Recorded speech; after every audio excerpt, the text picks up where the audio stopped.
It had been a bad night, and when he tried to drive home he had a terrible argument with his car. "Mr. Garden, you are in no condition to drive. Please use the auto match and recline in the rear seat." Pete Garden sat at the steering tiller and said as distinctly as he could manage, "Look, I can drive. One drink, in fact several, make you more alert, so stop fooling around." He punched the starter button, but nothing happened. "Start, darn it," the auto said. "You have not inserted the key." "Okay," he said, feeling humiliated. Maybe the car was right. Resignedly, he inserted the key. The engine started up, but the controls were still dead. The Rushmore effect was still taking place inside the hood. He knew it was a losing argument. "All right, I'll let you drive," he said with as much dignity as possible.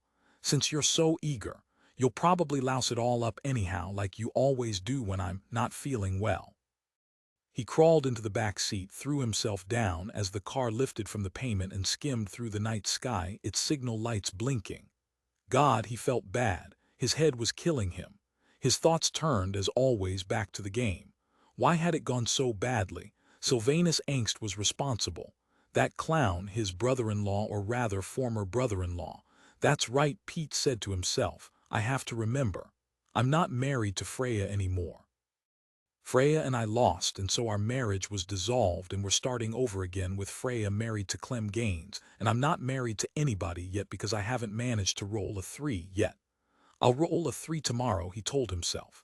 And when I do, they'll have to import a wife for me. I've used them all up in the group. His car hummed on, finding its way above the deserted midsection of California, the desolate lands of abandoned towns. "Did you know that?"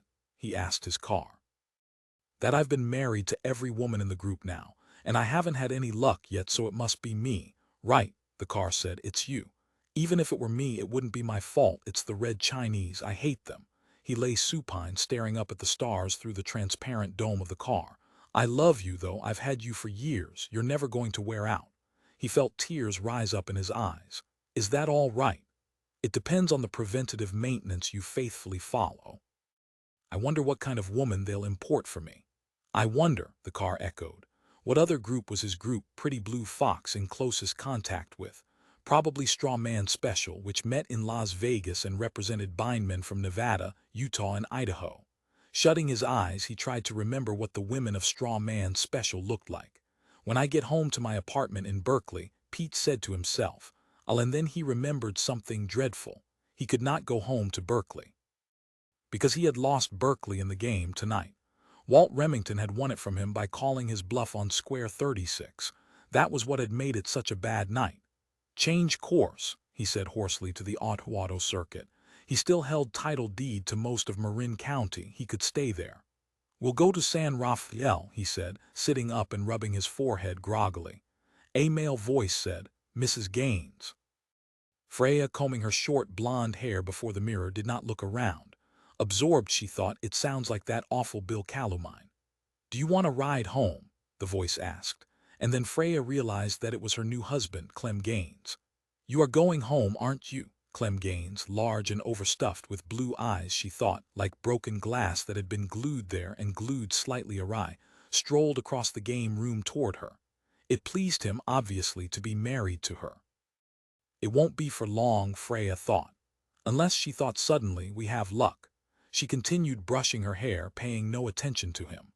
For a woman 140 years old, she decided critically, "I look all right. But I can't take responsibility for it. None of us can." They were preserved, all of them, by the absence of something, rather than the presence. In each of them the Heinz gland had been removed at maturity, and so for them the aging process was now imperceptible. "I like you, Freya," Clem said. "You're a refreshing person. You make it obvious you don't like me." He did not seem bothered. Oafs like Clem Gaines never were. "Let's go somewhere, Freya, and find out right away if luckwise you and I—" He broke off because a Vug had come into the room. Jean Blau, putting on her coat, groaned, "Look, it wants to be friendly. They always do." She backed away from it. Her husband, Jack Blau, looked about for the group's Vug stick. "I'll poke it a couple of times and it'll go away," he said. "No," Freya protested. "It's not doing any harm." "She's right," Sylvanus Angst said. He was at the sideboard preparing himself a last drink. "Just pour a little salt on it." He giggled. The Vugs seemed to have singled out Clem Gaines. It likes you, Freya thought. Maybe you can go somewhere with it instead of me. But that was not fair to Clem, because none of them consorted with their former adversaries. It was just not done, despite the efforts by the Titanians to heal the old rift of wartime dislike. They were a silicon-based life form rather than carbon-based. Their cycle was slow and involved methane rather than oxygen as the metabolic catalyst. And they were bisexual, which was a rather non-beast system indeed. "Poke it," Bill Calumine said to Jack Blau. With the Vug stick, Jack prodded the jelly-like cytoplasm of the Vug. "Go home," he told it sharply. He grinned at Bill Calumine. "Maybe we can have some fun with it. Let's try to draw it into conversation. Hey, Vuggy, you like make talk. At once eagerly, the Titanians' thoughts came to them, addressed to all the humans in the condominium apartment. Any pregnancies reported? If so, our medical facilities are available and we urge you to. Listen, Vuggy, Bill Calumine said. If we have any luck, we'll keep it to ourselves. It's bad luck to tell you, everybody knows that. How come you don't know that? It knows it, Sylvanus Angst said. It just doesn't like to think about it. Well, it's time the Vugs faced reality, Jack Blau said. We don't like them and that's it. Come on, he said to his wife. Let's go home. Impatiently, he waved Jean toward him. The various members of the group filed out of the room and down the front steps of the building to their parked cars. Freya found herself left with the Vug. There have been no pregnancies in our group, she told the Vug, answering its question. Tragic, the Vug thought back in response. But there will be, Freya said. I know we'll have luck soon. Why is your particular group so hostile to us? The Vug asked. Freya said, why, we hold you responsible for our sterility, you know that. Especially our spinner Bill Calumine does, she thought. But it was your military weapon, the Vug protested. No, not ours, the Red Chinese. The Vug did not grasp the distinction. In any case, we are doing all we can to. I don't want to discuss it, Freya said. Please. Let us help, the Vug begged. She said to it, go to hell, and left the apartment, striding down the stairs to the street in her car. Cold, dark night air of Carmel, California revived her. She took a deep breath, glanced up at the stars, smelled the freshness, the clean new scents. To her car she said, open the door, I want to get in. Yes, Mrs. Garden. The car door swung open. I'm not Mrs. Garden anymore, I'm Mrs. Gaines. She entered, seated herself at the manual tiller. Try to keep it straight. Yes, Mrs. Gaines. As soon as she put the key in, the motor started up. Has Pete Garden already left?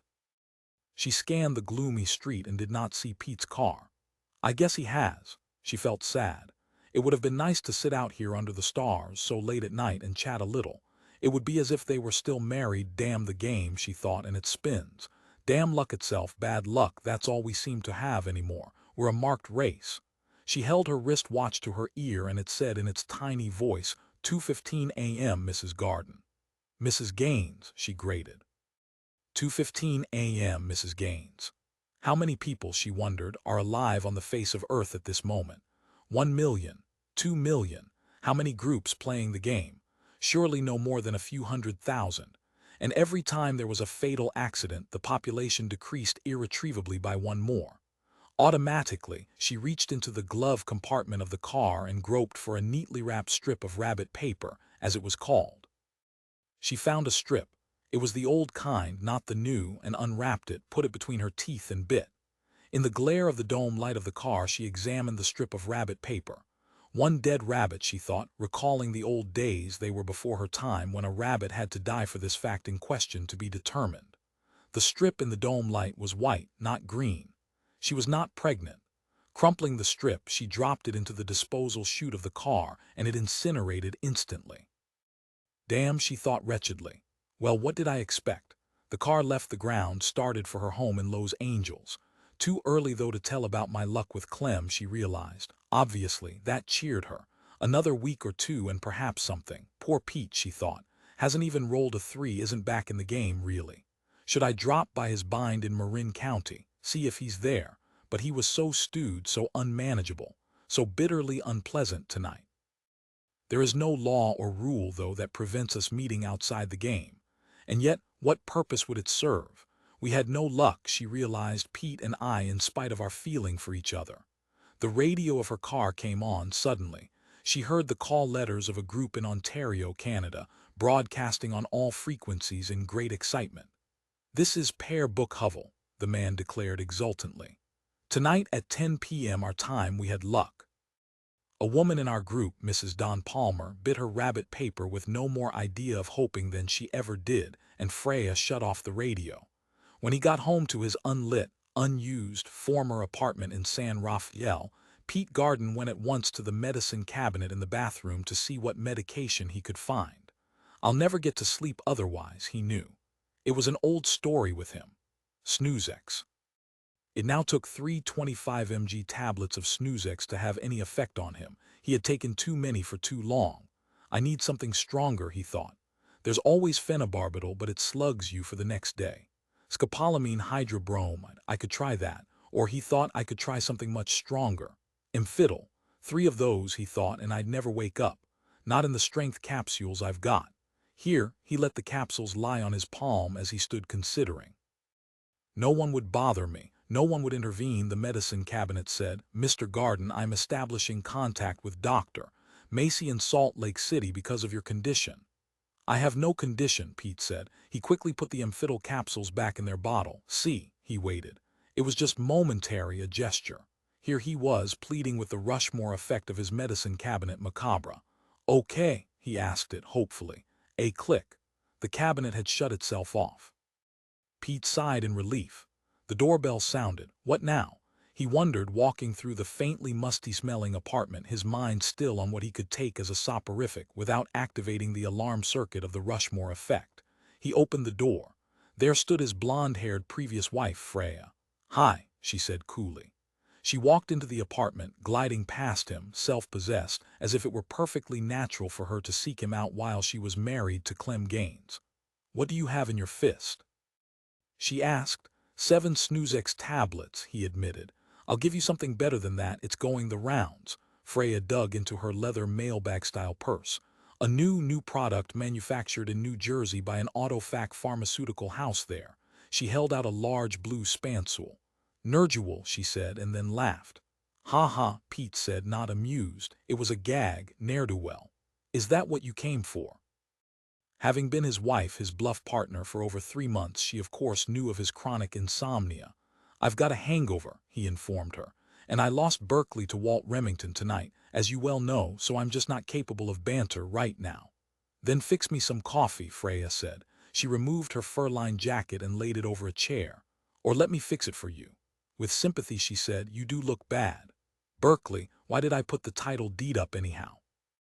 "I don't even remember. Of all my holdings, it must have been a self-destructive impulse."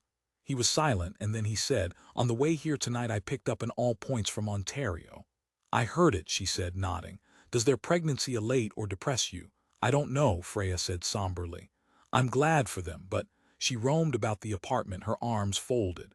"It depresses me," Pete said. He put a tea kettle of water on the range in the kitchen. "Thank you." The tea kettle, its Rushmore effect, piped. Freya said, "We could have a relationship outside of the game, you realize. It has been done. It wouldn't be fair to Clem." He felt a camaraderie with Clem Gaines. It overcame his feelings, temporarily anyhow, for her. And in any case, he was curious about his future wife. Sooner or later he would roll a 3. Pete Garden was awakened the next morning by a sound so wonderfully impossible that he jumped from the bed and stood rigid, listening. He heard children. They were quarreling somewhere outside the window of his San Rafael apartment. It was a boy and a girl, and Pete thought, so there have been births in this county since I was last here. And of parents who are non-bi, not Bindmen, without property which would enable them to play the game. He could hardly believe it, and he thought, I ought to deed the parents a small town, San Anselmo or Ross, even both. They deserve an opportunity to play. But maybe they don't want to. "You're one," the girl was declaring angrily. "You're another." The boy's voice laden with accusation. "Gimme that." Sounds of a physical scuffle. He lit a cigarette, then found his clothes and began to dress. In the corner of the room, leaning against the wall, a MV3 rifle. He caught sight of it and paused, remembering in a rush everything that the great old weapon had meant. Once, he had been prepared to stand off the Red Chinese with this rifle. But it had never seen use because the Red Chinese had never shown up, at least not in person. Their representatives, in the form of Hinkle radiation, had arrived, however, but no amount of MV3s doled out to California's citizen army could fight and conquer that. The radiation from a WASP-C satellite had done the job expected and the United States had lost. But People's China had not won. No one had. Hinkle radiation waves, distributed on a worldwide basis, saw to that, God bless them. Going over, Pete picked up the MV3 and held it as he had long ago in his youth. This gun, he realized, is 130 years old almost, an antique twice over. Would it still fire? Who cared? There was no one to kill with it now. Only a psychotic could find grounds to kill in the nearly empty cities of Earth, and even a psychotic might think it over and change his mind. After all, with fewer than 10,000 people in all California, he set the gun back down, carefully. Anyhow, the gun had not been primarily an anti-personnel weapon. Its tiny A cartridges had been intended to penetrate the armor plating of Soviet TL-90 tanks and cripple them. Remembering the training films they had been shown by 6th Army brass, Pete thought, I'd like to catch sight of a human sea these days. Chinese or not, we could use it. I salute you, Bernhard Hinkle, he thought caustically. The humane inventor of the ultimate in painless weapons. No, it hadn't hurt. You were correct. We felt nothing, didn't even know. And then, removal of the Heinz gland in as many people as possible had been instigated, and it hadn't been a waste of effort. Because of it, there were people alive today. And certain combinations of male and female were not sterile. It was not an absolute condition, but rather a relative one. We can, in theory, have children. In fact, a few of us do. The children outside his window, for instance. Along the street, a homeostatic maintenance vehicle swished, collecting trash and checking on the growth of lawns, first on one side of the street and then on the other. The steady whirring of the machine rose above the children's voices. The empty city is kept tidy, Pete said to himself as the machine halted to send out pseudopodia to grope peevishly at a camellia bush. Or rather, virtually empty city. A dozen or so non-bee people lived here, at least according to the census he had last been shown. Behind the maintenance vehicle came a second construct, this one even more elaborate. Like a great 20-legged bug, it propelled itself down a driveway, hot on the scent of decay. The repair vehicle would rebuild whatever had fallen into ruin, Pete knew. It would bind up the wounds of the city, halt deterioration before it began. And for what? For whom? Good questions. Perhaps the Vugs like to look down from their observation satellites and see an intact civilization, rather than mere ruins. Putting out his cigarette, Pete went into the kitchen, hoping to find food for breakfast. He had not inhabited this apartment for several years, but nonetheless he opened the vacuum-sealed refrigerator and found in it bacon and milk and eggs, bread and jam, all in good shape, everything he needed for breakfast. Antonio Nardi had been Bindmen in residence here before Pete. Undoubtedly he had left these, not knowing that he was going to lose his title in the game, would never be coming back. But there was something more important than breakfast, something Pete had to do first. Clicking on the vidphone, he said, I'd like Walter Remington in Contra Costa County. Yes, Mr. Garden, the vidphone said, and the screen, after a pause, lit up. Hi. Walt Remington's dour, elongated features appeared and he gazed dully at Pete. Walt had not shaved yet this morning. Stubble coated his jowls and his eyes, small and red-rimmed, were puffy from lack of sleep. Why so early? He mumbled. He was still in his pajamas. Pete said, Do you remember what happened last night? Oh yeah, sure. Walt nodded, smoothing his disordered hair in place. I lost Berkeley to you. I don't know why I put it up. It's been my bind, my residence, you know. I know, Walt said, taking a deep breath. Pete said, I'll trade you 3 cities in Marin County for it. Ross, San Rafael, and San Anselmo. I want it back. I want to live there. Walt pointed out, you can live in Berkeley, as a non-bee resident, of course, not as Bindmen. I can't live like that, Pete said. I want to own it, not just be a squatter. Come on, Walt, you don't intend to live in Berkeley. I know you. It's too cold and foggy for you. You like the hot valley climate like Sacramento, where you are now in Walnut Creek. That's true, Walt said, but I can't trade Berkeley back to you, Pete. The admission was dragged out of him then. I don't have it. When I got home last night, a broker was waiting for me. Don't ask me how he knew I'd acquired it from you, but he did. A big wheeler and dealer from the East, Matt Pendleton Associates. Walt looked glum. And you sold Berkeley to them? Pete could hardly believe it. It meant that someone who was not part of their group had managed to buy into California. Why'd you do it? He demanded.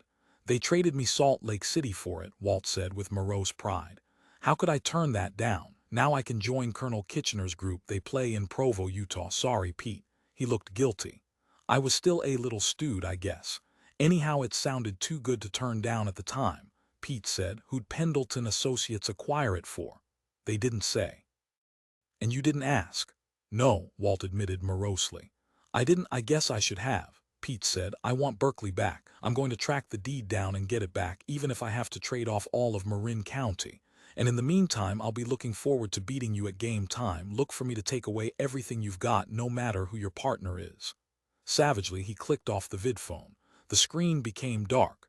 How could Walt do it? He asked himself. Turn the title right over to someone outside the group. Someone from the East.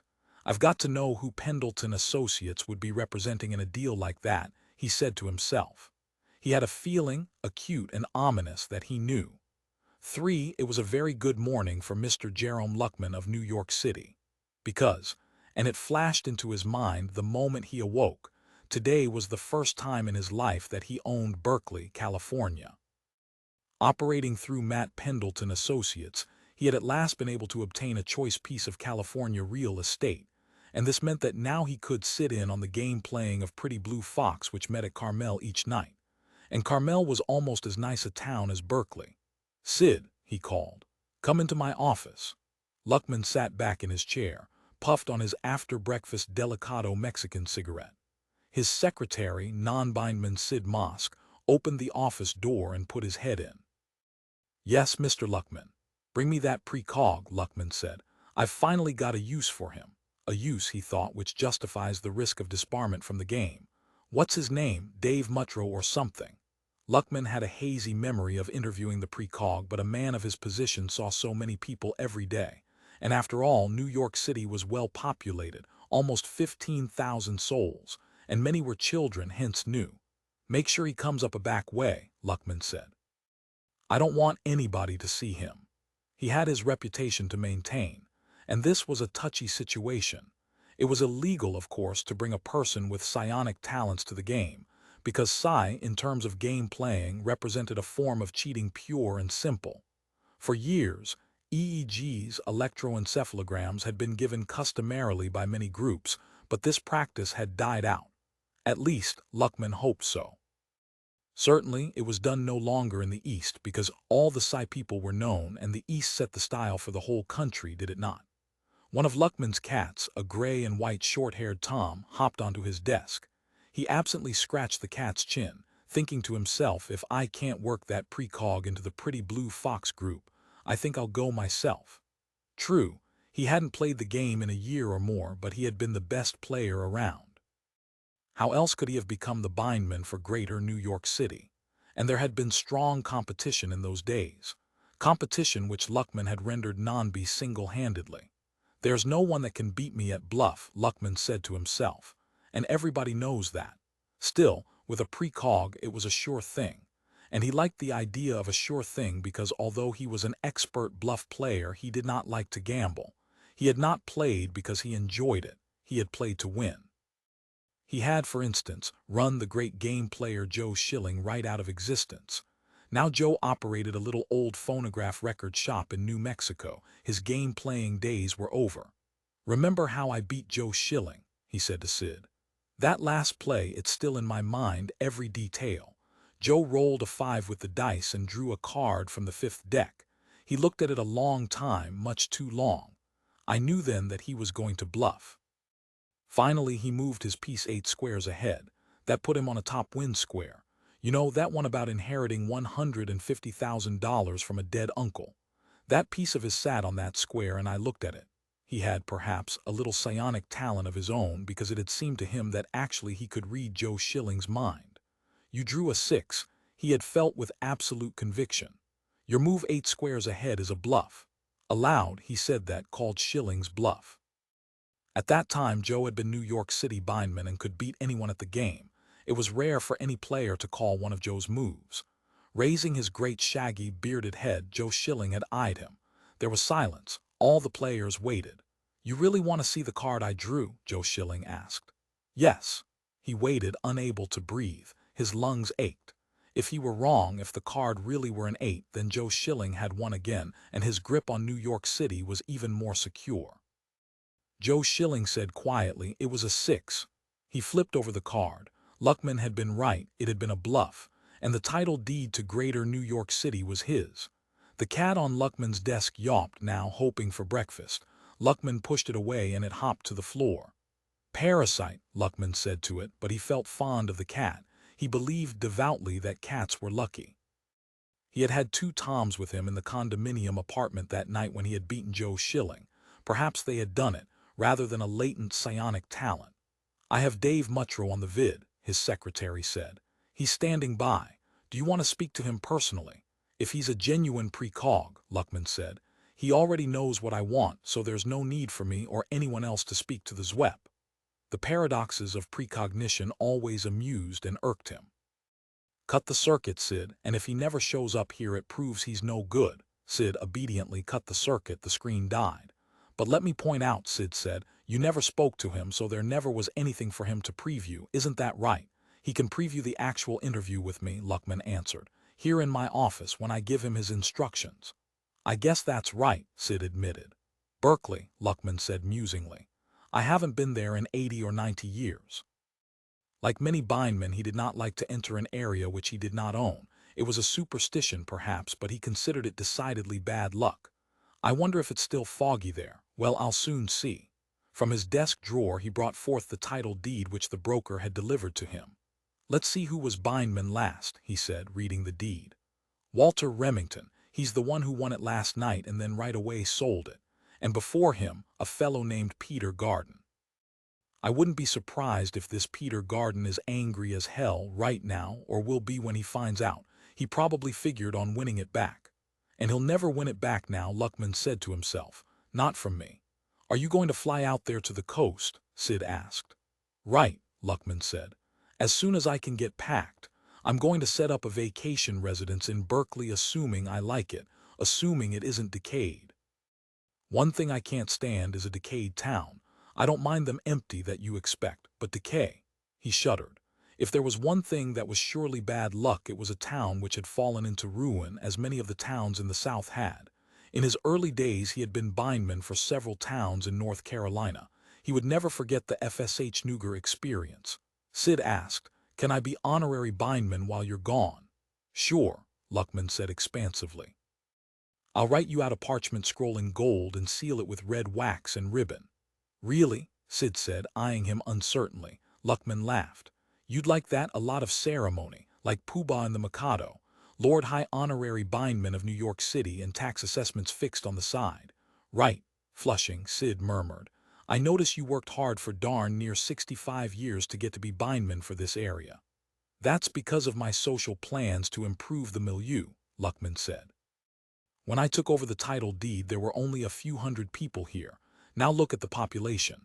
It's due to me not directly, but because I encouraged non-B people to play the game strictly for the pairing and repairing of mates. Isn't that a fact?" "Sure, Mr. Luckman," Sid said. "That's a fact. And because of that, a lot of fertile couples were uncovered that otherwise never would have paired off, right?" "Yes," Sid said, nodding. "The way you've got this musical chairs, you're practically single-handedly bringing back the human race." "And don't forget it," Luckman said. Bending, he picked up another of his cats, this one a black Manx female. "I'll take you along," he told the cat as he petted her. "I'll take maybe 6 or 7 cats along with me," he decided. "For luck. And also, although he did not say it, for company." Nobody on the West Coast liked him. He would not have his people, his non-BS, to say hello to him every time he ventured forth. Thinking that, he felt sad. But he thought, after I've lived there a while, I'll have it built up like New York. It won't be an emptiness haunted by the past. Ghosts, he thought, of our life the way it was, when our population was splitting the seams of this planet, spilling over onto Luna and even Mars. Populations on the verge of migration, and then those stupid jackasses, those red Chinese. had to use that East German invention of that ex-Nazi, that he could not even think the words that described Bernhard Hinkel. Too bad Hinkel isn't still alive, Luckman said to himself. I'd like to have a few minutes alone with him, with no one else watching. The only good thing you could say about the Hinkel radiation was that it had finally reached East Germany. There was one person who would know whom Matt Pendleton Associates would be fronting for. Pete Garden decided as he left the apartment in San Rafael and hurried to his parked car. It's worth a trip to New Mexico, to Colonel Kitchener's town, Albuquerque. Anyhow, I have to go there to pick up a record. 2 days ago he had received a letter from Joe Schilling, the world's foremost rare phonograph record dealer. A Tito Skipa disc which Pete had asked for had finally been tracked down and was waiting for him. "Good morning, Mr. Garden," his car said as he unlocked the door with his key. "Hi," Pete said, preoccupied. Now from the driveway of the apartment house across the street, the two children that he had heard earlier emerged to stare at him. "Are you the Bindmen?" the girl asked. They had made out his insignia, the brilliantly colored armband. "We never saw you before, Mr. Bindman," the girl said, awed. She was, Pete guessed, about 8 years old. He explained, "That's because I haven't been here to Marin County in years." Walking toward the two of them, he said, "What are your names?" "I'm Kelly," the boy said. He appeared to be younger than the girl, Pete thought, perhaps 6 at the most. Both of them were sweet-looking kids. He was glad to have them in his area. "And my sister's name is Jessica. And we have an older sister named Mary Ann who isn't here. She's in San Francisco in school." 3 children in one family, impressed, Pete said. "What's your last name?" "McLean," the girl said. With pride, she said, "My mother and father are the only people in all California with 3 children." He could believe that. "I'd like to meet them," he said. The girl, Jessica, pointed. "We live there in that house. It's funny you don't know my father since you're the Bindmen." "It was my father who organized the street sweeper and maintenance machines. He talked to the Vugs about it and they agreed to send them in." "You're not afraid of the Vugs, are you?" Pete said. "No," both children shook their heads. "We did fight a war with them," he reminded the 2 children. "But that was a long time ago," the girl said. "True," Pete said. "Well, I approve of your attitude." He wished that he shared it. From the house down the street a slender woman appeared, walking toward them. "Mom." The girl, Jessica, called excitedly. "Look, here's the Bindmen." The woman, dark-haired, attractive, wearing slacks and a brightly checkered cotton shirt, lithe and youthful-looking, approached. "Welcome to Marin County," she said to Pete. "We don't see much of you, Mr. Garden." She held out her hand and they shook. "I congratulate you," Pete said. "For having 3 children," Mrs. McLean smiled. "As they say, it's luck, not skill. How about a cup of coffee before you leave Marin County? After all, you may never be back again." "I'll be back," Pete said. "Indeed." The woman did not seem convinced. Her handsome smile was tinged with irony. "You know, you're almost a legend to us non-BS in this area, Mr. Garden. Gosh, we'll be able to liven conversations for weeks to come, telling about our meeting you." For the life of him, Pete could not tell if Mrs. McLean was being sardonic. Despite her words, her tone was neutral. She baffled him and he felt confused. "I really will be back," he said. "I've lost Berkeley where I—" "Oh," Mrs. McLean said, nodding. Her effective, commanding smile increased.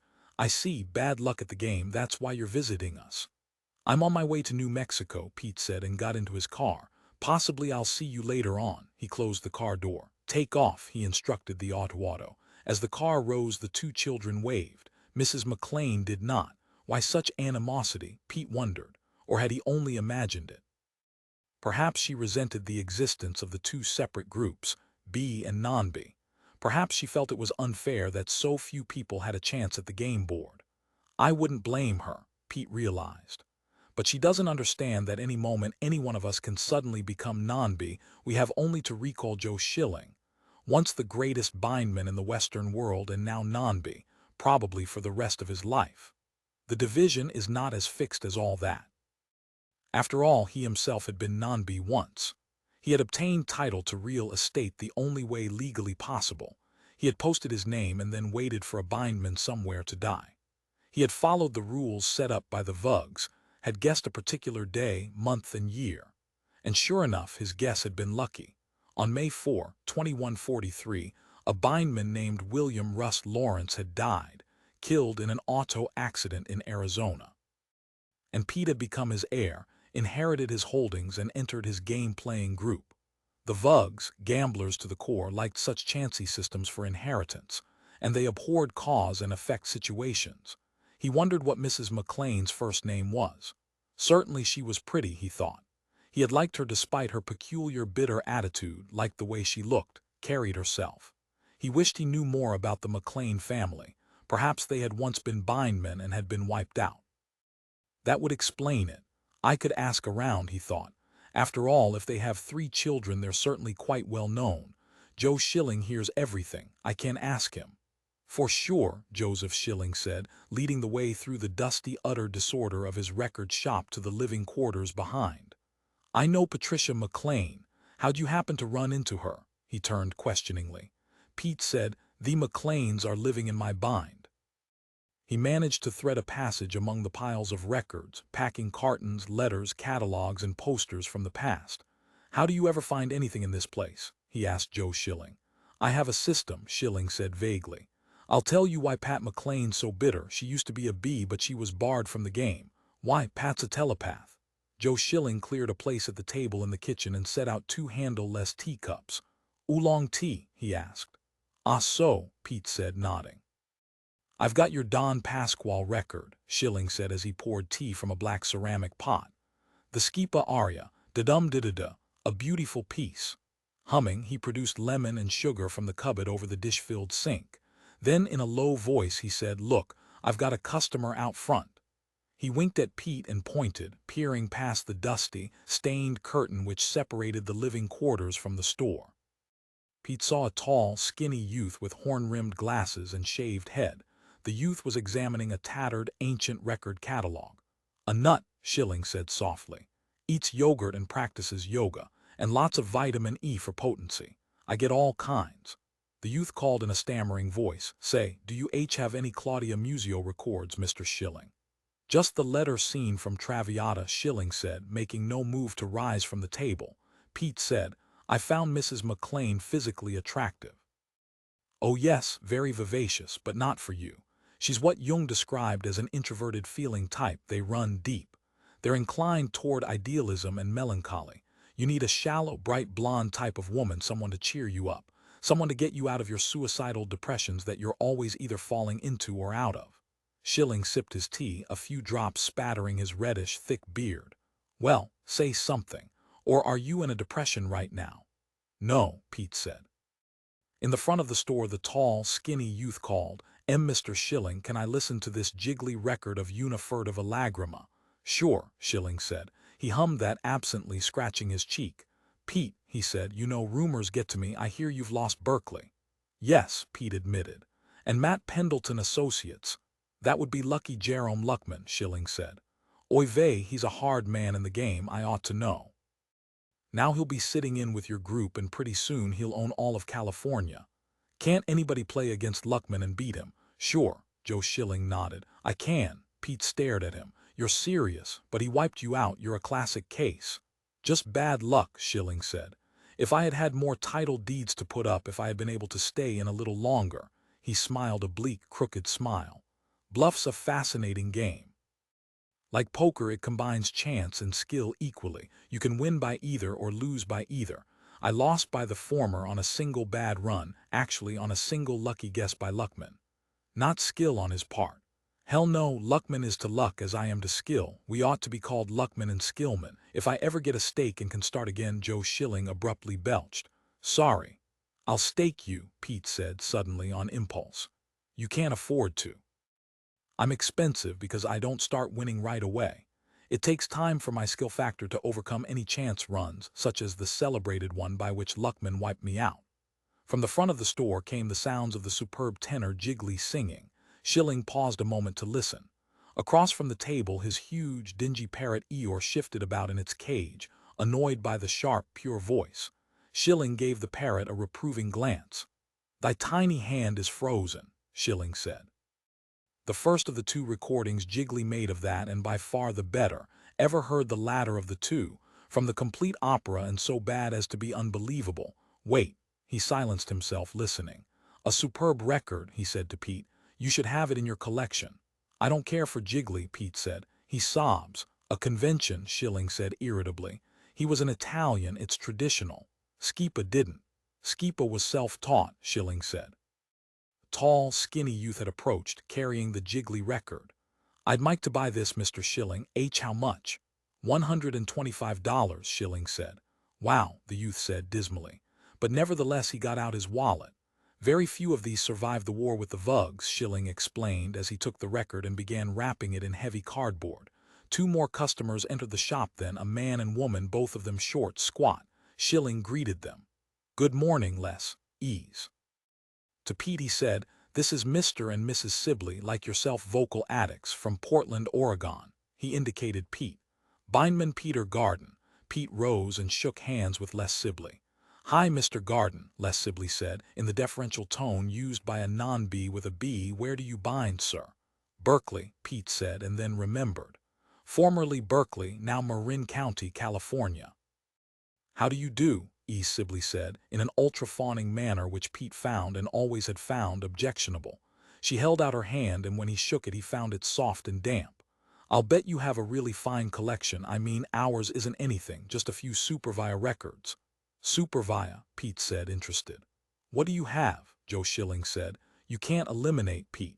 It's an unwritten agreement that my customers do not trade among themselves. If they do, I stop selling to them. Anyhow, you have all the Supervia records that Les and Ease have, and a couple more besides. He rang up the $125 from the jiggly sale, and the tall, skinny youth departed. What do you consider the finest vocal recording ever made? Ease Sibley asked Pete. Axel Skitz singing Every Valley, Pete said. I'm into that, Les said, nodding in agreement. After the Sibleys had left, Pete paid for his Skipa record, had Joe Schilling wrap it extra carefully, and then he took a deep breath and plunged into the issue at hand. Joe, can you win Berkeley back for me? If Joe Schilling said yes, it was good enough for him. After a pause, Joe Schilling said, possibly. If anybody can, I can. There is a ruling, little applied, that two persons of the same sex can play as bluff partners. We could see if Luckman would accept that. We might have to put it to the Vug commissioner in your area for a ruling. That would be a Vug which calls itself U.S. Cummings, Pete said. He had had a number of squabbles with that particular Vug. He had found the creature to be particularly trying in a nitpicking manner. The alternative, Joe Schilling said thoughtfully, would of course be to temporarily deed title to some of your remaining areas to me, but as I said before, aren't you out of practice? Pete said, it's been years since you played the game. Possibly, Schilling conceded. We'd soon find out, I hope, in time. I think. He glanced toward the front of the store. Another auto had parked outside and a customer was entering. It was a lovely red-headed girl, and both Pete and Joe temporarily forgot their conversation. The girl, evidently at a loss in the chaotic, littered store, wandered about aimlessly from stack to stack. I better go help her, Joe Schilling said. Do you know her? Pete asked. Never saw her before. Pausing, Joe Schilling straightened his wrinkled, old-fashioned necktie, smoothed his vest. Miss, he said, walking toward the girl and smiling, can I assist you? Perhaps, the red-headed girl said in a soft, shy voice. She seemed self-conscious, glancing about her, not meeting Schilling's intent gaze. She murmured, do you have any records by Nat's cats? Good grief, no, Schilling said. He turned around and said to Pete, my day's ruined. A pretty girl comes in and asks for a Nat's cats record. In chagrin, he walked back to Pete. Who's Nat's cats? Pete asked. The girl, roused by amazement from her shyness, said, you've never heard of Nat's cats. Clearly, she could not believe it. Why, he's on TV every night. He's the greatest recording star of all time, Pete said. Mr. Schilling here does not sell pops. Mr. Schilling sells only ancient classics. He smiled at the girl. It was hard with the Heinz gland operation to assess a person's age, but it seemed to him that the red-headed girl was quite young, perhaps no more than 19. You should excuse Mr. Schilling's reaction, Pete said to her. He's an old man and set in his habits. Schilling grated, come on now, I just don't like popular ballad belters. Everybody's heard of Nats, the girl said, still indignant. Even my mother and father, and they're distinctly F-Newell. Nat's last record, Walk in the Dog, has sold over 5,000 copies. You're both really strange people. You're real F-Newells for real. Now she became shy again. I guess I better go, so long. She started toward the door of the shop. "Wait," Schilling said in an odd tone, starting after her. "Don't I know you? Haven't I seen a newswire picture of you?" "Maybe," the girl said. Schilling said, "You're Mary Ann McLean." He turned to Pete. "This is the third child of the woman you met today. It's synchronicity, her coming in here. You recall Jung's and Wolfgang Pauli's theory of the causal connective principle." To the girl, Schilling said, "This man is Bindmen for your area, Mary Ann. Meet Peter Garden." "Hi," the girl said, unimpressed. "Well, I have to go." She disappeared out the door of the shop and got back into her car. Pete and Joe Schilling stood watching until the car took off and was gone. "How old do you think she is?" Pete said. "I know how old she is. I remember reading it. She's 18, one of 29 students at San Francisco State College majoring in history. Mary Ann was the first child born in San Francisco in the past 100 years. His tone now was somber. "God help the world," he said, "if anything happens to her, any kind of an accident or illness." Both of them were silent. "She reminds me a little of her mother," Pete said. Joe Schilling said, "She's stunningly attractive." He eyed Pete. "I suppose now you've changed your mind, you want to stake her instead of me. She's probably never had an opportunity to play the game." "Meaning, she wouldn't make a good bluff partner." "Right," Joe said, "not nearly as good as me, and don't forget that. What's your marital status right now?" "When I lost Berkeley, Freya and I split up. She's now Mrs. Gaines. I'm looking for a wife." "But you've got to have one who can play," Joe Schilling said. "A Bindman wife. Or you'll lose Marin County just like you lost Berkeley, and then what'll you do?"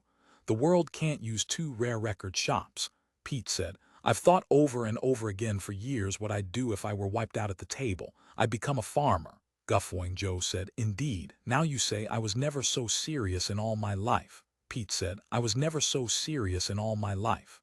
"Where?" "In the Sacramento Valley. I'd raise grapes for wine. I've already looked into it." He had, in fact, discussed it with the Vug Commissioner, U.S. Cummings. The Vug Authority would undoubtedly support him with farm equipment and cuttings. It was the type of project which they approved of in principle. "By God," Schilling said, "I think you do mean it." "I'd charge you extra," Pete said, "because you're so rich from gouging record buyers all these years." "Ich bin ein armer Mensch," Schilling protested. "I'm poor." "Well, possibly we could trade. Wine for rare records." "Seriously," Joe Schilling said, "if Luckman enters your group and you have to play against him, I'll come into the game as your partner." He slapped Pete on the shoulder encouragingly. "So don't worry, between the two of us we can take him. Of course, I'd expect you not to drink while you're playing." He eyed Pete keenly. "I heard about that. You were bagged when you put up Berkeley and lost it. You could hardly reel out of the canap to your car when it was over." With dignity, Pete stated, "I drank after I lost, for consolation. However it may have been, my UK still stands. No drinking on your part if we become partners. You have to swear off, and that includes any pills. I don't want your wits dulled by tranquilizers, especially the phenothiazine class. I particularly distrust them, and I know you take them regularly." Pete said nothing. It was so. He shrugged, wandered about the store, poking at a stack of records here and there. He felt discouraged. "And I'll practice," Joe Schilling said. "I'll train, sincerely put myself in top shape." He poured himself a fresh cup of oolong tea. "Maybe I'm going to wind up a lush," Pete said, "and with a possible lifespan of 200 and some years it could be pretty dreadful." "I don't think so," Joe Schilling said. "You're too morose to become an alcoholic. I'm more afraid of—" he hesitated. "Go ahead and say it," Pete said. "Suicide." Pete slid an ancient HMV record from a stack and examined the label. He did not look directly at Schilling. He avoided meeting the man's wise, blunt gaze. "Would you be better off back with Freya?" Schilling inquired. "No," Pete gestured. "I can't explain it, because on a rational basis we made a good pair, but something intangible didn't work. In my opinion, that's why she and I lost at the table. Somehow we never could really pull together as a couple." He recalled his wife before Freya, Janice Marks, now Janice Remington. They had cooperated successfully, at least it had seemed so to him, but of course they had not had any luck. As a matter of fact, Pete Garden had never had any luck. In all the world he had no progeny. "The goddamn red Chinese," he said to himself. He wrote it off with the customary envenomed phrase. "And yet, Schilling," he said, "do you have any issue?" "Yes," Schilling said. "I thought everyone knew." A boy 11 years old in Florida. His mother was he counted for a time, my 16th wife. I only had 2 more wives before Luckman wiped me out. How much issue has Luckman exactly? I've heard it placed at 9 or 10. About 11 by now. Christ, Pete said. We should face the fact, Joe Schilling said, that Luckman in many ways is the finest, most valuable human being alive today. The most direct issue, the greatest success in Bluff, his amelioration of the status of the non-BS in his area. All right, Pete said irritably, let's drop it. And Schilling continued unperturbed, the Vugs like him. He added, as a matter of fact, virtually everyone likes him. You've never met him, have you? No. You'll see what I mean, Joe Schilling said, when he gets out to the West Coast and joins Pretty Blue Fox. To the precog Dave Muttro, Luckman said expansively, I'm glad to see you got here. It pleased him because it demonstrated the reality of the man's talent. It was, so to speak, a de facto case for using Muttro. The lanky, well-dressed, middle-aged Psyman. He was in fact a minor Bindman in his own right, possessing the title to a meager county in western Kansas, seated himself sprawlingly in the deep chair facing Luckman's desk and drawled, We've got to be careful, Mr. Luckman. Extremely careful. I've been severely limiting myself, trying to keep my talent out of sight. I can preview what you want me to do. Fact is, I previewed it coming over here by Otwato. Frankly, I'm surprised that a man of your luck and stature would want to employ me. A slow, insulting grin crossed the precog's features. Luckman said, I'm afraid when the players out on the coast see me sitting and they won't want to play. They'll band together against me and conspire to keep their really valuable deeds in their safety deposit boxes instead of putting them out on the table. You see, David, they may not know it's me who obtained the Berkeley deed because They know, Muttro said, still grinning lazily. Oh, the rumor's already going around. I heard it on that crooner's TV show, that Nat's Cats. It's big news, Luckman, that you've managed to buy into the West Coast. Real big news. Watch Lucky Luckman smoke, Nat said. I recall his words. Luckman said, disconcerted. I'll tell you something else, the precog said. He crossed his long legs, slouched down in the chair, his arms folded. I can preview a spread of possible this evening, some of them with me out there in Carmel, California, sitting in at the game with the Pretty Blue Fox folks, and some with you. He chuckled. And in a couple of the possible this evenings, those folks are sending out for an EEG machine. Don't ask me why. They don't normally keep one handy, so it must be a hunch. Bad luck, Luckman said grumblingly. If I go there and they give me an EEG, Muttro said, and find out I'm psionic, you know what that means. I lose all the deeds I hold. See what I'm getting at, Luckman? Are you prepared to reimburse me if that occurs? Sure, Luckman said. But he was thinking of something else. If an EEG was run on Muttro, the Berkeley deed would be forfeited, and who would make that up? Maybe I better go myself and not use Muttro, he said to himself. But some primal instinct, some near-psionic hunch inside his mind, told him not to go. Stay away from the West Coast, it said. Stay here. Why should he feel such a powerful, acute aversion to venturing forth from New York City?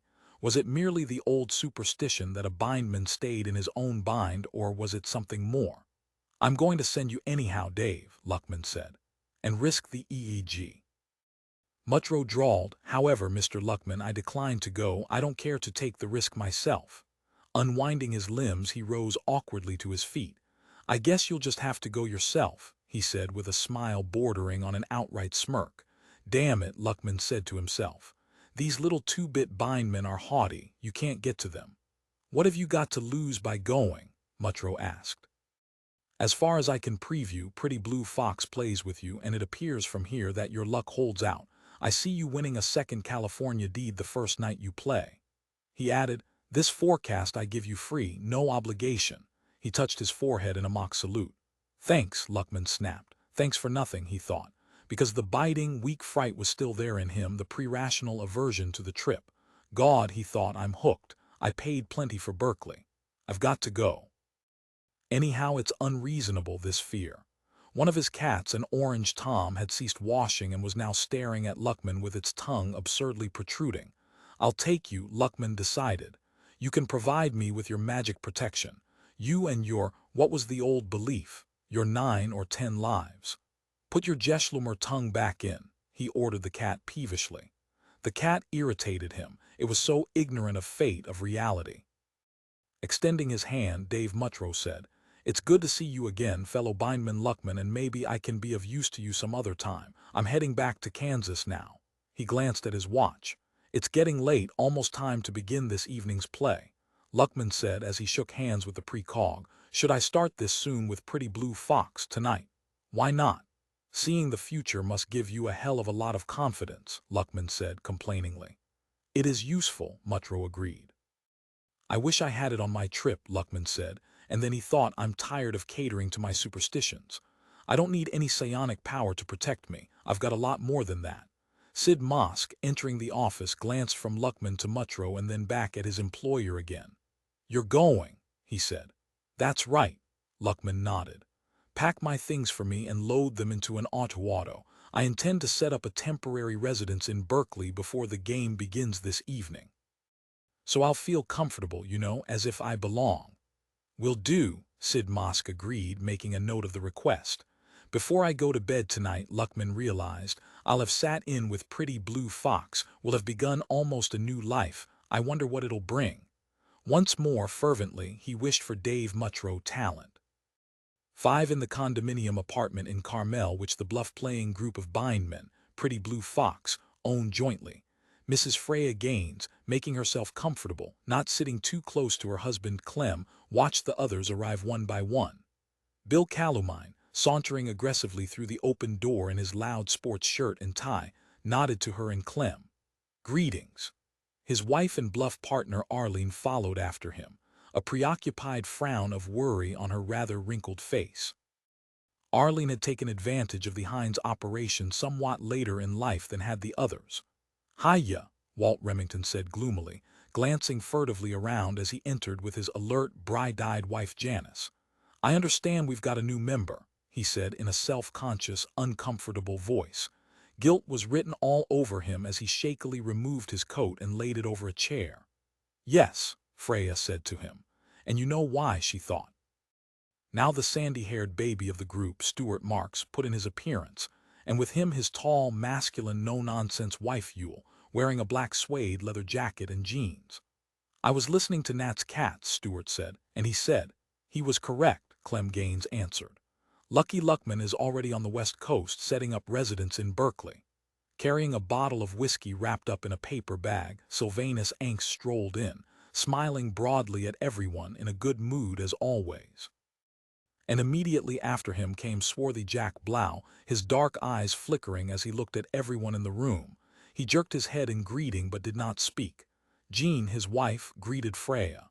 "You might be interested. We looked into the business of getting Pete a new wife. We were with Straw Man Special for 2 whole hours today." "Any luck?" Freya asked, trying to make her voice sound casual. "Yes," Jean Blau said. "There's a woman named Carol Holt coming over from Straw Man Special this evening. She should be here any time." "What's she like?" Freya said, preparing herself. Jean said, "Intelligent." "I mean," Freya said, "what does she look like?" "Brown hair, small. I really can't describe her. Why don't you just wait?" Jean glanced toward the door, and there stood Pete Garden. He had come in and was standing listening. "Hi," Freya said to him. "They found you a wife."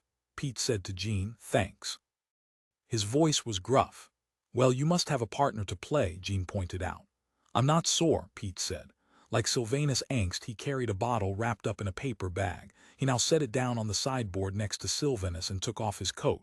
"In fact, I'm glad," he said. Sylvanus giggled and said, "What Pete's worried about is the man who got hold of the Berkeley deed, isn't it, Pete? Lucky Luckman, they say." Short and plump, Sylvanus waddled over to Freya and stroked her hair. "You worried too?" Carefully disengaging Angst's fingers from her hair, Freya said. "I certainly am. It's a terrible thing." "It is," Jean Blau agreed. "We'd better discuss it before Luckman gets here. There must be something we can do." "Refuse to seat him," Angst said. "Refuse to play against him," Freya said. "No vital deeds should be offered during the play. His getting a toehold here in California is bad enough if he gains more." "We mustn't permit it," Jack Blau agreed. He glared at Walt Remington. "How could you do it? We ought to expel you. And you're such a jackass you probably haven't got any idea what you've done." "He understands," Bill Calumine said. "He didn't intend to. He sold to brokers and they right away." "That's no excuse," Jack Blau said. Clem Gaines said, One thing we can do, we can insist that he submit to an EEG. I took the liberty of bringing a machine along. That might bar him. We ought to be able to bar him somehow. Should we check with U.S. Cummings and see if it has any idea? Jean Blau asked. I know it's contrary to their intentions to have one man dominate both coasts. They were upset when Luckman pushed Joe Schilling out of New York City. In fact, I remember that distinctly. I'd prefer not to turn to the Vugs, Bill Calamine said. He looked around at the group. Anybody else have any ideas? Speak up. There was an uneasy silence. Oh, come on, Stuart Marks said. Can't we just, he gestured. You know, scare him physically. There are 6 men here against 1. After a pause, Bill Calamine said, I'm for that, a little force. At least we can agree to combine against him during the game itself. And if, he broke off. Someone had come in. Rising to her feet, Jean Blau said, Folks, this is the new player who's come to us from Straw Man Special, Carol Holt. Jean advanced to take the girl by the arm and lead her into the room. Carol, this is Freya and Clem Gaines, Jean and Jack Blau, Sylvanus Angst, Walter and Janice Remington, Stuart Marks, Yule Marks, and over here is your Bluff partner, Pete Garden. Pete, this is Carol Holt. We spent 2 hours picking her out for you. And I'm Mrs. Angst, Mrs. Angst said, entering the room after Carol. My, but this is an exciting night. 2 new people, I understand. Freya studied Carol Holt and wondered what Pete's reaction was. He showed nothing on the surface, only polite formality as he greeted the girl. He seemed abstracted tonight. Perhaps he hadn't entirely recovered from the shock of the night before. She herself had not, certainly. The girl from Straw Man Special, Freya decided, was not too terribly bright-looking, and yet she appeared to have personality. Her hair was nicely bound up in the currently modish Ratinus knot, and her eye makeup was well applied. Carol wore low-heeled slippers, no stockings, and a Madras wraparound skirt which made her seem, Freya thought, a trifle hefty at the midsection. But she had nice fair skin, and her voice when she spoke was pleasant enough. Even so, Freya concluded, Pete won't go for her, she's just not his kind. And what is Pete's kind? She asked herself. Me? No, not herself either. Their marriage had been one-sided. She had felt all the deep emotions, and Pete had simply been gloomy, anticipating in some vague way the calamity which would end their relationship, the loss of Berkeley. Pete, Freya reminded him, you still have to roll a 3. Turning to Bill Calamine, their spinner, Pete said, give me the device and I'll begin now. How many turns am I allowed? A complex rule governed the situation, and Jack Blau went off to get the rules book to look it up. Together, Bill Calamine and Jack Blau decided that tonight Pete was entitled to 6 throws. Carol said, I didn't realize he hadn't rolled his 3 yet. I hope I haven't made a trip all the way here for nothing. She seated herself on the arm of a couch, smoothed her skirt over her knees, fair, smooth knees, Freya noted, and lit a cigarette, looking bored. Seated with the spinning device, Pete rolled. His first roll was a 9. To Carol he said, I'm doing the best I can. In his voice there was an overtone of resentment. His new relationship, Freya saw, was getting into motion in the customary way. She smiled to herself. It was impossible not to take a measure of enjoyment in the situation. Scowling, Pete rolled again. This time it was 10. We can't start playing anyhow, Janice Remington said brightly. We have to wait for Mr. Luckman to get here. Carol Holt snorted smoke from her nostrils and said, Good God, is Lucky Luckman a part of Pretty Blue Fox? Nobody told me that. She shot a brief, tense glare in Jean Blau's direction. Seated with the spinner, Pete said, I got it. He rose stiffly to his feet. Bending, Bill Calamine said, he sure did. A real, authentic 3. He picked up the spinner. It was over. Now the ceremony, and except for waiting on Mr. Luckman, we can go ahead. Patience Angst said, I'm Val's giver this week, Bill. I'll administer the ceremony. She brought out the group ring which she passed to Pete Garden. Pete stood beside Carol Holt, who had not yet recovered from the news about Lucky Luckman. Carol and Peter, we are gathered here to witness your entering into holy matrimony. Terran and Titanian law cogent to empower me to ask you if you voluntarily acquiesce in this sacred and legal binding. Do you, Peter, take Carol to be your lawful wedded wife? Yes, Pete said glumly. Or so it seemed to Freya. You, Carol, Patience Angst paused, because a new figure had appeared in the doorway of the condominium apartment. It stood silently watching. Lucky Luckman, the big winner from New York, the greatest Bindman in the Western world, had arrived. Everyone in the room turned at once to look.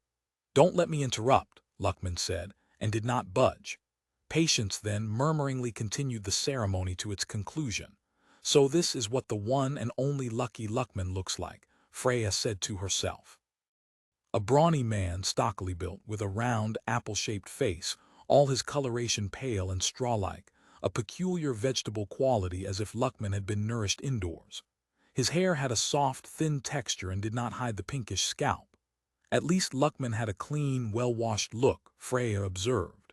His clothes, neutral in cut and quality, showed taste, but his hands, she found herself staring at his hands.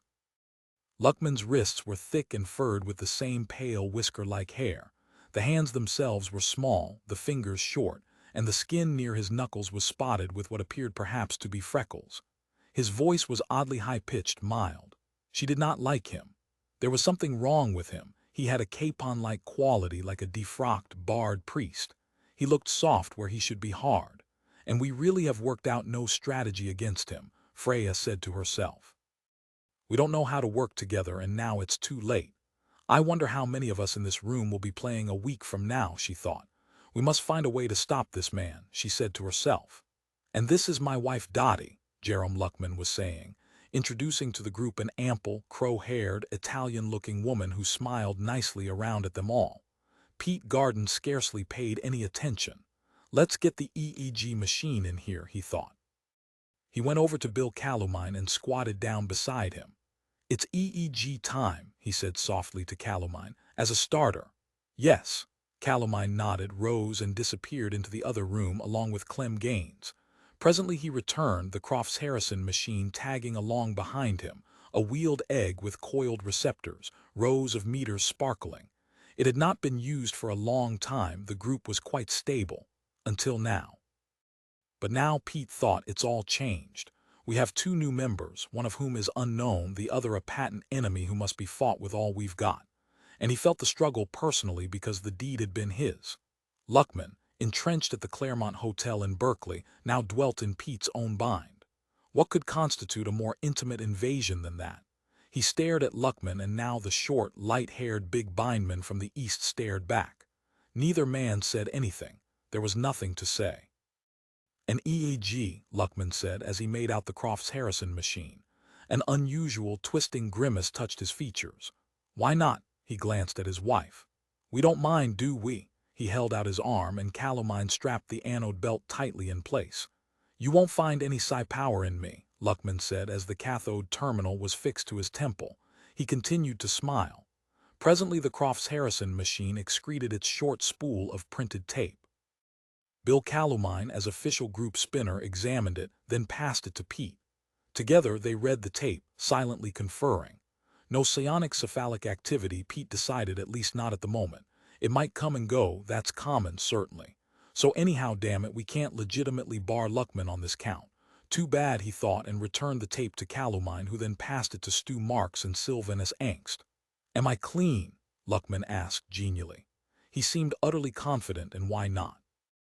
It was they who should worry, not he. Obviously, Luckman knew it. Walt Remington said hoarsely, "Mr. Luckman, I'm personally responsible for your having this opportunity to invade Pretty Blue Fox." "Oh, Remington," Luckman said. He extended his hand, but Walt ignored it. "Say, don't blame yourself. I would have gotten in eventually anyhow." Dottie, Luckman spoke up. "That's so, Mr. Remington. Don't feel bad. My husband can get into any group he likes." Her eyes shone proudly. "What am I?" Luckman growled. "Some sort of monster. I play fair. Nobody ever accused me of cheating. I play the same as you do, to win." He looked from one of them to the next, waiting for an answer. He did not seem much perturbed, however. It was evidently a merely formal question.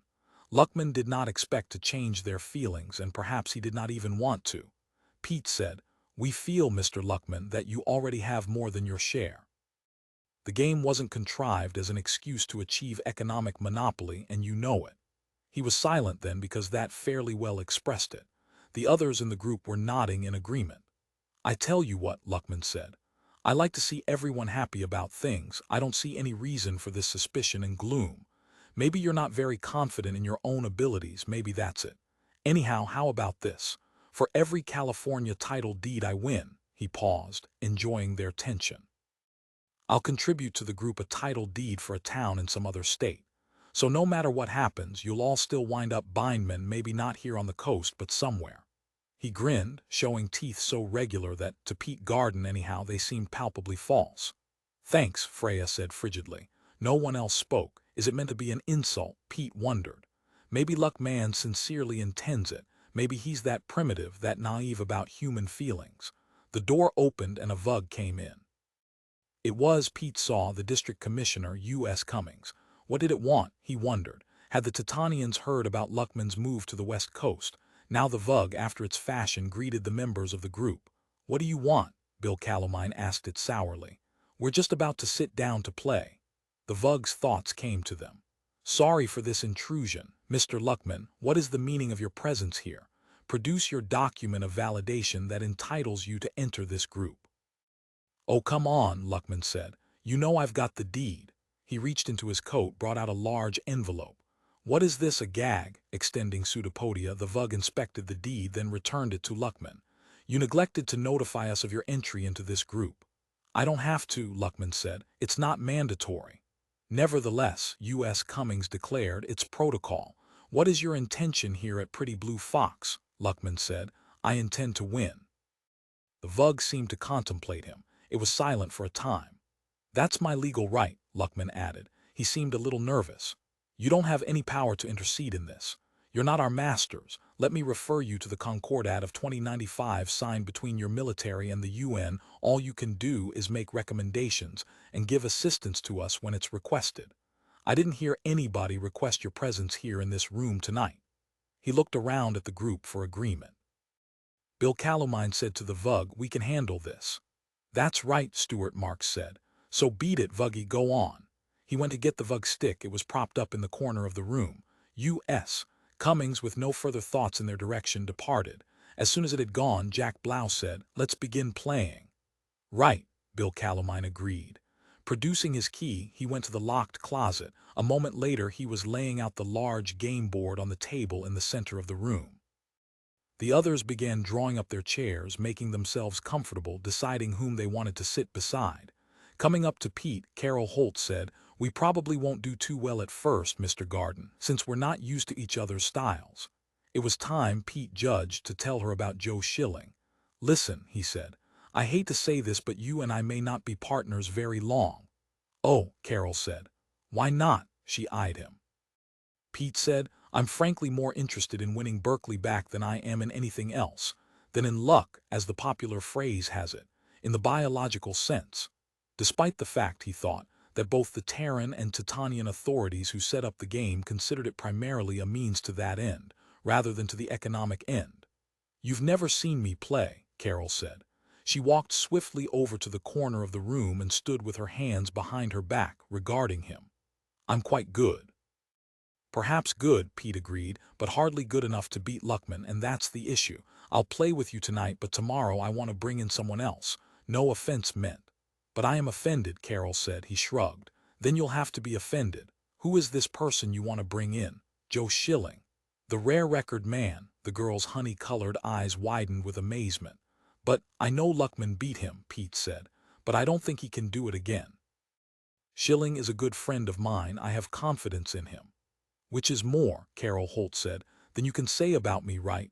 You're not even interested in seeing how I play. You've already decided. I wonder why you bothered to go through with the marriage ceremony. Pete said, for tonight, I suggest, Carol said, that we not even bother about tonight.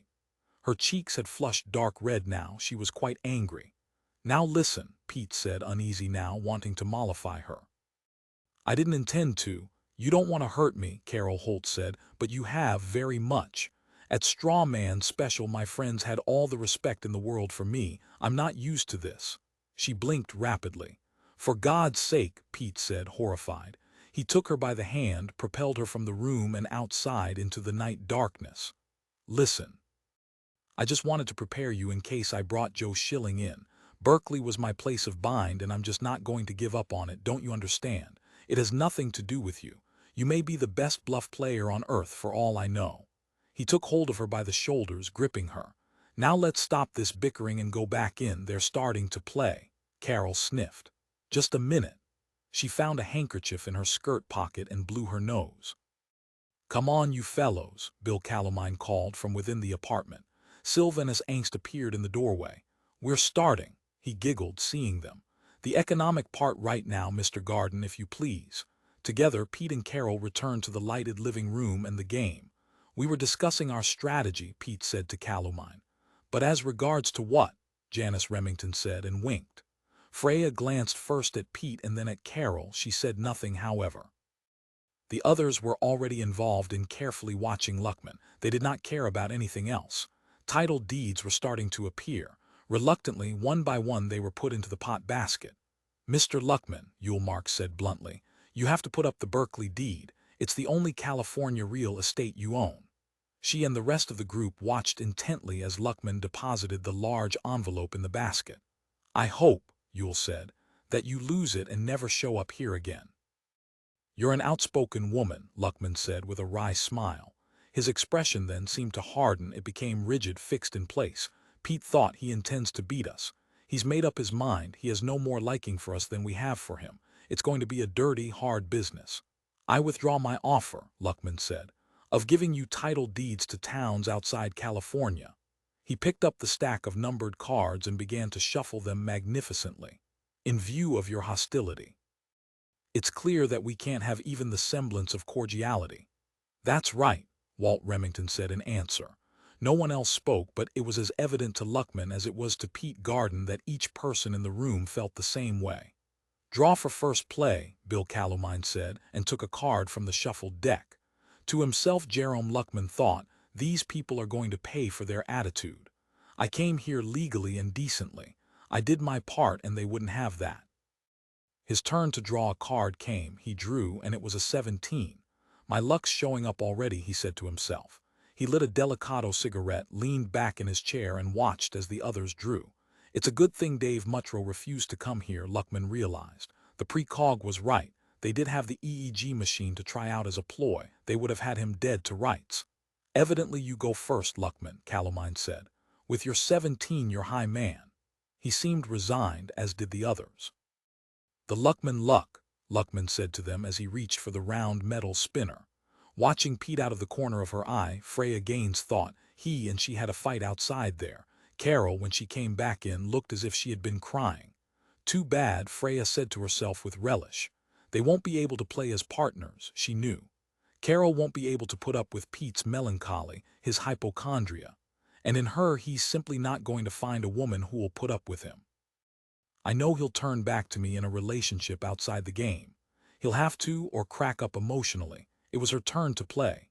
This initial round was played without the element of bluff. The visible spinner was used, not the cards. Freya spun, obtained a 4. Damn, she thought as she moved her piece 4 spaces ahead on the board. That brought her to a sadly familiar square. Excise tax. Pay $500. She paid silently. Janice Remington, the banker, accepted the bills. "How tense I am," Freya thought. "Everyone here is, including Luckman himself. Which of us," she wondered, "will be the first to call Luckman on a bluff? Who will have the courage? And if they challenge him, will they succeed? Will they be right?" She herself shrank from it. "Not me," she said to herself. "Pete would," she decided. "He'll be the first. He really hates the man." It was Pete's turn now. He spun a 7 and began moving his piece. His face was expressionless. 6 being somewhat poor, Joe Schilling owned an ancient, cantankerous, moody auto which he called Max. Unfortunately, he could not afford a newer one. As usual today, Max balked at the instructions given it. "No," it said, "I'm not going to fly out to the coast. You can walk." "I'm not asking you, I'm telling you," Joe Schilling told it. "What business do you have out on the coast anyhow?" Max demanded in its surly fashion. Its motor had started, however. "I need repair work done," it complained, "before I undertake such a long trip. Why can't you maintain me properly? Everybody else keeps up their cars." "You're not worth keeping up," Joe Schilling said, and got into the auto, seated himself at the tiller, then remembered that he had forgotten his parrot Eeyore. "Damn it," he said, "don't leave without me. I have to go back for something." He got out of the car and strode back to the record shop, key in hand. The car made no comment as he returned with the parrot. It seemed resigned now, or perhaps the articulation circuit had collapsed. "Are you still there?" Schilling asked the car. "Of course I am. Can't you see me?" "Take me to San Rafael, California," Schilling said. The time was early morning. He would probably be able to catch Pete Garden at his Protem apartment. Pete had called late last night to report on the first encounter with Lucky Luckman. The moment he heard Pete's gloomy tone of voice, Joe Schilling had known the result of the game. Luckman had won. "The problem now," Pete said, "is that he's got 2 California title deeds, so he doesn't have to risk Berkeley anymore. He can put up the other one." "You should have had me right from the start," Schilling said. After a pause, Pete said, "Well, I've got a little problem. Carol Holt Garden, my new wife, she rates herself a fine bluff player." "Is she?" "She's good," Pete said. But you still lost. I'll start out for the coast tomorrow morning." And now here he was, as promised, starting out with 2 suitcases of personal articles and his parrot Eeyore, ready to play against Luckman. Wives, Schilling thought, more of a problem than an asset.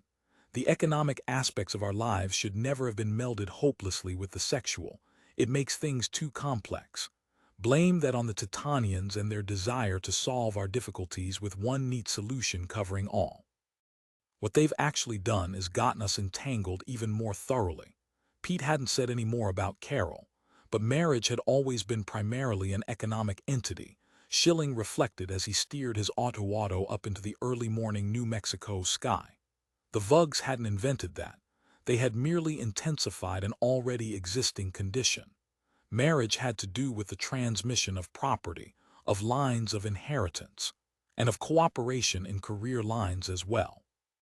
All this emerged explicitly in the game and dominated conditions. The game merely dealt openly with what had been there implicitly before. The car radio came on then, and a male voice addressed Schilling. "This is Kitchener. I'm told you're leaving my bind." "Why?" "Business on the West Coast." It irritated him that the Bindmen of the area should burst into the situation and meddle. But that was Colonel Kitchener, a fussy, elderly spinster-type retired officer who nosed into everybody's business. "I didn't give you permission," Kitchener complained. "You and Max," Schilling said. "Pardon," Kitchener berated him. "Maybe I just won't want to let you back into my bind, Schilling. I happen to know you're going to Carmel to play the game, and if you're as good as all that—" "As good as all what?" Schilling broke in. "That's to be demonstrated as yet." "If you're good enough to play at all," Kitchener said, "you ought to be playing for me." It was obvious that most of the story had leaked out. Schilling sighed. That was one difficulty with such a diminished world population. The planet had become like one extensive small town with everyone knowing everyone else's business. "Maybe you could practice in my group," Kitchener offered, "and then play against Luckman when you're back in shape. After all, you won't do your friends any good coming in cold as you are. Don't you agree?" "I may be cold," Schilling said, "but I'm not that cold." "First you denied being good and now you deny being bad," Kitchener said. "You're confusing me, Schilling. I'll permit you to go, but I hope if you do show your old talent you'll bring some of it to our table, out of a sense of loyalty to your own Bindmen. Good day." "Good day, Kitch," Schilling said and broke the circuit. Well, his trip to the coast had already earned him 2 enemies, his Watto and Colonel Kitchener. A bad harbinger, Schilling decided. Most unlucky. The car he could afford to have antagonistic to his enterprise, but not a man as powerful as Kitchener. After all, the colonel was right. If he did have any talents at the game, they should be used to support his own Bindman, not someone else. All at once Max spoke up.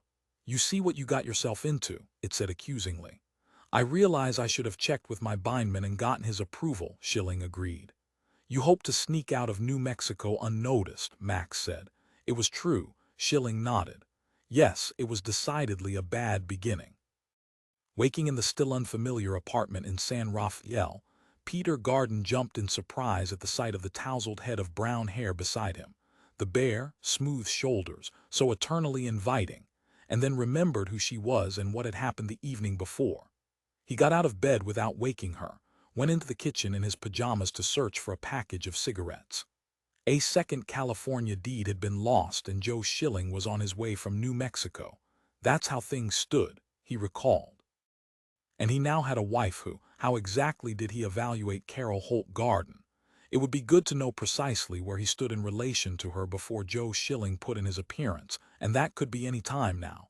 He lit a cigarette, put the tea kettle on the burner. As the tea kettle started to thank him, he said, "Be quiet, My wife's asleep." The tea kettle obediently warmed in silence. He liked Carol. She was pretty and, to say the least, great guns in bed. It was as simple as that. She was not terribly pretty, and many of his wives had been as good in bed and better, and he did not like her inordinately. Everything about his feelings was commensurate with reality. Her feelings, however, were excessive. To Carol, this new marriage challenged her sense of identity by way of her prestige. As a woman, a wife, as a game player. That was a lot.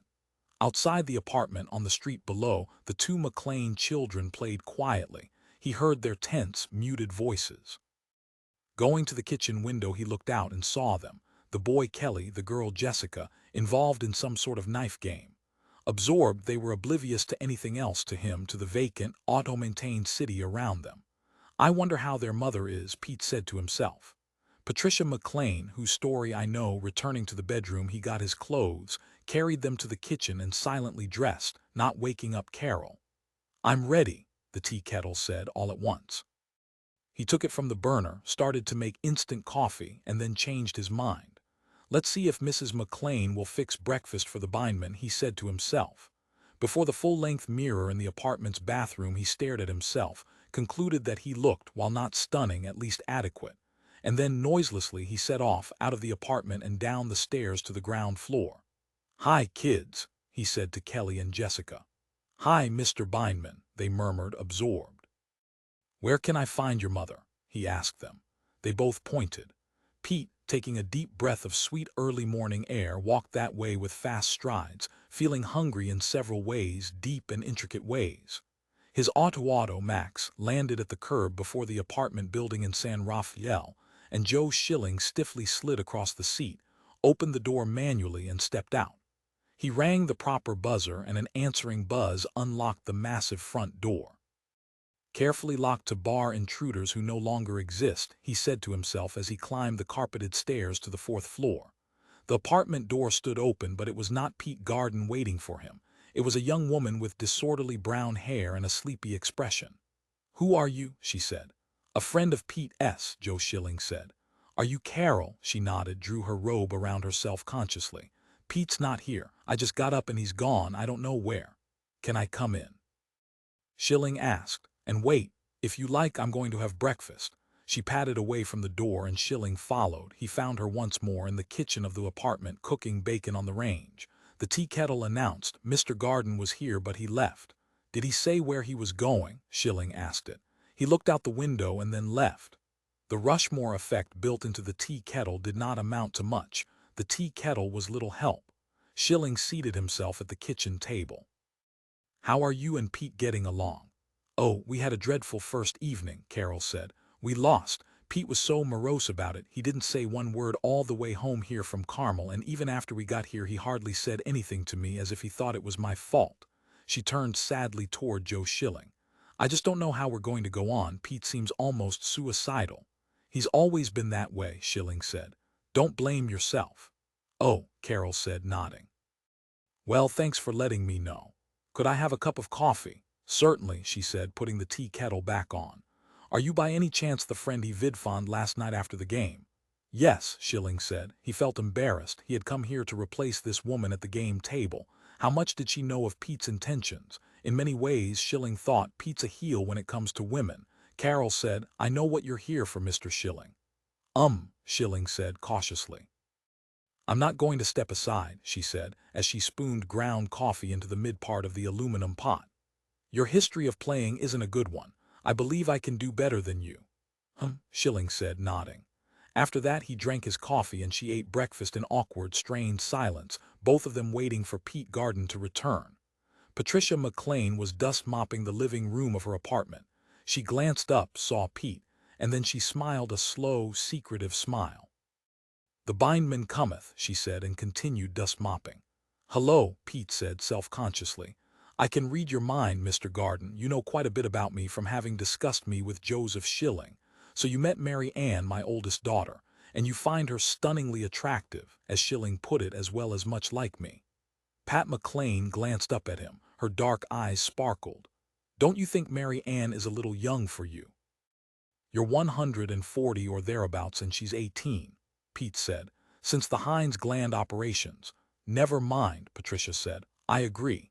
And you're also thinking that the real difference between me and my daughter is that I'm embittered and she's still fresh and feminine. This coming from a man who steadily contemplates, ruminates about suicide. I can't help it, Pete said. Clinically, it's obsessive thinking, it's involuntary. I wish I could get rid of it. Dr. Macy told me that decades ago. I've taken every pill there is, it goes away for a time and then returns. He entered the McLean apartment, had breakfast. Yes, Patricia said. And you can't eat here, it isn't proper and I don't care to fix it for you. I'll tell you truthfully, Mr. Garden, I don't wish to get involved with you emotionally. In fact, the idea of it repels me. Why? He said, as evenly as possible. Because I don't like you. And why's that? He said, not retreating either physically or psychologically. Because you're able to play the game and I'm not, Patricia said. And because you have a wife, a new one, and yet you're here, not there. I do like your treatment of her. Being a telepath is quite a help, Pete said, when it comes to making evaluations of other people's vices and weaknesses. It is. Can I help it, Pete said, if I'm attracted to you and not to Carol? You can't help what you feel, but you could avoid doing what you're doing. I'm perfectly aware of your reason for being here, Mr. Garden, but don't forget I'm married too. And I take my marriage seriously, which you do not. But of course you don't. You have a new wife every few weeks or so. Every time there's a severe setback at the game. Her disgust was manifest. Her lips were tightly compressed and her black eyes flashed. He wondered what she had been like before discovery of her psionic talent had barred her from the game. Much like I am now, Patricia said. I doubt that, he said. He thought about her daughter. I wonder if she'll be this way in time, he speculated. I suppose it depends on whether she has her mother's telepathic talent or not, and if so, Mary Ann doesn't have it, Patricia said. None of the children do. We've looked into it already. Then she won't wind up like you have, he thought. Perhaps not, Patricia said soberly. All at once she said, I won't let you stay here, Mr. Garden, but you can drive me into San Francisco if you wish. I have shopping to do there, and we can stop at a restaurant and have breakfast if you care to. He started to agree, and then he remembered Joe Schilling. I can't because of business. Strategy talks about the game. Yes, obviously he couldn't deny it. You put that first before anything else. Even with your so-called deep feelings toward me. I asked Joe Schilling to come here. I have to be around to greet him. That seemed self-evident to him. Apparently it did not seem so to her, however, but there was nothing he could do about that. Her cynicism was too deeply embedded for him to affect it in any way. Don't judge me, Patricia McLean said. You may be right, but... She moved away from him, holding her hand up to her forehead as if physically suffering. I still can't stand it, Mr. Garden. Sorry, he said. I'll leave, Pat. I tell you what, she said. I'll meet you this afternoon at 1:30 in downtown San Francisco, at Market and 3rd. We can have lunch together. Do you think you can slip away from your wife and your game-playing friend for that? Yes, he said. Then it's agreed, Patricia said, and she went on dust mopping. Pete said, tell me why you changed your mind about seeing me. What did you pick up in my mind? It must have been fairly important. I'd rather not say, Patricia answered. Please. The telepathic faculty has one basic drawback. You may not know this. It tends to pick up too much. It's too sensitive to marginal or merely latent thoughts in people, what the old psychologists called the unconscious mind. There's a relationship between the telepathic faculty and paranoia. The latter is the involuntary reception of other people's suppressed hostile and aggressive thoughts. What did you read in my unconscious, Pat? I read a syndrome of potential action. If I were a precog, I could tell you more. You may do it, you may not, but she glanced up at him. It's a violent act and it has to do with death. Death, he echoed. Perhaps, Patricia said, you'll attempt suicide. I don't know, it's inchoate still. It has to do with death and with Jerome Luckman. And it's so bad that it would make you reverse yourself in your decision not to have anything to do with me. Patricia said, it would be wrong of me after picking up such a syndrome to simply abandon you. Thanks, he said tartly. I don't want it on my conscience. I'd hate to hear on Nat's Cat's program tomorrow or the day after that you taken that overdose of Amphitol that you're obsessively preoccupied with. She smiled at him, but it was a colorless smile devoid of joy. I'll see you at 1:30, Pete said. At 3rd and Market. Unless, he thought, The inchoate syndrome having to do with violence and death, and Jerome Luckman becomes actual before then. It may, Patricia said somberly. That's another quality of the unconscious, it stands outside of time. You can't tell in reading it whether you're picking up something minutes away from actualization or days away or even years. It's all blurred together. Wordlessly, Pete turned and strode out of the apartment away from her. The next he knew, he was riding in his car high over the desert. He knew instantly that it was much later. Snapping on the radio transmitter, he said, "Give me a time signal." The mechanical voice from the speaker said, 6 p.m. Mountain Standard Time, Mr. Garden. Where am I? He asked himself. Where is this? He said to the car. Nevada. It looked like Nevada, barren and empty. The car said, Eastern Utah. When did I leave the coast? 2 hours ago, Mr. Garden. What have I done during the last 5 hours? The car said. At 9:30 you drove from Marin County, California to Carmel, to the game room in the Carmel condominium apartment building. Whom did I see? I don't know. Continue, he said, breathing shallowly. You stayed there 1 hour, then you came out and took off for Berkeley. Berkeley, he said. You landed at the Claremont Hotel. You stayed there only a short time, only a few minutes. Then you took off for San Francisco. You landed at San Francisco State College and went into the administration building. You don't know what I did there, do you? No, Mr. Garden, you were there an hour. Then you came out and took off once more. This time you landed at a parking lot in downtown San Francisco at 4th and Market. You parked me there and set out on foot. Going which way? I didn't notice. Go ahead. You returned at 2:15, got back in, and directed me to fly in an east course. I have done so ever since. And we didn't land anywhere since San Francisco. No, Mr. Garden, and by the way, I'm very short of fuel. We should come down at Salt Lake City if possible. All right, he said. Head that way. Thank you, Mr. Garden, the car said, and altered its course. Pete sat for a time, and then he switched on the transmitter and vidphoned his apartment in San Rafael. On the small screen, Carol Holt Garden's face appeared. Oh, hello, she said. Where are you? Bill Calamine called. He's getting the group together early this evening to discuss strategy. He wants to be sure both you and I are there. Did Joe Schilling show up? Yes, what do you mean? You came back to the apartment early this morning and sat out in your car talking to him. You talked out there so I wouldn't hear. Pete said hoarsely. What happened after that? I don't understand your question. What did I do? He demanded. Did I go anywhere with Joe Schilling? Where is he now? I don't know where he is now, Carol said. What on earth is the matter with you? Don't you know what you did today? Do you always have periods of amnesia? Pete grated. Just tell me what happened. You sat in the car talking to Joe Schilling and then he went off, I guess. Anyhow, you came back upstairs alone and said to me, just a second, I have something on the stove. She disappeared from the screen. He waited, counting the seconds, until at last she returned. Sorry, let's see. You came back upstairs. Carol paused, meditating. We talked.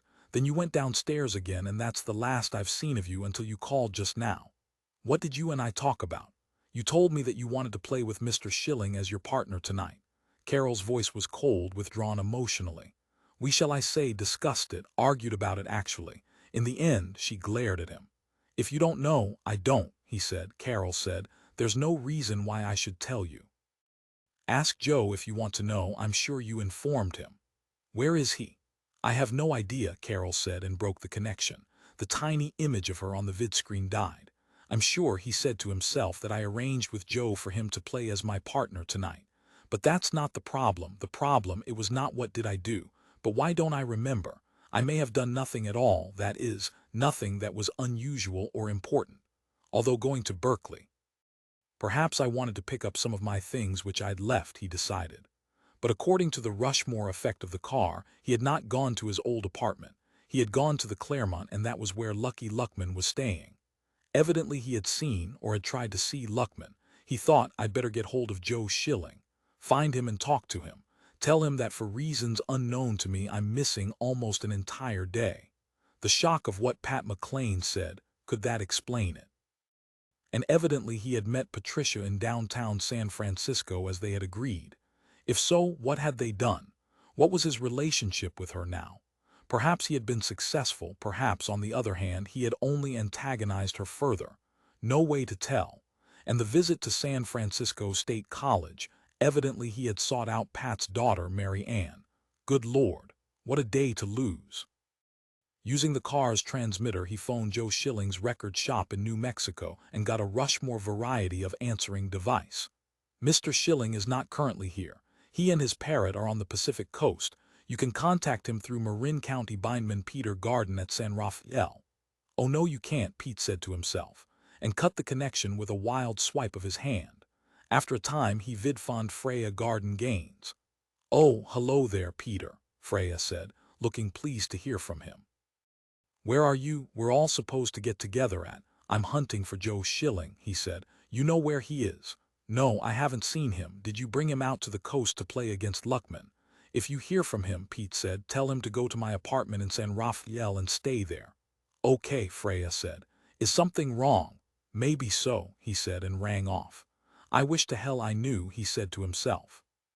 To the car he said, do you have enough fuel to head directly back to San Rafael without stopping at Salt Lake City? No, Mr. Garden, the car said. Get your damn fuel then, he told it, and then let's get back to California as fast as possible.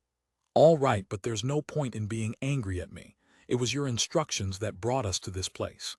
He cursed at the car, and sat impatiently waiting as it nosed down toward deserted, vast Salt Lake City below. 7. When finally he got back to San Rafael, it was evening. He switched on the landing lights of the car and came to rest at the curb before his apartment building.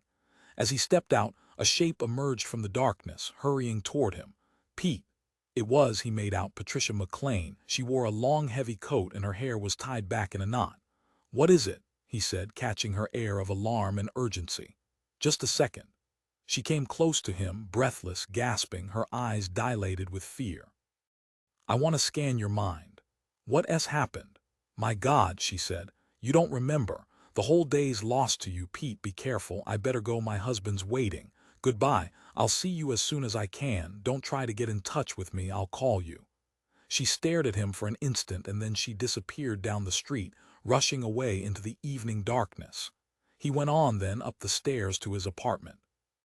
In the living room, large, red-bearded Joseph Schilling sat waiting. Seeing him, Schilling at once rose to his feet.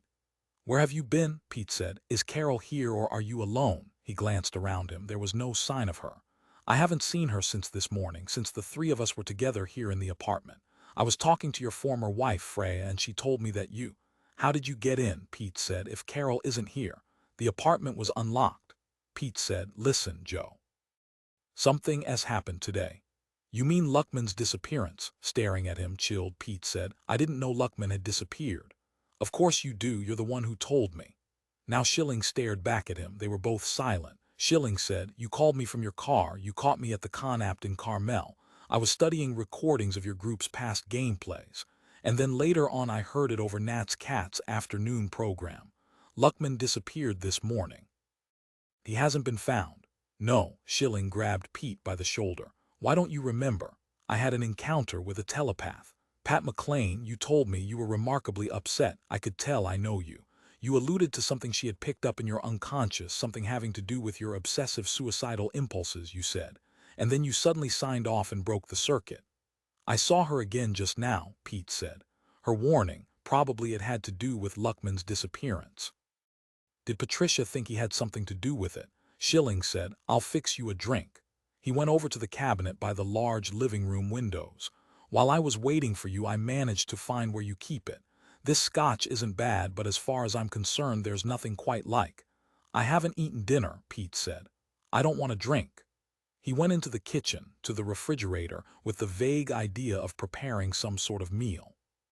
There's some very fine kosher-style corned beef. I picked it up at a delicatessen in San Francisco, it in dark bread and slaw.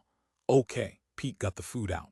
We don't have much time to get to Carmel. We're supposed to be there early, but if Luckman doesn't show up, are the police looking for him? Have they been called in?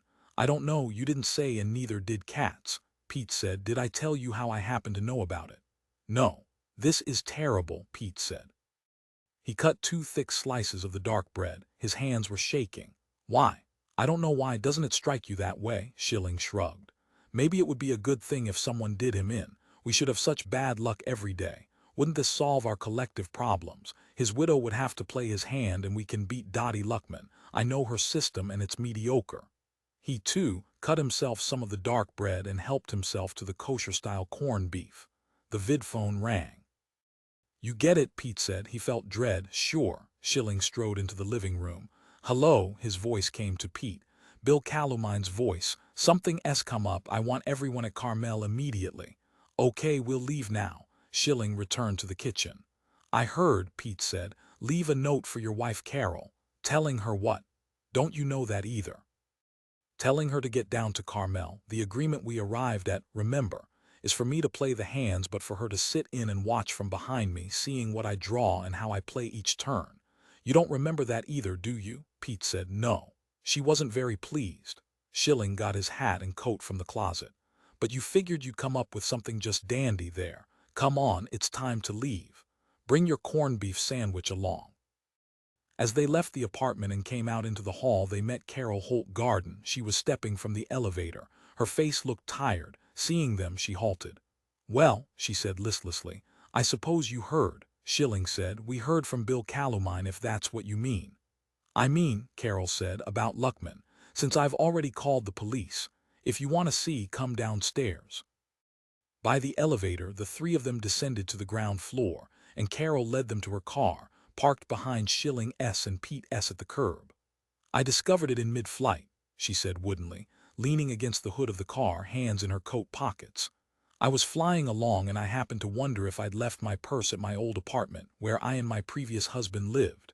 I was there today, getting some things I had forgotten." Pete and Joe Schilling opened the door to her car. "I switched on the dome light," Carol said, "and saw it. It must have been put in while I was parked at my old apartment, but it's barely possible that it was done even earlier when I was here this morning." She added, "You can see that it is way down on the floor out of sight. I touched it trying to find my purse." She was silent then. By the glare of the dome light, Pete saw the body jammed behind the front seats of the car. It was Luckman, no doubt of it. Even in death, the round, plump-cheeked face was recognizable. It was not ruddy now. It was, in the artificial light, a pulpy gray. "I called the police at once," Carol said, "and arranged to meet them here." Sirens were now audible in the black sky above them, a long way off. "8 facing the members of the group Pretty Blue Fox," Bill Calumine said. "Ladies and gentlemen, Jerome Luckman has been murdered and every one of us is a suspect. That's the situation. There isn't much more I can tell you at this time. Naturally, there will be no game playing tonight." Sylvanus Angst giggled and said, "I don't know who did it, but whoever it is, congratulations." He laughed, waiting for the others to join in. "Be quiet," Freya said to him sharply. Coloring, Angst said, "But I'm right, it's the best news." "It's not good news that we're under suspicion," Bill Calumine said shortly. "I don't know who did it or even if any of us did it. And I'm not even sure that it's to our advantage. We may find enormous legal complications in getting back the 2 California title deeds which we lost to him. I just don't know, it's too soon. What we need is legal advice." "Right," Stuart Marks said, and around the room the other members of the group nodded. "We should jointly hire an attorney, a good one, to help protect us," Jack Blau said, "and to advise us how best to get those 2 deeds back." "A vote," Walt Remington said. Irritably, Bill Calumine said, "We don't need to vote, it's obvious we need an attorney. The police will be here any time now. Let me ask this," he glanced around the room, "if one of you did it, and I stress the word if, does that person want to declare himself now?" There was silence. No one moved. With a brief smile, Calumine said, "That takes care of that anyhow. If one of us killed Luckman, he's not going to say." "Would you want him to?" Jack Blau asked. "Not particularly," Calumine said. He turned to the vidphone. "If no one objects, I'll call Bert Barth, my attorney in Los Angeles, and see if he can get right up here." "All right." Again he glanced around. No one objected. "All right then," Calumine said and dialed. Schilling said, "Whoever did it, for whatever motives," his voice was harsh, "putting it in Carol Holt Garden's car was a vicious and brutal act, wholly inexcusable." Freya smiled. "We can condone the murder but not putting the body in Mrs. Garden's car. An odd era we're living in." "You know I'm right," Schilling said to her. Freya shrugged. Into the vidphone, Bill Calumine was saying, "Give me Mr. Barth, it's an emergency."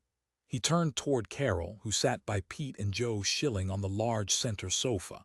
"I'm particularly thinking of your protection, Mrs. Garden, in our hiring of legal counsel, since it was found in your car." Carol's no more a suspect than anyone else, Pete said. At least he thought. I hope not. Why should she be? After all, she notified the police as soon as she found it. Lighting a cigarette, Schilling said to him, so I arrived too late. I'll never have my opportunity to get back at Lucky Luckman, Stuart Marks murmured, unless you already have. Meaning what? Schilling said, turning toward him and surveying him. Hell, what do you think I mean? Marks said. On the vidscreen, the firm, elongated features of the Los Angeles attorney Bert Barth had formed, and Barth was already in the process of advising the group. They'll come as a team, he was explaining to Bill Calumine. One Vug, one Terran. That's customary in capital crimes. I'll get up there as soon as I can, but it'll take me at least half an hour. Be prepared for them both to be excellent telepaths. That's customary too. But remember, evidence obtained through telepathic scanning is not legal in a Terran court of law. That's been solidly established. Calumine said. It sounds to me like a violation of the provision in the U.S. Constitution against a citizen being forced to testify against himself. That too, Barth said, nodding. Now the whole group was silent, listening to the conversation between Calumine and the attorney. The police telepaths can scan you and determine if you're guilty or innocent, but other evidence has to be produced for it to stand up in court. They will use their telepathic faculties to the hilt, however, you can be sure of that. The Rushmore effect of the apartment now chimed and then announced, 2 persons are outside wishing to enter. Police? Stuart Marks asked. 1 Titanian, the Rushmore effect said, and 1 Terran. Are you police? It was addressing the visitors. They are police, it informed the group. Shall I admit them? Have them come on up, Bill Calumine said after an exchange of glances with his attorney. Barth continued, what your people must be prepared for is this. By law, the authorities can disband your group until this crime is solved.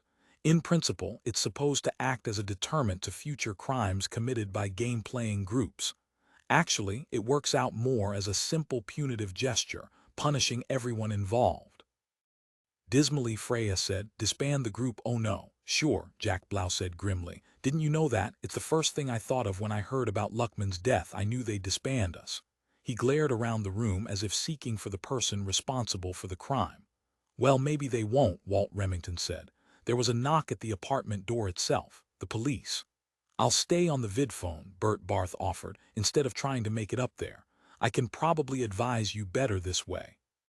From the vidscreen he looked toward the door. Freya opened the door. There stood a lean, tall young Terran and beside him a Vug. The Terran said, I'm Wade Hawthorne.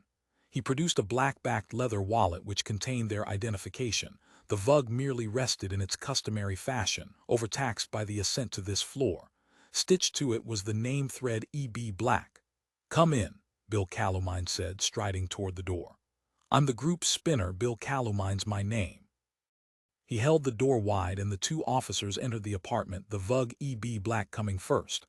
We wish first to talk to Mrs. Carol Holt Garden, the Vug thought propagated to the group, since the corpse was found in her car. I'm Carol Garden. She rose to her feet, stood steady and calm as the team of police turned to face her. Do we have your permission to scan you telepathically? Wade Hawthorne asked her. She glanced at the vidscreen. Tell them yes, Bert Barth said. To the 2 police he said, I'm Barth, their legal counselor in Los Angeles. I've advised my clients, this group Pretty Blue Fox, to cooperate with you fully. They will all be open for telepathic scanning, but they understand, and I know you do too, that any evidence you obtain in this fashion can't be entered in a court of law. That's correct, Hawthorne said and walked over to Carol. The Vug slid slowly after him and there was silence. It appears to be as Mrs. Garden related on the phone, the Vug E.B. Black said presently. She discovered the corpse in mid-flight and at once notified us. To its companion the Vug continued, I find no indication that Mrs. Garden had any prior knowledge of the corpse's presence in her car. She does not appear to have had anything to do with Luckman prior to that discovery. Do you agree? I agree, Hawthorne said slowly. But he glanced around the room. There is something in connection with her husband, Mr. Peter Garden. I'd like to examine you next, Mr. Garden. Pete, his throat dry, rose to his feet. Can I talk with our attorney a moment in private? He said to the policeman Hawthorne. No, Hawthorne said in a pleasant, even voice. He's already advised you on this matter. I see no reason to permit you to. I'm aware of what his advice is, Pete said. I'm interested in learning the consequences if I were to refuse. He walked across the room to the vidphone. Well, he said to Barth. You'll become a prime suspect, Barth said. But it's your right, you can refuse. I'd advise you not to, because if you do they'll never stop hounding you. They'll scan you sooner or later anyhow. Pete said, I have an aversion to having my mind read.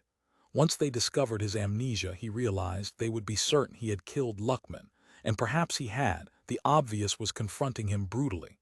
What's your decision? Hawthorne asked him. You've probably begun to scan me already, Pete said. Barth of course was right. If he refused they would scan him anyhow, if not now then some other time. Go ahead, he said, and felt sick and weary. He walked over to the two of them and stood with his hands in his pockets. Time passed. No one spoke. I've picked up the matter which Mrs. Garden was thinking about, the Vug thought radiated to its companion. Have you? Yes, Hawthorne said, nodding. To Pete he said, you have no actual memory of today, do you? You've reconstructed it from remarks made by your auto, or at least by alleged remarks. You can question the Rushmore of my car, Pete said. It informed you, Hawthorne said slowly, that you paid a visit to Berkeley today. But you don't actually know if it was to see Luckman, and if so, whether you did see him or not. I can't imagine why this block in your mind exists. Was it self-imposed? And if so, how?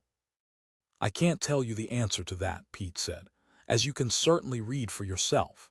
Hawthorne said dryly, anyone intending to commit a capital crime would of course know that telepaths would be brought in. He would have to deal with that, and nothing could possibly benefit him more than a segment of amnesia entering to block out that period of his activities. To E.B. Black he said, I would presume we should take Mr. Garden into custody. The Vug answered, perhaps. But we must examine the others as a matter of course. To the group it declared, you are ordered to disband as a game-playing organization. From this moment on it is illegal for any of you to come together for the purpose of playing bluff.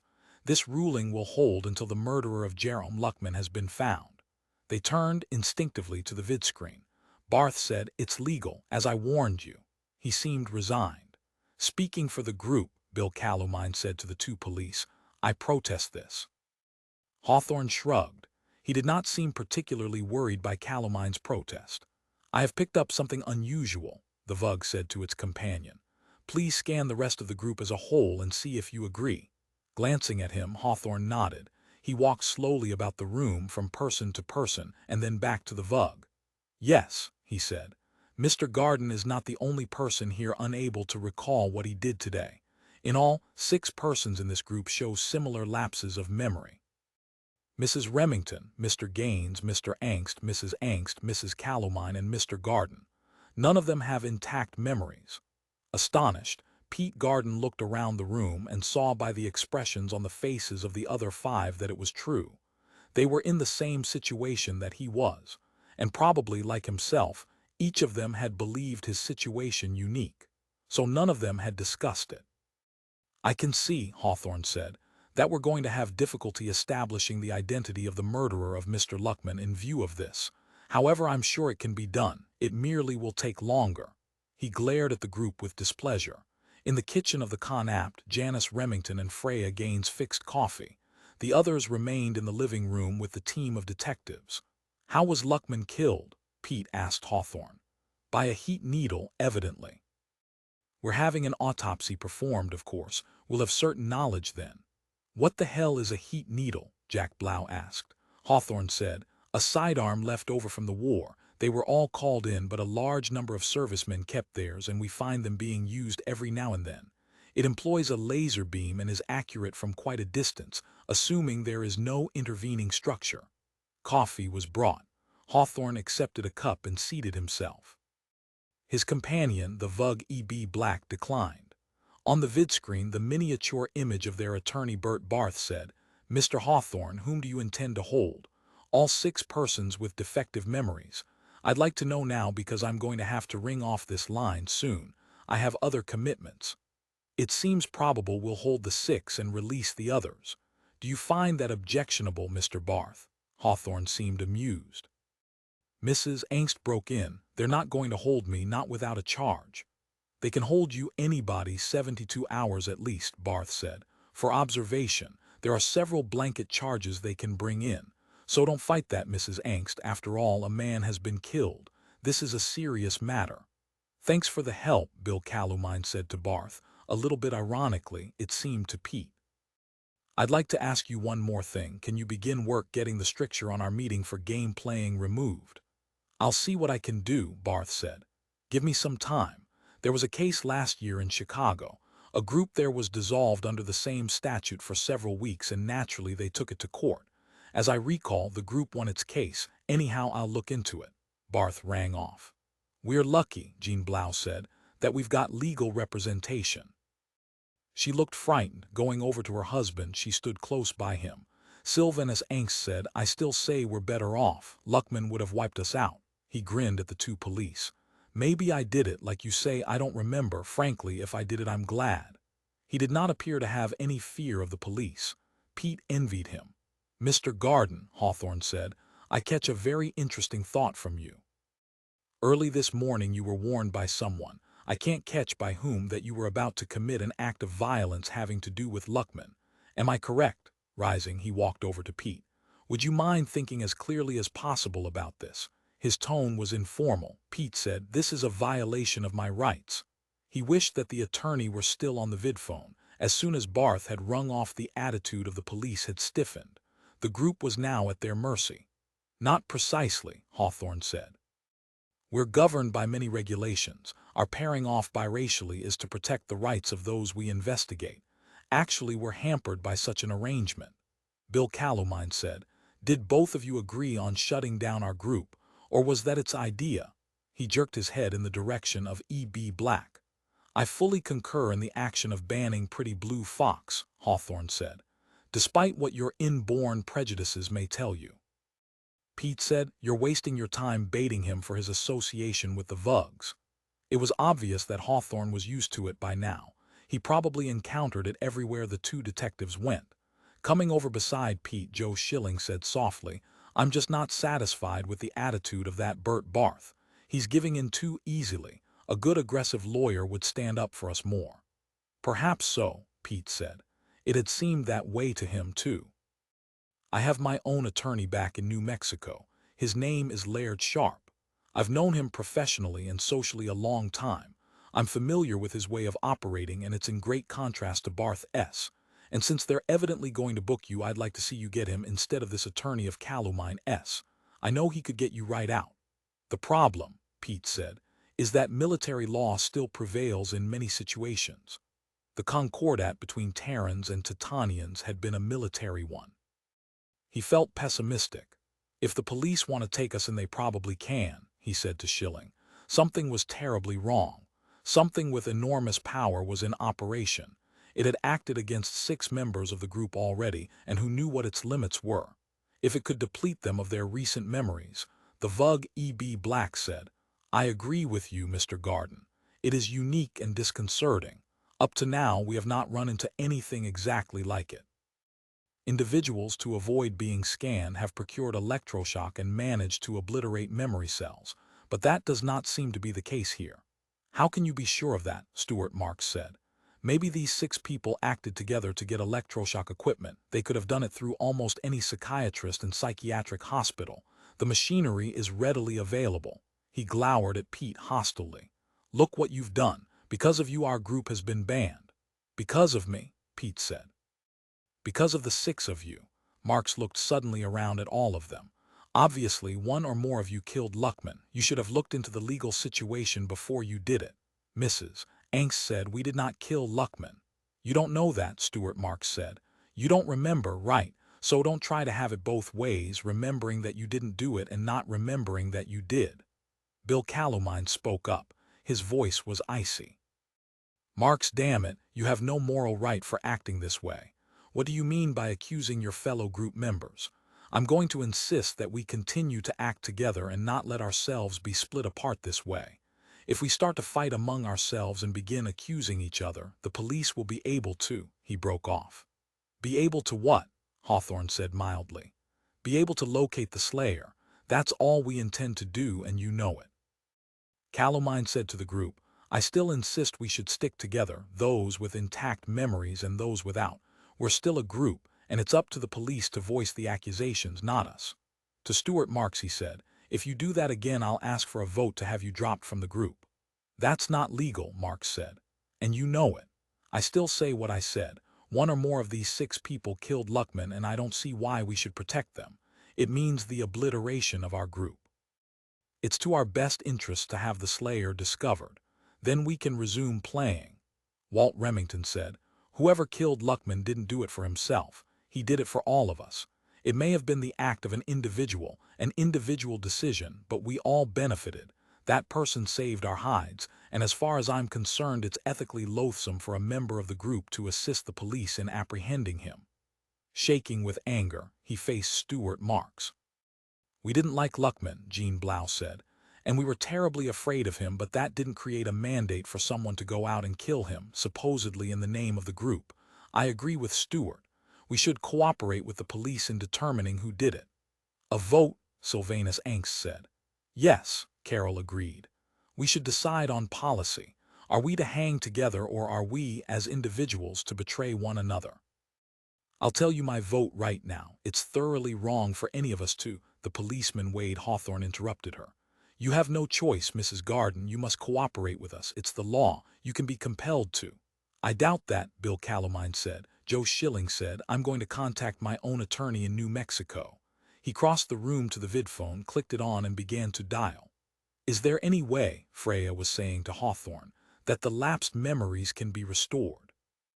"Not if the brain cells in question have been destroyed," Hawthorne answered. "And I assume that's the case.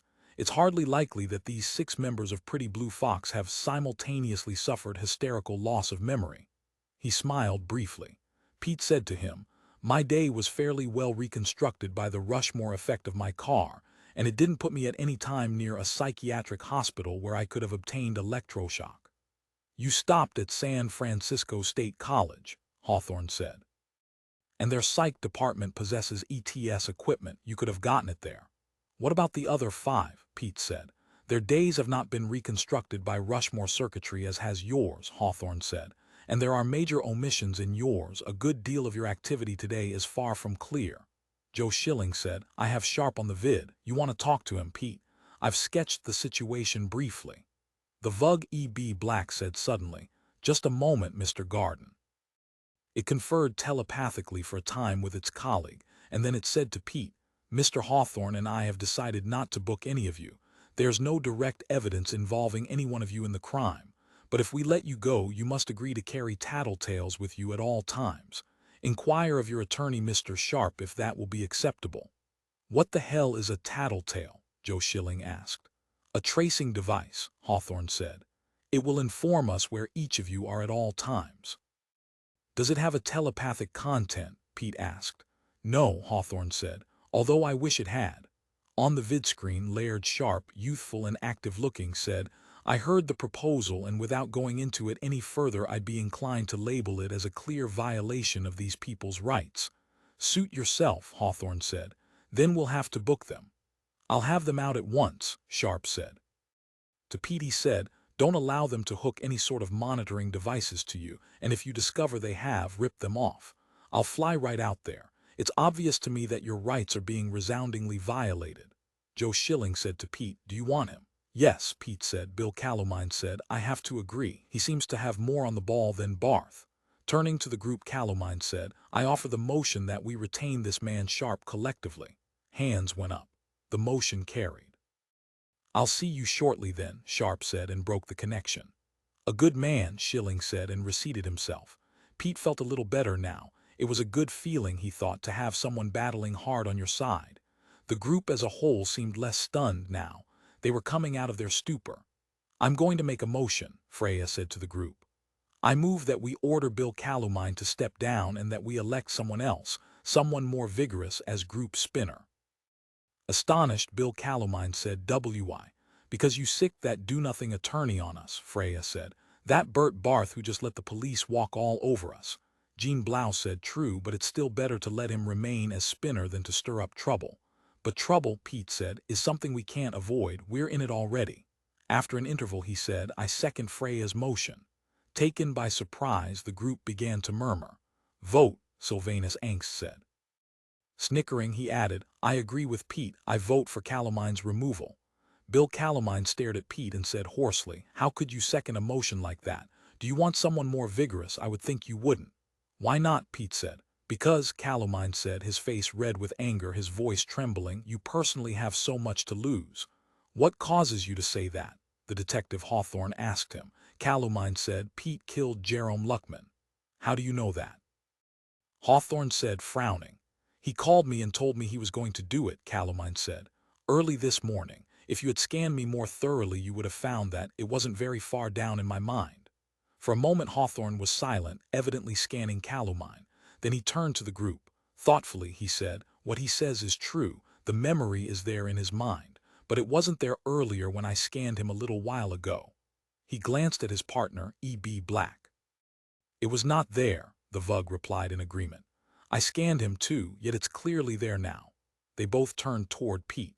9 Joe Schilling said, I don't think you killed Luckman, Pete. I also don't think you called Bill Calamine and told him you were going to. I think someone or something is manipulating our minds. That thought was not in Calamine's head originally. Both cops scanned him. He was silent then. The two of them were at the Hall of Justice in San Francisco, awaiting the arraignment. It was an hour later. When do you think Sharp will be here? Pete said. Any time, Schilling paced about. Calamine obviously is sincere. He actually believes you said that to him. There was a commotion down the corridor and Laird Sharp appeared, wearing a heavy blue overcoat and carrying a briefcase. He strode toward them. I've already talked to the district attorney. I got them to lower the charge from homicide to simply knowledge of a homicide and deliberate concealment of the knowledge from the police. I pointed out that you're a Bindmen, you own property in California. You can be trusted out on bail. We'll have a bond broker in here and get you right out. Pete said, thanks. It's my job, Sharp said. After all, you're paying me. I understand you've had a change of authority in your group. Who's your spinner now that Calamine is out? My quondam wife, Freya Garden Gaines, Pete said. Your quondam or your goddamn wife? Sharp asked, cupping his ear. Anyhow, the real question is, can you swing the group so that they'll help pay my fee? Or are you alone in this? Joe Schilling said. It doesn't matter. In any case, I'll guarantee your fee.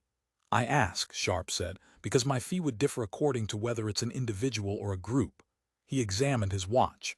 Well, let's get the arraignment over and the bond broker in here, and then let's go somewhere and have a cup of coffee and talk the situation over. Fine, Schilling said, nodding. We've got a good man here, he said to Pete. Without Laird you'd be in here on an unbailable offense. I know, Pete said tensely. Let me ask you point blank, Laird Sharp said across the table to Pete. Did you kill Jerome Lucky Luckman? Pete said, I don't know. He explained why. Scowling, Laird Sharp said, 6 persons, you say. Name of God, what's going on here? So you could have killed him, you or any one of you or several or even all. He fingered a sugar cube. I'll tell you a piece of bad news. The widow Luckman Dottie is putting great pressure on the police to break this case. That means they're going to try for a conviction as soon as possible, and it'll be before a military court. It's that damn Concordat. We've never gotten out from under it. I realize that, Pete said. He felt tired. The police have given me a written transcript of the investigating officer's report, Sharp said, reaching into his briefcase. I had to pull a few strings, but here it is. He brought a voluminous document from his briefcase and pushed his coffee cup aside to lay it out on the table. I've already glanced at it. This E.B. Black found in your memory an encounter with a woman named Patricia McLean who told you that you were about to perform an act of violence having to do with Luckman's death. No, Pete said. Having to do with Luckman and death. It's not quite the same thing. The lawyer eyed him keenly. Very true, Garden. He returned to the document. Counselor, Schilling said, they have no real case against Pete. Outside of that phony memory that Calamine has, they've got nothing. Sharp nodded. Except the amnesia, and you share that with 5 other group members. But the problem is that they'll be digging around trying to get more dope on you, beginning from the assumption that you are guilty. And by starting with that as a premise, God knows what they may be able to find. You say your auto said you dropped by Berkeley sometime today, where Luckman was staying. You don't know why or even if you managed to reach him. God, you may have done it all right, Garden, but we'll presume you didn't for the purposes of our case. Is there anyone that you personally suspect, and if so, why? No one, Pete said. Incidentally, Sharp said, I happen to know something about Mr. Calumine's attorney, Bert Barth. He's an excellent man. If you deposed Calumine on Barth's account, you were in error. Barth is inclined to be cautious, but once he gets started, you can't pull him loose. Pete and Joe Schilling glanced at each other. Anyhow, Sharp said, the die is cast. I think your best bet, Garden, is to look up your psionic woman friend Pat McLean and find out what you and she did today and what she read in your mind while you were with her. Okay, Pete said. He agreed. Shall we go there now? Sharp said, putting his document away in his briefcase and rising to his feet. It's only 10 o'clock. We may be able to catch her before she goes to bed. Also standing up, Pete said, there's a problem. She has a husband, whom I've never met, if you understand me. Sharp nodded. I see. He meditated. Maybe she'd be willing to fly here to San Francisco. I'll give her a call. If not, is there any other place you can think of? Not your apartment, Joe Schilling said. Carol's there. He regarded Pete somberly. I have a place now. You don't remember, but you found it for me in your present bind, San Anselmo. It's about 2 miles from your own apartment. If you want, I'll call Pat McLean. She no doubt remembers me. Both she and Al, her husband, have bought Jussie Bjorling records from me. I'll tell her to meet us at my apartment. Fine, Pete said. Joe Schilling went to the vidphone in the back of the restaurant to call. He's a nice guy, Sharp said to Pete as they waited. Yes, Pete agreed. Do you think he killed Luckman? Startled, Pete jerked his head, stared at his lawyer. Don't become unglued, Sharp said smoothly. I was just curious. You are my client, Garden. As far as I'm professionally concerned, everyone else is a suspect over and above you, even Joe Schilling, whom I've known for 85 years. You're a Jerry, Pete said, surprised. With such energy, Pete had assumed Sharp to be no more than 40 or 50. Yes, Sharp said. I'm a geriatric like yourself, 115 years old. He sat broodingly, twisting a match folder up into a ball. Schilling could have done it. He's hated Luckman for years. You know the story of how Luckman reduced him to penury. Then why did he wait until now? Glancing at him, Sharp said. Schilling came out here to play Luckman again. Right. He was positive he could beat Luckman if they ever tangled again. He's been telling himself that all this time, ever since Lucky beat him. Maybe Joe got out here, all prepared to play for your group against Luckman, then lost his nerve, discovered at the last moment that when it came right down to it, he couldn't beat Luckman after all, or at least feared he couldn't. I see, Pete said. So he was in an untenable position, committed to playing and beating Luckman, not merely for himself but for his friends, and he knew he simply could not do it. What other way out than to? Sharp broke off. Joe Schilling was crossing the near-empty restaurant, returning to the table. It's a compelling theory anyhow, Sharp said, and turned to greet Joe Schilling. What's an interesting theory? Joe said, seating himself. Sharp said, the theory that a single enormously powerful agency is at work manipulating the minds of the members of Pretty Blue Fox, turning them into a corporate instrument of its will. You put it a little grandiosely, Joe said, but in the main I feel that must be the case, as I said to Pete. What did Pat McLean say? Pete asked. She'll meet us here, Joe said. So let's have a second cup of coffee. It'll take her another 15 minutes. She had gone to bed. A half-hour later, Pat McLean, wearing a light trench coat, low-heeled slippers and slacks, entered the restaurant and walked toward their table. Hello, Pete, she said to him. She looked pale and her eyes were unnaturally dilated. Mr. Schilling, she nodded to Joe, and she studied Laird Sharp as she seated herself. I'm a telepath, you know, Mr. Sharp. Yes, I read that you know you're Pete's lawyer. Pete thought, I wonder how, if at all, Pat's telepathic talent could assist me at this point. I had no doubts about Sharp, and I don't in any way, shape, or form accept his theory about Joe Schilling. Glancing at him, Pat said, I'll do all I can to help you, Pete. Her voice was low but steady. She had herself under control. The panic of a few hours ago was gone. You don't remember anything that happened between us this afternoon? No, he admitted. Well, Pat said, you and I got on astonishingly well for two people who are married to someone else entirely. Sharp asked her, was there anything in Pete's mind when he met you this afternoon about Lucky Luckman? Yes, she said. A tremendous desire for Luckman's death.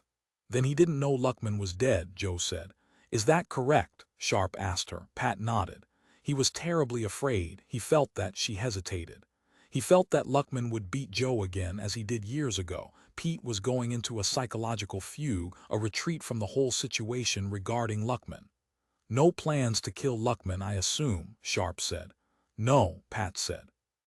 "If it can be established that Luckman was dead by 1:30, Joe Schilling said, "wouldn't that clear Pete?" "Probably," Sharp said. To Pat he said, "You'd testify to this in court." "Yes," she nodded, "despite your husband." After a pause she again nodded. Sharp said, "And would you let the telepaths of the police scan you?" "Oh Christ," she said, drawing back. "Why not?" Sharp said. "You're telling the truth, aren't you?" "Why yes," Pat said. "But," she gestured, "there's so much more, so many personal matters." Schilling said wryly, ironic. As a telepath she's been scanning people's private ruminations all her life. Now when it's a question of a telepath scanning her. "But you don't understand," Pat said. "I understand," Schilling said. "You and Pete had an assignation today. You're having an affair, correct?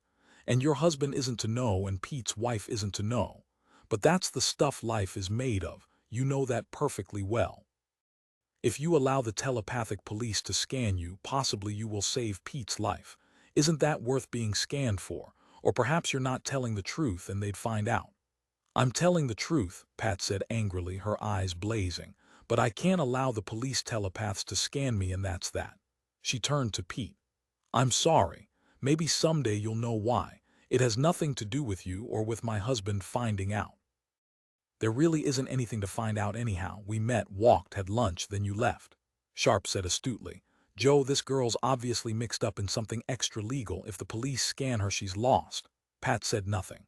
But the expression on her face showed that it was so. The attorney was right. What could she be involved with, Pete wondered. Strange, he would never have imagined it about her. Pat McLean seemed too withdrawn, too encapsulated. "Maybe it's a pose," she said, picking up his thought. Sharp said, "So we can't get you to testify for Pete, even though it's direct evidence that he did not know of Luckman's death." He eyed her intently. "I heard on TV," she said, "that Luckman is believed to have been killed sometime late today near dinner time, so," she gestured, "my testimony wouldn't help anyhow." "Did you hear that?" Sharp said. "Odd. I listened too on the way here from New Mexico, and according to Nat's cats the time of Luckman's death had still to be established." There was silence. "It's too bad," Sharp said acidly, "that we can't read your mind, Mrs. McLean, as you can read ours. It might prove somewhat interesting." "That clown Nat's cats," Pat said. "He's not a newscaster anyhow. He's a pop singer and disc jockey. He sometimes is 6 hours behind in his so-called news briefs." With steady fingers she got out a cigarette and lit up. "Go out and track down a news vendor, get a late edition of the Chronicle. It's probably in that." Sharp said, "It doesn't matter, because in any case you won't testify for my client." To Pete she said, "Forgive me." "Hell," Pete said, "if you won't testify you won't." And anyhow he tended to believe her about the time of death having been established as late in the day. "What sort of extralegal activity would a pretty woman like you be mixed up in?" Sharp asked her. Pat said nothing. "It could be noised about," Sharp pointed out to her. "And then the authorities would want to scan you whether you testify in this or not." "Let it drop," Pete said to him. Sharp glanced his way, shrugged. "Whatever you say." "Thank you, Pete," Pat said. She sat smoking silently. "I have a request," Sharp said after a time, "to make of you, Mrs. McLean. As you have probably already gleaned from Mr. Garden's mind, 5 other members of Pretty Blue Fox have shown up with amnesia regarding the day's activities." "Yes," Pat nodded. "Undoubtedly they will all be attempting to determine what they did and did not do today in the manner that Pete employed, checking with various Rushmore units and so on. Would you be willing to assist us by scanning these 5 people in the next day or so to determine what they've learned?" "Why?" Joe said. "I don't know why," Sharp answered. "And I won't know until she gives us the information." But he hesitated, chewing his lower lip and scowling. "I'd like to find out if the paths of these 6 people intersected at any moment during the day, during the now-forgotten interval." "Give us your operational theory," Joe said. Sharp said, "It's possible that all 6 acted in concert, as part of a complicated, far-reaching plan. They may have elaborated it some time in the past, and had that removed by electroshock also." With a grimace Joe Schilling said, "But they didn't know until just the other day that Lucky Luckman was coming out here."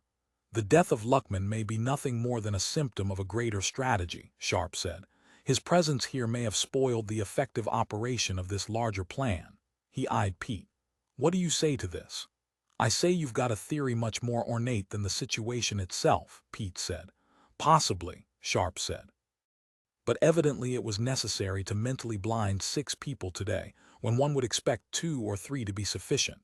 2 in addition to the murderer himself would have made prosecution difficult enough, I think. But I could be wrong. Whoever is behind this may simply be playing it as cautious as he can. The master game player, Pete said. Pardon? Sharp said. Oh yes. Bluff, the game Mrs. McLean can never play because she's too talented. Game that cost Joe Schilling his status and Luckman his life. Doesn't this homicide make you a trifle less bitter, Mrs. McLean? Maybe you're not so badly off after all. How did you know that? Pat asked him. About what you term my bitterness. I've never seen you before tonight, have I? Or is my bitterness that well known? It's all in the briefcase, Sharp said, patting the leather side of it. The police got it from Pete's mind. He smiled at her. Now let me ask you something, Mrs. McLean. As a psi person, do you have contact with very many other psi individuals? Sometimes, Pat said. Do you know firsthand the range of psionic ability? For instance, we all know about the telepath, the precog, the psychokinetic, but what about the rarer talents? For example, is there a subvariety of psi which deals with the alteration of the contents of other people's psyches? A sort of mental psychokinesis, Pat said. Not to my knowledge, no. You understand my question? Yes. She nodded. But to my knowledge, which is limited, no psi talents exist which could explain the amnesia of the 6 members of Pretty Blue Fox, nor the alteration in Bill Calumine's mind regarding what Pete did or did not say to him. You say your knowledge is limited. Sharp scrutinized her as he spoke. Then it's not impossible that such a talent and such a psi person could exist. Why would a psionic individual want to kill Luckman? Pat asked. Why would anyone want to? Sharp said. Obviously someone did. But someone in Pretty Blue Fox. They had reasons to, Sharp said quietly. There is nothing in the makeup of the members of Pretty Blue Fox which would account for the capacity to cripple the memories of 6 people and alter the memory of a 7th. Does such a capacity exist anywhere that you know of? Pat asked him. Yes, Sharp said. During the war both sides used techniques of that sort. It goes all the way back to mid-20th century Soviet brainwashing procedures. Horrible, Pat said with a shudder. One of the worst periods in our history. At the door of the restaurant, an automated news vending machine appeared with a late edition of the Chronicle. Its Rushmore effect bleated out, special coverage of the Luckman murder case. The restaurant, except for their party, was empty. The news vending machine, being homotropic, headed toward them, still bleeding. The Chronicle's own circuit investigates and discloses startling new details not found in the Examiner or the News Call Bulletin.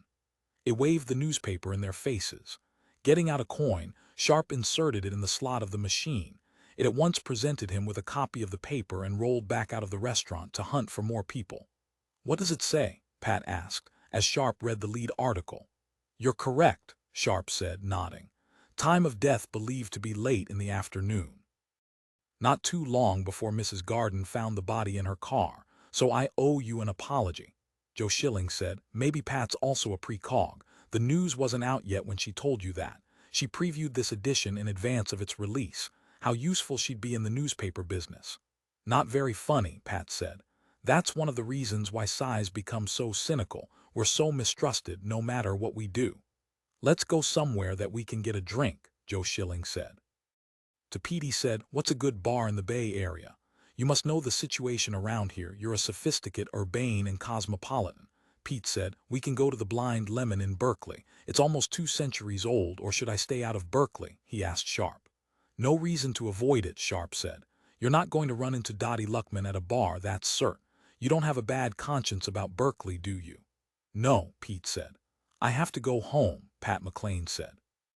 Goodbye. She rose to her feet. Accompanying her to her car, Pete said, thanks for coming. On the dark San Francisco sidewalk she stood by her car, stubbing her cigarette out with the toe of her slipper.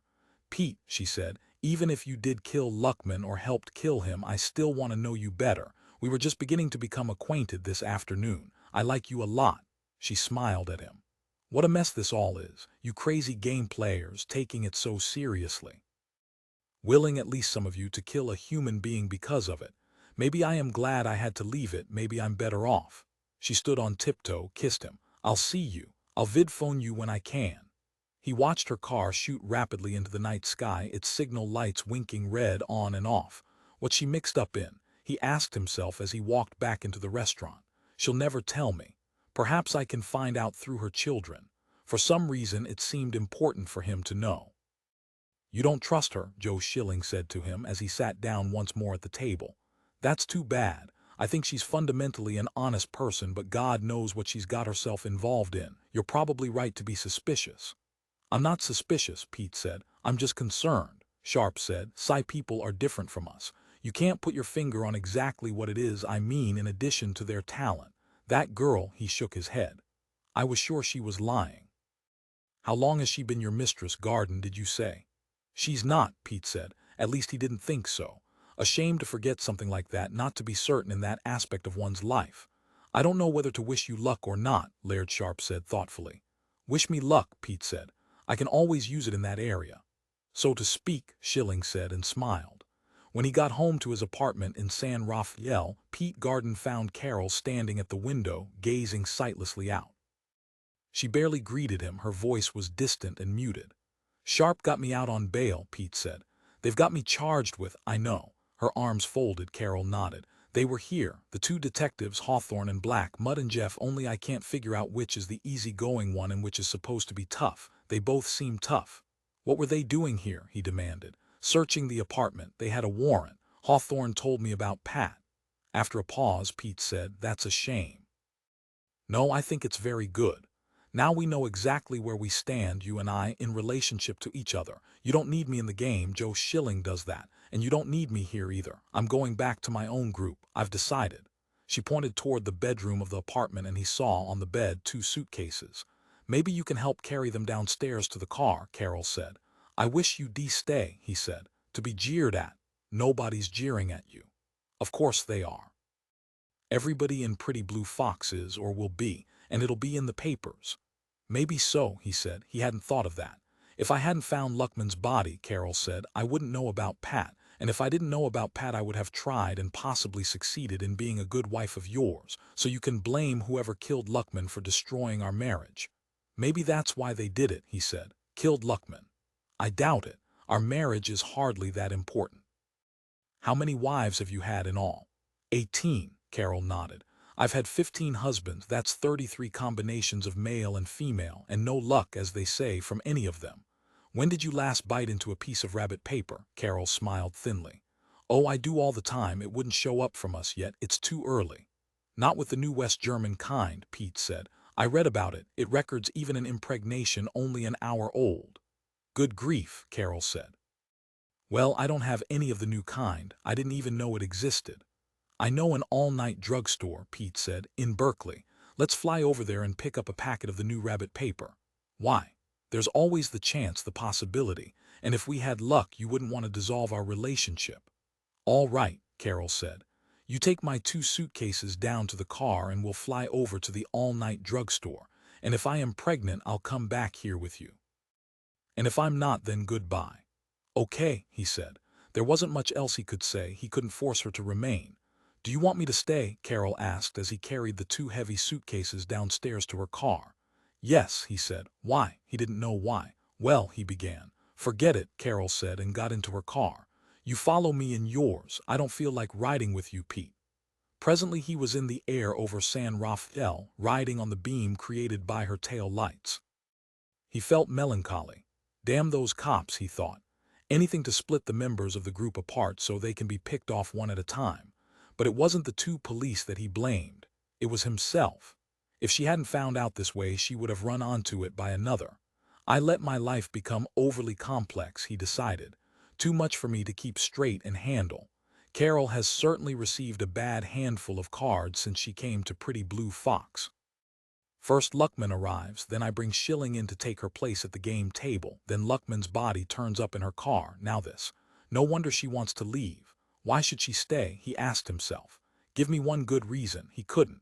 They flew over the bay and soon they were gliding down to land at the deserted parking lot of the drugstore. Carol, slightly ahead of him, stood waiting as he got out of his car and walked over to her. It's a nice night, she said. So you used to live here. What a shame you lost it. Just think, Pete, if you hadn't lost it, I'd never have met you. Yeah, he said, as they ascended the ramp and entered the drugstore. That and so much else would never have come about. The Rushmore effect of the drugstore greeted them. They were its only customers. Good evening, sir and madame. How may I assist you, please? The obedient mechanical voice issued from 100 speakers hidden throughout the great lit-up place. The entire structure had focused its attention on the two of them. Carol said, "Do you know anything about a new instant rabbit paper?" "Yes, madame," the drugstore answered eagerly. "A recent scientific breakthrough from A.G. Chemi at Bonn. I'll get it for you." From an orifice at the end of the glass counter a package tumbled. It slithered to a halt directly before them and Pete picked it up. The same price as the old. He paid the drugstore and then he and Carol walked back out onto the dark, deserted parking lot. "All for us," Carol said. "This enormous place with 1,000 lights on and that Rushmore circuit clamoring away. It's like a drugstore for the dead. A spectral drugstore." "Hell," Pete said, "it's very much for the living. The only problem is there just aren't enough of the living." "Maybe there's one more than there was," Carol said. She removed a strip of rabbit paper from the pack, unwrapped it, placed it between her even white teeth and bit. "What color does it turn?" she asked as she examined it. "Same as the old. White for non," Pete said, "green for positive." In the dim light of the parking lot it was hard to tell. Carol opened her car door, the dome light switched on, and she inspected the strip of rabbit paper by it. The paper was green. Carol looked up at him and said, "I'm pregnant. We've had luck." Her voice was bleak, her eyes filled with tears, and she looked away. "I'll be goddamned," she said brokenly. "The first time I've ever been in all my whole life, and with a man who's already—" She was silent, breathing with difficulty and staring fixedly past him into the night darkness. "This calls for a celebration," he said. "It does." She turned to face him. "We got to go on the radio and broadcast it to the whole world." "Oh," Carol said, nodding. "Yes, that's right, that's the custom. Won't everyone be jealous of us?" "My." Crawling into her car, Pete snapped on the transmitter of the radio to the emergency all-wave broadcast position. "Hey," he exclaimed. "You know what? This is Pete Garden of Pretty Blue Fox at Carmel, California. Carol Holt Garden and I have only been married a day or so, and tonight we made use of the new type of West German rabbit paper." "I wish I were dead," Carol said. "You what?" He stared at her in disbelief. "You're nuts. This is the most important event of our lives. We've added to the population. This makes up for Luckman's death. It balances it out." "Right." He caught hold of her hand and compressed it until she moaned. "Say something into the mic, Mrs. Garden," Carol said. "I wish all of you the same luck I've had tonight." "You're goddamn right," Pete shouted into the microphone. "Every single one of you listening to me." "So now we stay together," Carol said softly. "Yes," Pete agreed. "That's right, that's what we decided." "And what about Patricia McLean?" "The hell with everybody else in the world except you," Pete said. "Except you and me and the baby." Carol smiled a little. "Okay, let's drive back." "Do you think you're able to drive? We'll leave your car here and both go back in mine and I'll drive." Quickly, he carried her suitcases to his own car, then took her by the arm and led her. "Just sit down and take it easy," he said, seating her in his car and fastening the safety belt in place. "Pete," she said, "do you realize what this means in terms of the game?" She had turned pale. "Every deed in the pot belongs to us automatically, but there is no game right now. There aren't any deeds in the pot because of the police ban, but we must get something. We'll have to look it up in the manual." "Okay," he said, only half listening to her. He was busy carefully guiding his car up into the sky. "Pete," she said, "maybe you win back Berkeley." "Not a chance. There was at least one game subsequent to that, the one we played last night." "True," she nodded. "We'll have to apply to the Rules Committee in the J satellite for an interpretation, I guess." He frankly did not care about the game at this moment. The idea of a child, a son or daughter. It obliterated everything else in his mind, all that had happened of late, everything connected with Luckman's arrival and death and the banning of the group. Luck, he thought, this late in my life. 150 years. After so many tries, after the failure of so many combinations. With Carol beside him, he drove his car back across the dark bay to San Rafael and their apartment. When they got there and had gone upstairs, Pete headed at once for the medicine cabinet in the bathroom. "What are you doing?" Carol asked, following after him. Pete said, "I'm going out on a wing-ding. I'm going to get drunker than I've ever before been in my life." From the medicine cabinet he got down 5 Snoozex tablets and, after hesitating, a handful of methamphetamine tablets. "These will help," he explained to Carol. "Goodbye." He swallowed the pills, gulping them down altogether, and then headed for the hall door. "It's a custom." He paused briefly at the door.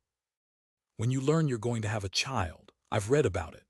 He saluted her gravely and then shut the door after him. A moment later he was downstairs, back in his car, starting out alone in the dark night, searching for the nearest bar. As the car shot upward into the sky, Pete thought, "God knows where I'm going or when I'll get back. I certainly don't know and don't care." "Whew!" he shouted exultantly as the car climbed. The sound of his voice echoed back to him and he shouted again. 10. Roused from her sleep, Freya Gaines groped for the switch of the vidphone. Groggily she found it and snapped it on. "Lo," she mumbled, wondering what time it was. She made out the luminous dial of the clock beside the bed. 3 a.m. Good grief. Carol Holt Garden's features formed on the vidscreen. "Freya, have you seen Pete?" Carol's voice was jerky, anxiety-stricken. "He went out and he still hasn't come back. I can't go to sleep." "No," Freya said. "Of course I don't know where he is." "Did the police let him go?" "He's out on bail," Carol said. "Do you have any idea what places he might stop at?"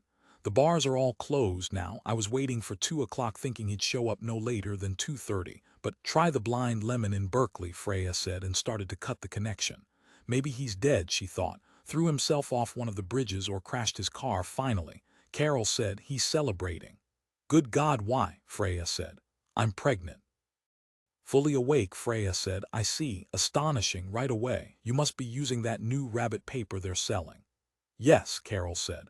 "I bit a piece tonight and it turned green. That's why Pete's out. I wish he'd come back. He's so emotional. First he's depressed and suicidal, and then, you worry about your problems. I'll worry about mine," Freya cut in. "Congratulations, Carol. I hope it's a baby." And then she did break the connection. The image faded into darkness. "The bastard," Freya said to herself with fury and bitterness. She lay back supine, staring up at the ceiling, clenching her fists and fighting back the tears.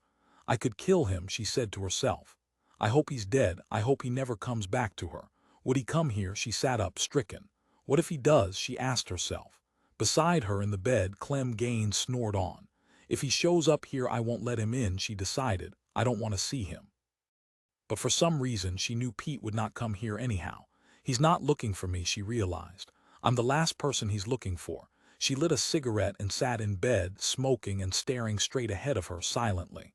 The Vugs said, "Mr. Garden, when did you first begin to notice these disembodied feelings, as if the world about you is not quite real?" "As long ago as I can remember," Pete said. "And your reaction?" "Depression. I've taken thousands of amitriptyline tablets and they only have a temporary effect." "Do you know who I am?" the Vug asked. "Let's see," Pete said, cogitating. The name Dr. Phelps floated through his mind. "Dr. Eugen Phelps," he said hopefully. "Almost right, Mr. Garden, it's Dr. E.R. Phillipson. And how did you happen to look me up? Do you perhaps recall that?" Pete said. "How could I help looking you up?" The answer was obvious. "Because you're there, or rather here. Stick out your tongue." "Why?" As a mark of disrespect, Pete stuck out his tongue. "Ah," he said. "Additional comment is unnecessary. The point's made. How many times have you attempted suicide?" "4," Pete said. "The first when I was 20, the second when I was 40, the third, no need to go on." "How close did you come to success?" "Very close, yes sir, especially the last time." "What stopped you?" "A force greater than myself," Pete said. "How droll," the Vug chuckled. "I mean my wife. Betty, that was her name. Betty Joe. She and I met at Joe Schilling's rare record shop. Betty Joe had breasts as firm and ripe as melons. Or was her name Mary Ann?" "Her name was not Mary Ann," Dr. E.R. Phillipson said, "because now you're speaking of the 18-year-old daughter of Pat and Alan McLean, and she has never been your wife. I am not qualified to describe her breasts, or her mother S. In any case, you scarcely know her. All you know about her, in fact, is that she devoutly listens to Nat's cats whom you can't stand. You and she have nothing in common." "You lying son of a bitch," Pete said. "Oh no, I'm not lying. I'm facing reality, and that's exactly what you failed to do. That's why you're here. You're involved in an intricate, sustained illusion system of massive proportion. You and half of your game-playing friends. Do you want to escape from it? No, Pete said. I mean yes. Yes or no, what does it matter? He felt sick at his stomach. Can I leave now? He said. I think I've spent all my money. The Vug doctor E.R. Phillipson said, you have $25 in time left. Well, I'd rather have the $25. That raises a nice point of professional ethics in that you have already paid me. Then pay me back, Pete said. The Vug sighed. This is a stalemate. I think I will make the decision for both of us. Do I have $25 worth of help left that I can give you? It depends on what you want. You are in a situation of insidiously growing difficulty. It will probably kill you shortly, just as it killed Mr. Luckman. Be especially careful for your pregnant wife. She is excruciatingly fragile at this point. I will. Dr. E.R. Phillipson said. Your best bet, Garden, is to bend with the forces of the times. There's little hope that you can achieve much, really.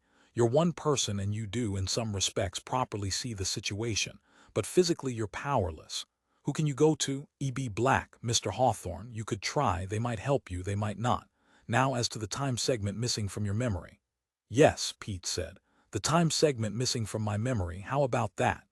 You have fairly well reconstructed it by means of the Rushmore effect mechanisms, so don't fret unduly. But did I kill Luckman?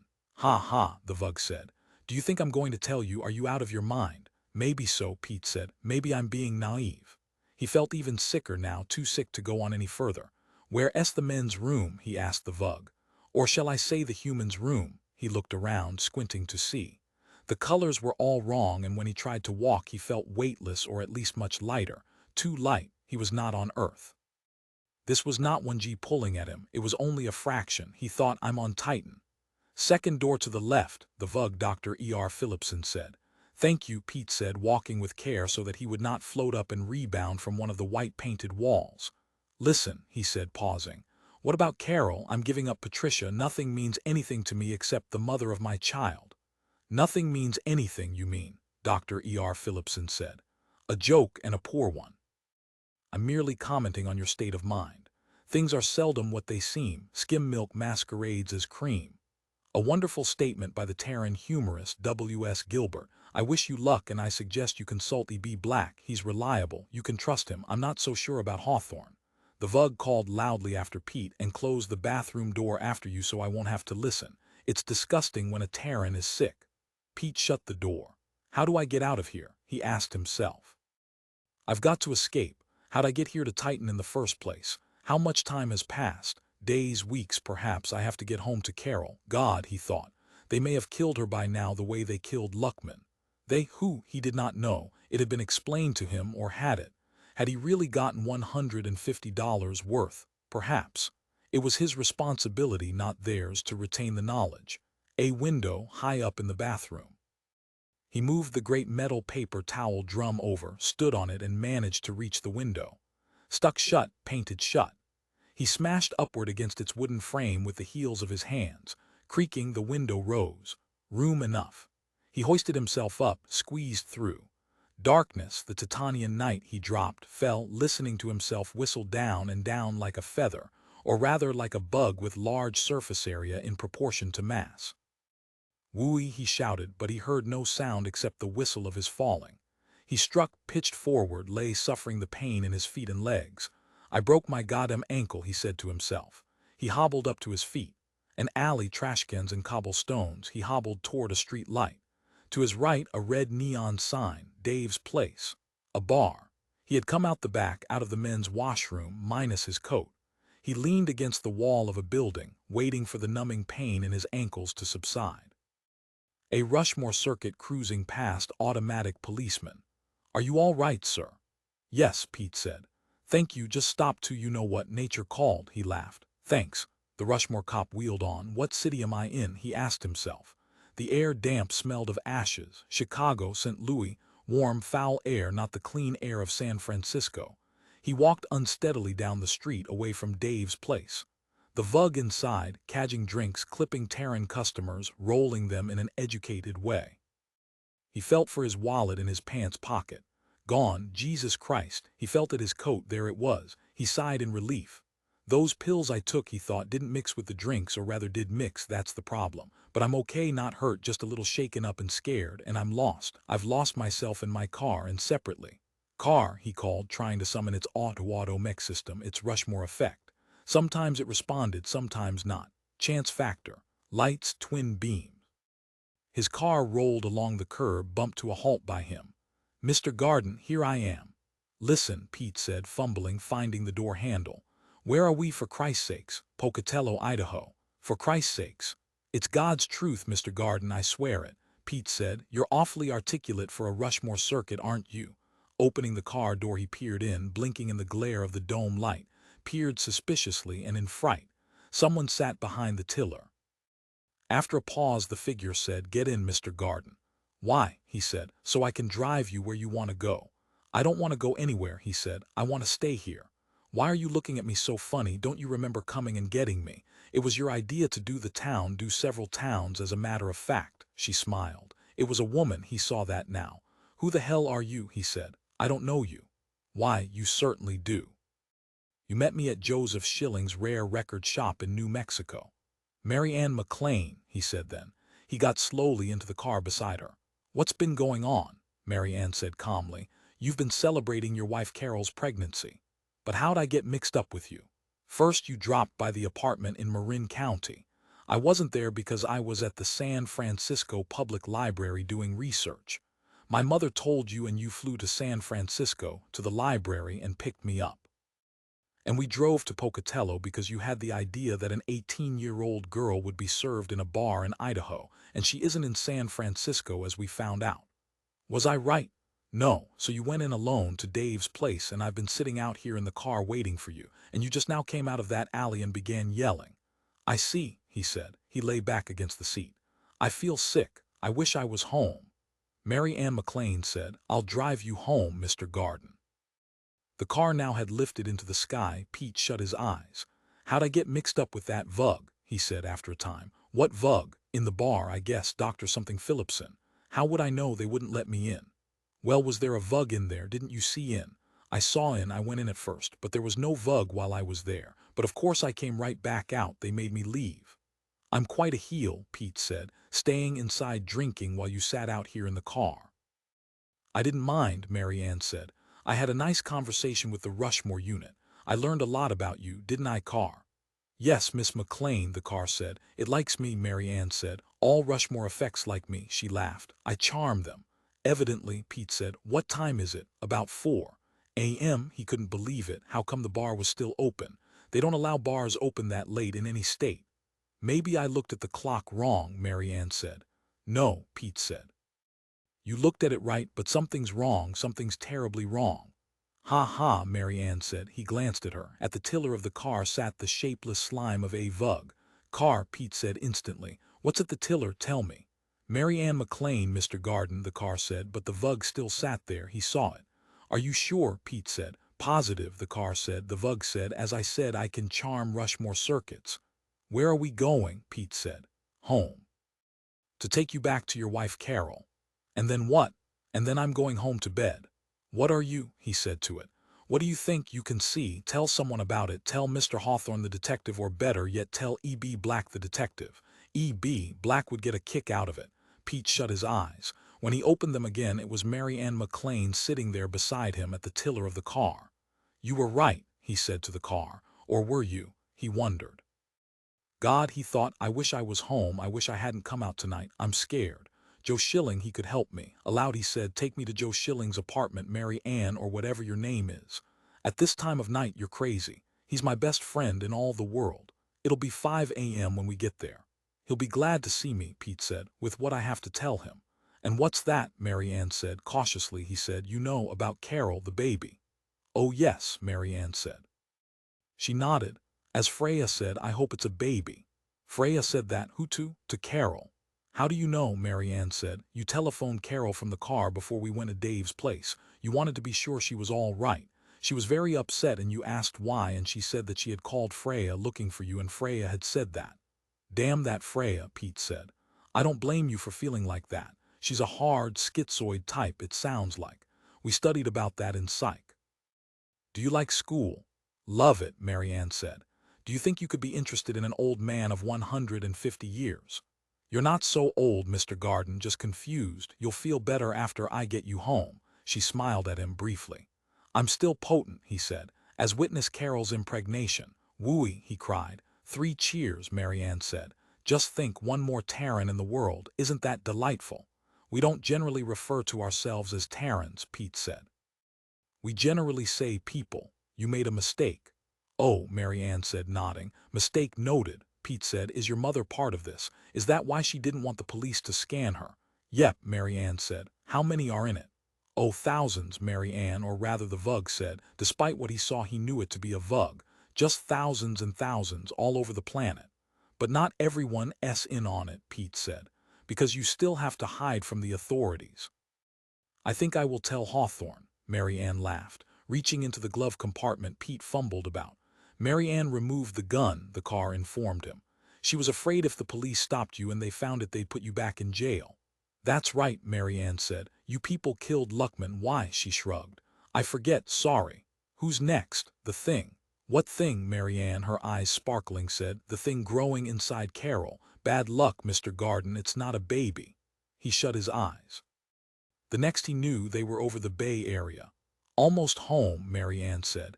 And you're just going to let me off, he said. Why not? I don't know. He was sick then, in the corner of the car, like an animal would be. Marianne said nothing after that, and he said nothing either. What a terrible night this had been, he thought to himself. It should have been wonderful, my first luck. And instead, and now he could not reasonably dwell on the theme of suicide because the situation had become worse, was too bad for that to be a solution. My own problems are problems of perception, he realized, of understanding and then accepting. What I have to remember is that they're not all in it. The detective E.B. Black isn't in it, and Dr. Phillipson, he or it isn't in it either. I can get help from something, somewhere, sometime. Right you are, Marianne said. Are you a telepath? He said to her, I very much certainly darn right am. But, he said, your mother said you were.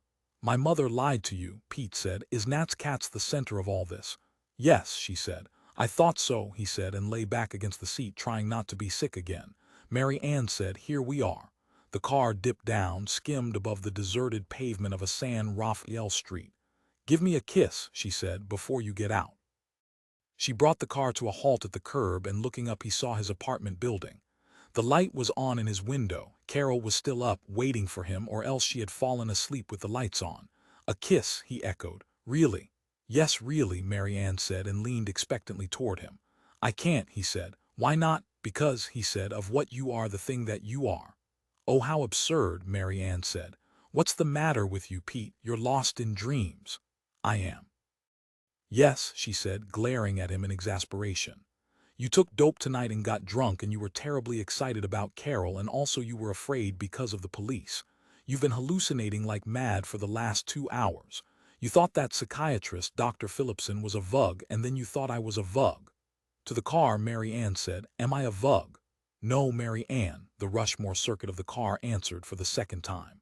See, she said. I still can't do it, he said. Just let me out of the car. He found the door handle, opened the door, stepped out on the curb, his legs shaking under him. Good night, Marianne said, eyeing him. Good night. He started toward the door of the apartment building. The car said after him, You got me all dirty. Too bad, Pete said. He opened the apartment building door with his key and passed on inside, the door shut after him. When he got upstairs, he found Carol standing in the hall in a short, sheer yellow nightgown. I heard the car drive up, she said. Thank God you're back. I was so worried about you. She folded her arms, self-consciously blushing. I should be in my robe, I know. Thanks for waiting up. He passed on by her, went into the bathroom, and washed his face and hands with cold water. Can I fix you something to eat or drink? It's so late now. Coffee, he said, would be fine. In the kitchen, she fixed a pot of coffee for both of them. Do me a favor, Pete said. Call Pocatello Information, the Vidphone Autocorp, and find out if there's a Dr. E.R. Phillipson listed. All right, Carol clicked on the vidphone. She talked for a time with a sequence of homeostatic circuits, and then she rang off. Yes. I was seeing him, Pete said. It cost me $150. Their rates are high. Could you tell from what the vidphone said if Phillipson is a Terran? They didn't say. I got his number. She pushed the pad toward him. I'll call him and ask. He clicked the vidphone back on. At 5:30 in the morning. Yes, he said, dialing. A long time passed. The phone at the other end rang and rang. Walkin' the dog, Seabaw, Pete sang. He have red whisker, he have green paw. Doctors expect this, he said to Carol. There was a sharp click then, and on the vidscreen a wrinkled human face formed. Dr. Phillipson? Pete asked. Yes. The doctor shook his head blearily, then scrutinized Pete. Oh, it's you. You remember me, Pete said. Of course I do. You're the man Joe Schilling sent to me. I saw you for an hour earlier tonight. Joe Schilling, Pete said to himself. I didn't know that. You're not a Vug, are you? Pete said to Dr. Phillipson. Is that what you called me up to ask? Yes, Pete said. It's very important. I am not a Vug, Dr. Phillipson said, and hung up. Pete shut off the vidphone. I think I'll go to bed, he said to Carol. I'm worn out. Are you okay? Yes, she said. A little tired. Let's go to bed together, he said to her. Carol smiled. All right. I'm certainly glad to have you back. Do you always do things like this, go out on binges until 5:30 a.m.? No, he said. And I'll never do it again, he thought. As he sat on the edge of the bed removing his clothes, he found something, a match folder stuffed into his left shoe beneath his instep. He set the shoe down, held the match folder under the lamp by the bed and examined it.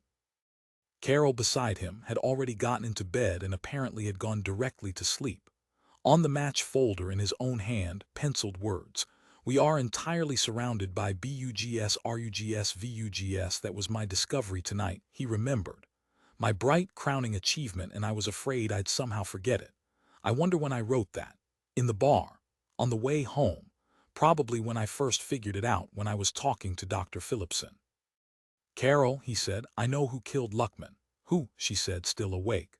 We all did, Pete said. All 6 of us who have lost our memories. Janice Remington, Sylvanus Angst and his wife, Clem Gaines, Bill Calumine's wife and myself. We did it acting under the influence of the Vugs. He held out the match folder to her. Read what I wrote here, in case I didn't remember, in case they tampered with my mind again. Sitting up, she took the match folder and studied it. We are entirely surrounded by Vugs. Excuse me, but I have to laugh. He glared at her grimly. That's why you placed that call to the doctor in Idaho and asked him what you did. Now I understand. But he isn't a Vug. You saw him yourself on the screen and heard him. Yeah, that's so, he admitted. Who else is a Vug, or, as you started to write it, Mary Ann McLean? She's the worst of them all. Oh, Carol said, nodding. I see, Pete. That's who you were with tonight. I wondered. I knew it was someone, some woman. Pete clicked on the vidphone by the bed. I'm going to call Hawthorne and Black, those 2 cops. They're not in on it. As he dialed, he said to Carol, no wonder Pat McLean didn't want to be scanned by the police.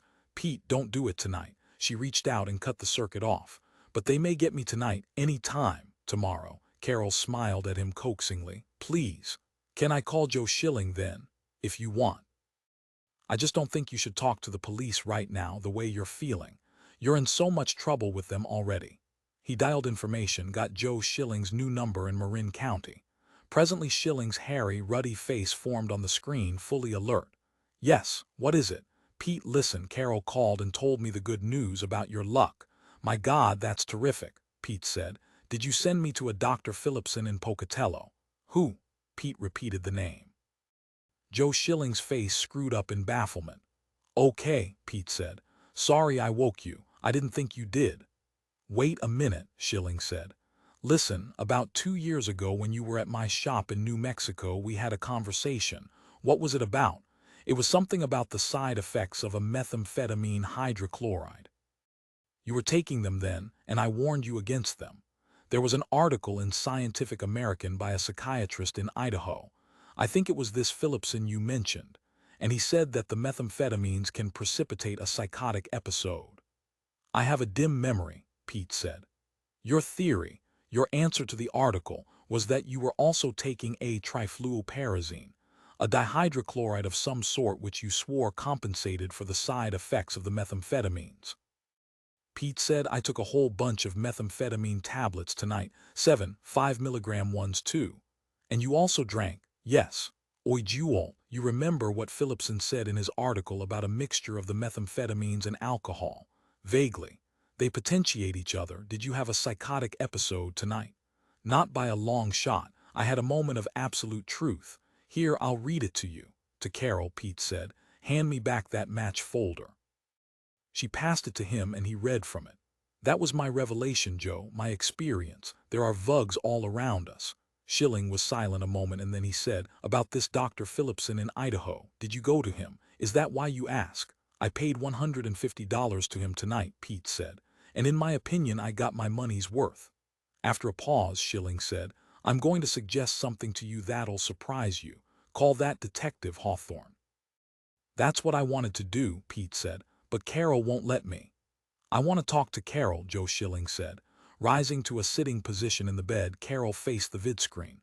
"I'm right here, Joe, if you think Pete should call Hawthorne. Carol, I've known your husband for years. He has suicidal depressions. Regularly. To be blunt, dear, he's a manic depressive. He has an affective psychosis periodically. Tonight, because of the news about the baby, he's gone into a manic phase and I for one don't blame him. I know how it feels, it's like being reborn. I want him to call Hawthorne for a very good reason. Hawthorne has had more to do with Vugs than anyone else we know. There's no use my talking to Pete. I don't know a darn thing about Vugs. Maybe they're all around us for all I know. I'm not going to try to argue Pete out of it, especially at 5:30 in the morning. I suggest you follow the same course." "All right," Carol said. "Pete," Joe Schilling said, "remember this when you talk to Hawthorne. Anything you say may turn up later on in the prosecutor's case against you. Hawthorne is not a friend, pure and simple, so go cautiously, right?" "Yes," Pete agreed. "But tell me what you think. Was it the mixture of methamphetamines and alcohol?" Joe Schilling said, sidestepping the question. "Tell me something. What did Dr. Phillipson say?" "He said a lot of things. Said, for one, that he thought this situation was going to kill me as it had Luckman, and for me to take special care of Carol, and he said," he paused, "there's little I can do to change matters." "Did he seem friendly?" "Yes," Pete said, "even though he's a Vug." He broke the connection then, waited a moment, and then dialed the police emergency number. "One of the friendly ones," he said to himself. "One who's on our side, maybe." It took the police switchboard 20 minutes to locate Hawthorne. During that time, Pete drank coffee and felt more and more sober. "Hawthorne," he said at last when the image formed. "Sorry to bother you so late at night. I can tell you who killed Luckman." Hawthorne said, "Mr. Garden, we know who killed Luckman. We've got a confession. That's where I've been, at Carmel headquarters." He looked drawn and weary. "Who?" Pete demanded. "Which one of the group?" "It was nobody in Pretty Blue Fox. We moved our investigations back to the East Coast where Luckman started out. The confession is by a top employee of Luckman's, a man named Sid Mosk. As yet we haven't been able to establish the motive. We're working on that." Pete clicked off the vidphone and sat in silence. "What now?" he asked himself. "What do I do?" "Come to bed," Carol said, lying back down and covering herself up with the blankets. Shutting off the lamp, Pete Garden went to bed. It was a mistake. 11 He awoke and saw, standing by the bed, two figures, a man and a woman. "Be quiet," Pat McLean said softly, indicating Carol. The man beside her held the heat needle pointed steadily at Pete. He was a man Pete had never seen before in his life. The man said, "If you make trouble, we'll kill her." The heat needle now was aimed at Carol. "Do you understand?" The clock on the bedside table read 9:30. Bright, pale, morning sunlight spilled into the bedroom from the windows. "Okay," Pete said, "I understand." Patricia McLean said, "Get up and get dressed."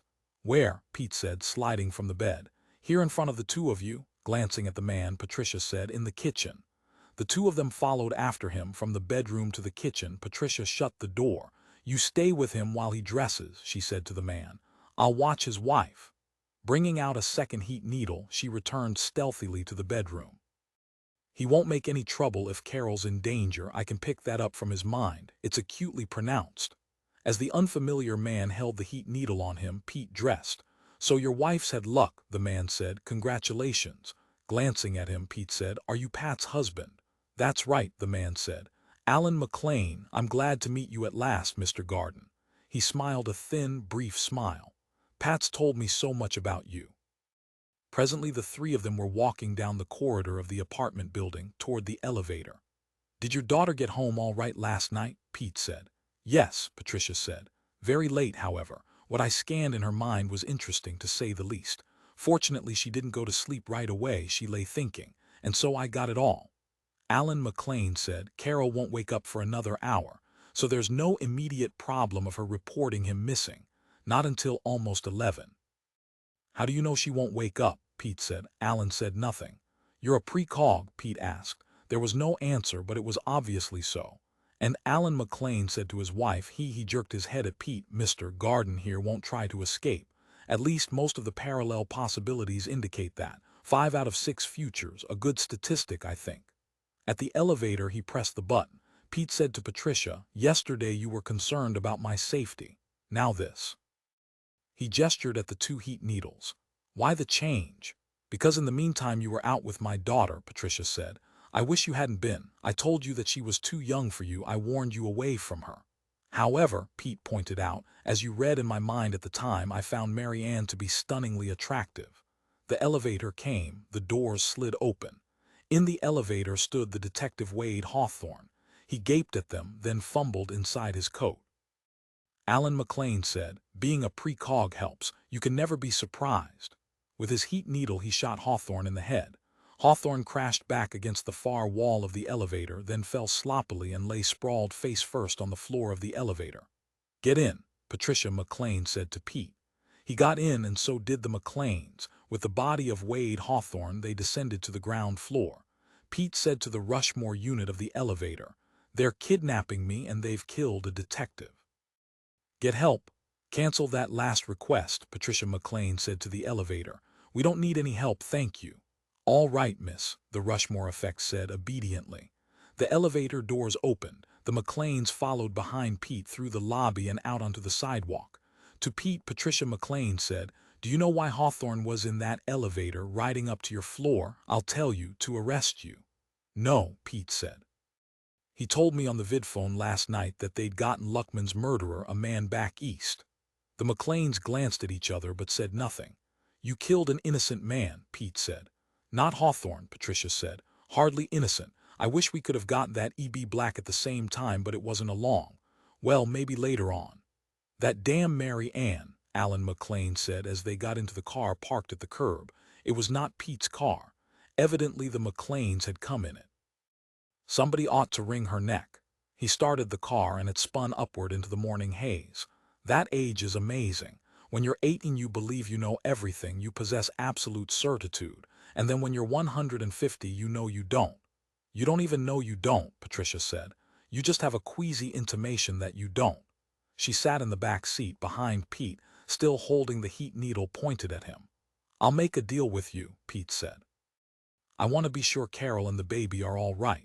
Whatever you want me to do, Patricia interrupted, you've already made that deal. Carol and the baby are all right, so don't worry about them. Anyhow, the last thing we would want to do is hurt them.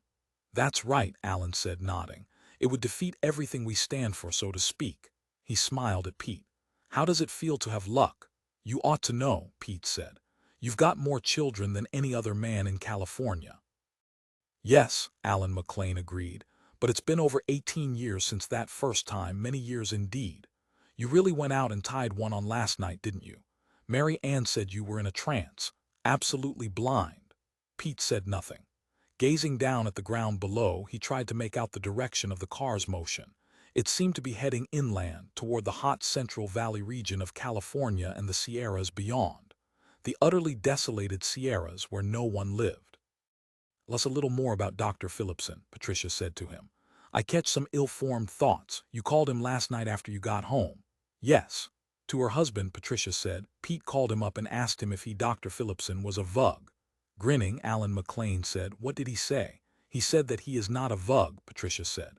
And then Pete called Joe Schilling and told him the news. You know, that we're entirely surrounded by them, and Joe Schilling suggested he call Hawthorne.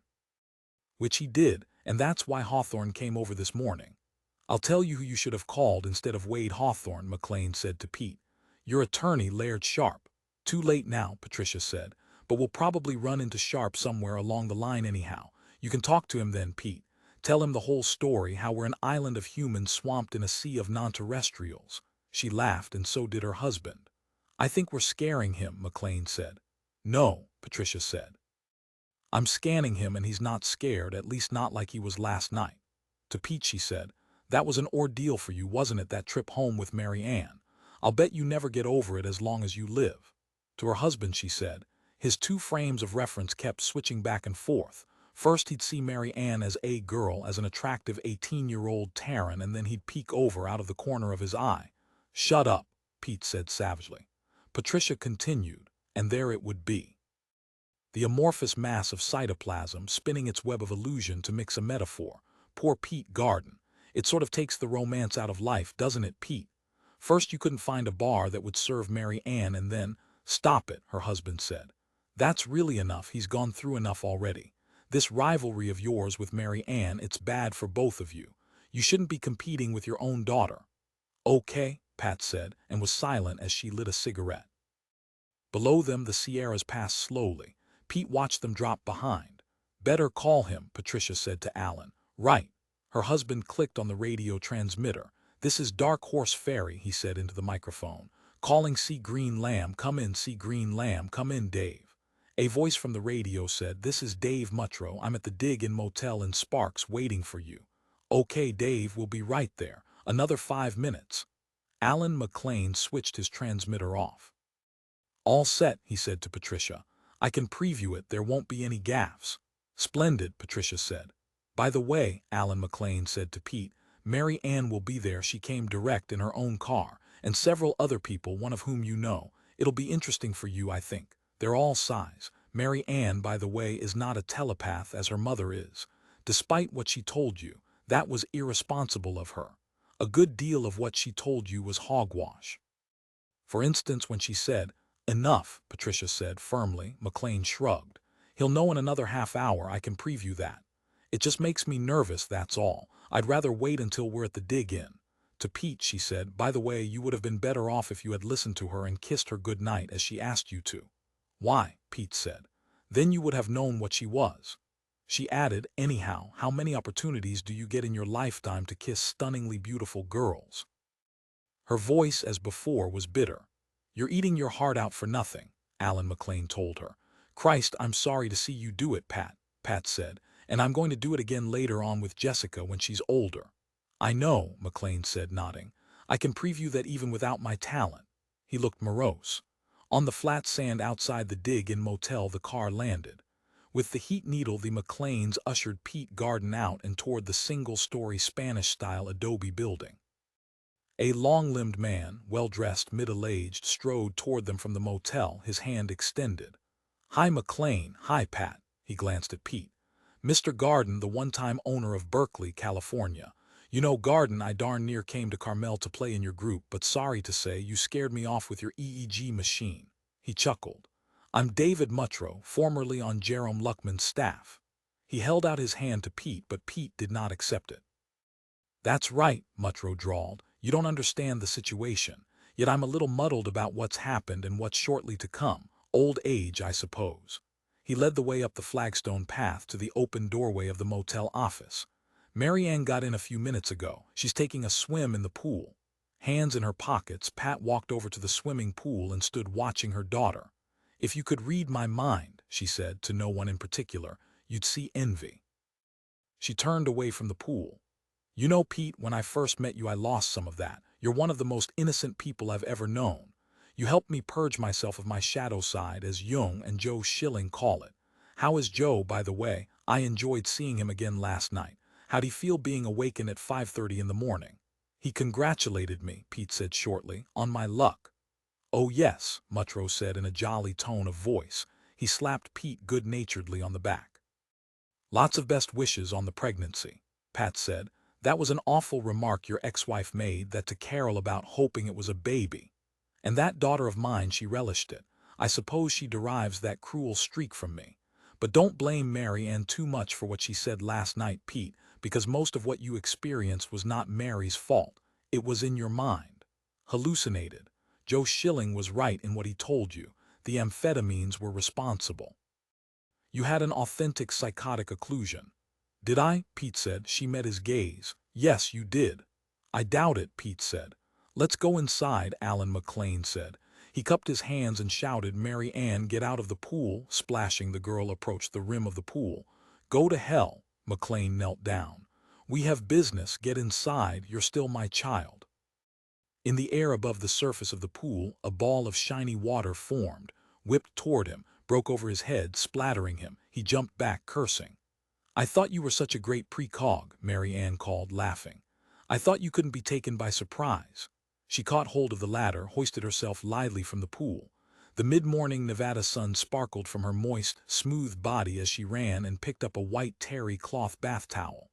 "Hello, Pete Garden," she said as she ran by him. "Nice to see you again when you're not sick to your stomach. You were actually a dark green color like old moldy moss." Her white teeth glinted as again she laughed. Alan McLean, brushing drops of water from his face and hair, walked over to Pete. "It's now 11 o'clock, he said. "I'd like you to call Carol and say you're all right. However, I can look ahead and see you won't, or at least probably won't." "That's right," Pete said. "I won't."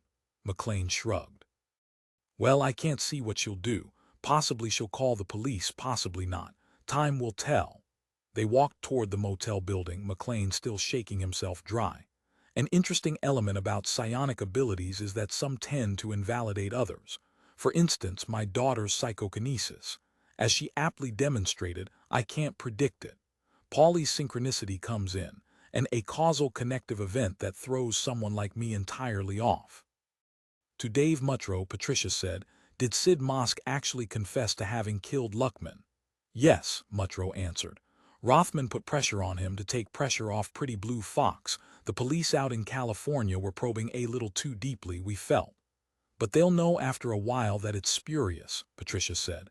"That Vug E.B. Black will get into his mind telepathically." "It won't matter then," Muttro said. "I hope." Inside the motel office, an air conditioner roared. The room was dark and cool, and seated here and there Pete saw a number of individuals talking together in muted tones. It looked, for an instant, as if he had stumbled into a game-playing group here in the middle of the morning, but of course it was not.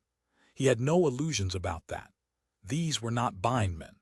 He seated himself warily, wondering what they were saying. Some of them sat utterly silent, staring straight ahead as if preoccupied. Telepaths, perhaps, communicating with one another. They seemed to be in the majority. The others, he could only guess. Precogs like McLean, psychokinesists like the girl Mary Ann, and Rothman, whoever he was Rothman here. He had a feeling, deep and intuitive, that Rothman was very much here and in control. From a side room, Mary Ann appeared, now wearing a t-shirt and blue cotton shorts and sandals and no bra. Her breasts were high-pointed, small. She seated herself beside Pete, vigorously rubbing her hair with a towel to dry it. "What a bunch of jerks," she said quietly to Pete. "I mean, don't you agree? My mother and dad made me come here," she frowned. "Who's that?" Another man had entered the room and was looking around him. "I don't know him, probably from the East Coast like that Muttro." "You're not a Vug," Pete said to her. "After all." "No, I'm not." "I never said I was. You asked me what I was and I told you. You can see, and you could. It was true. See, Peter Garden, you were an involuntary telepath. You were psychotic because of those pills and the drinking, and you picked up my marginal thoughts, all my anxieties. What they used to call the subconscious. Didn't my mother ever warn you about that? She ought to know." "I see," Pete said. Yes, she had. "And before me you picked up that psychiatrist's subconscious fears, too. We're all afraid of the Vugs.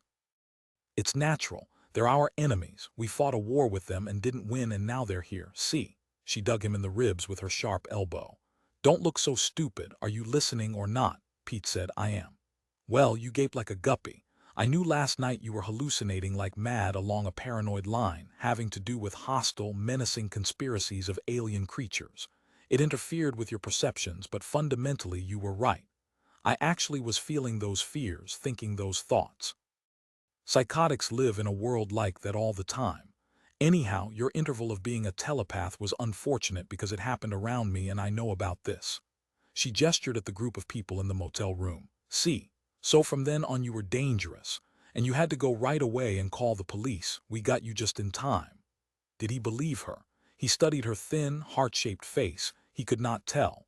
If telepathic talent it had been, it certainly had deserted him now. "See," Mary Ann said quietly, swiftly, "everyone has the potentiality for psionic talent. In severe illness and in deep psychic regression," she broke off. "Anyhow, Peter Garden, you were psychotic and drunk and on amphetamines and hallucinating, but basically you perceive the reality that confronts us, the situation this group knows about and is trying to deal with. You see?" She smiled at him, her eyes bright. "Now you know." He did not see. he did not want to see. Petrified, he drew away from her. "You don't want to know," Mary Ann said thoughtfully. "That's right," he said. "But you do know," she said. "Already it's too late not to," she added in her pitiless tone, "and this time you're not sick and drunk and hallucinating, your perceptions are not distorted, so you have to face it head on. Poor Peter Garden, were you happier last night?" "No," he said. "You're not going to kill yourself about this, are you? Because that wouldn't help. You see, we're an organization, Pete. And you have to join even though you're non-P, not a psi. We'll have to take you in anyway or kill you. Naturally, no one wants to kill you. What would happen to Carol? Would you leave her for Freya to torment?" "No," he said, "not if I could help it. You know, the Rushmore effect of your car told you I wasn't a Vug. I don't understand why you didn't listen to it. They're never wrong." She sighed. "Not if they're working properly anyhow, haven't been tampered with. That's how you can always sort out the Vugs, ask a Rushmore, see."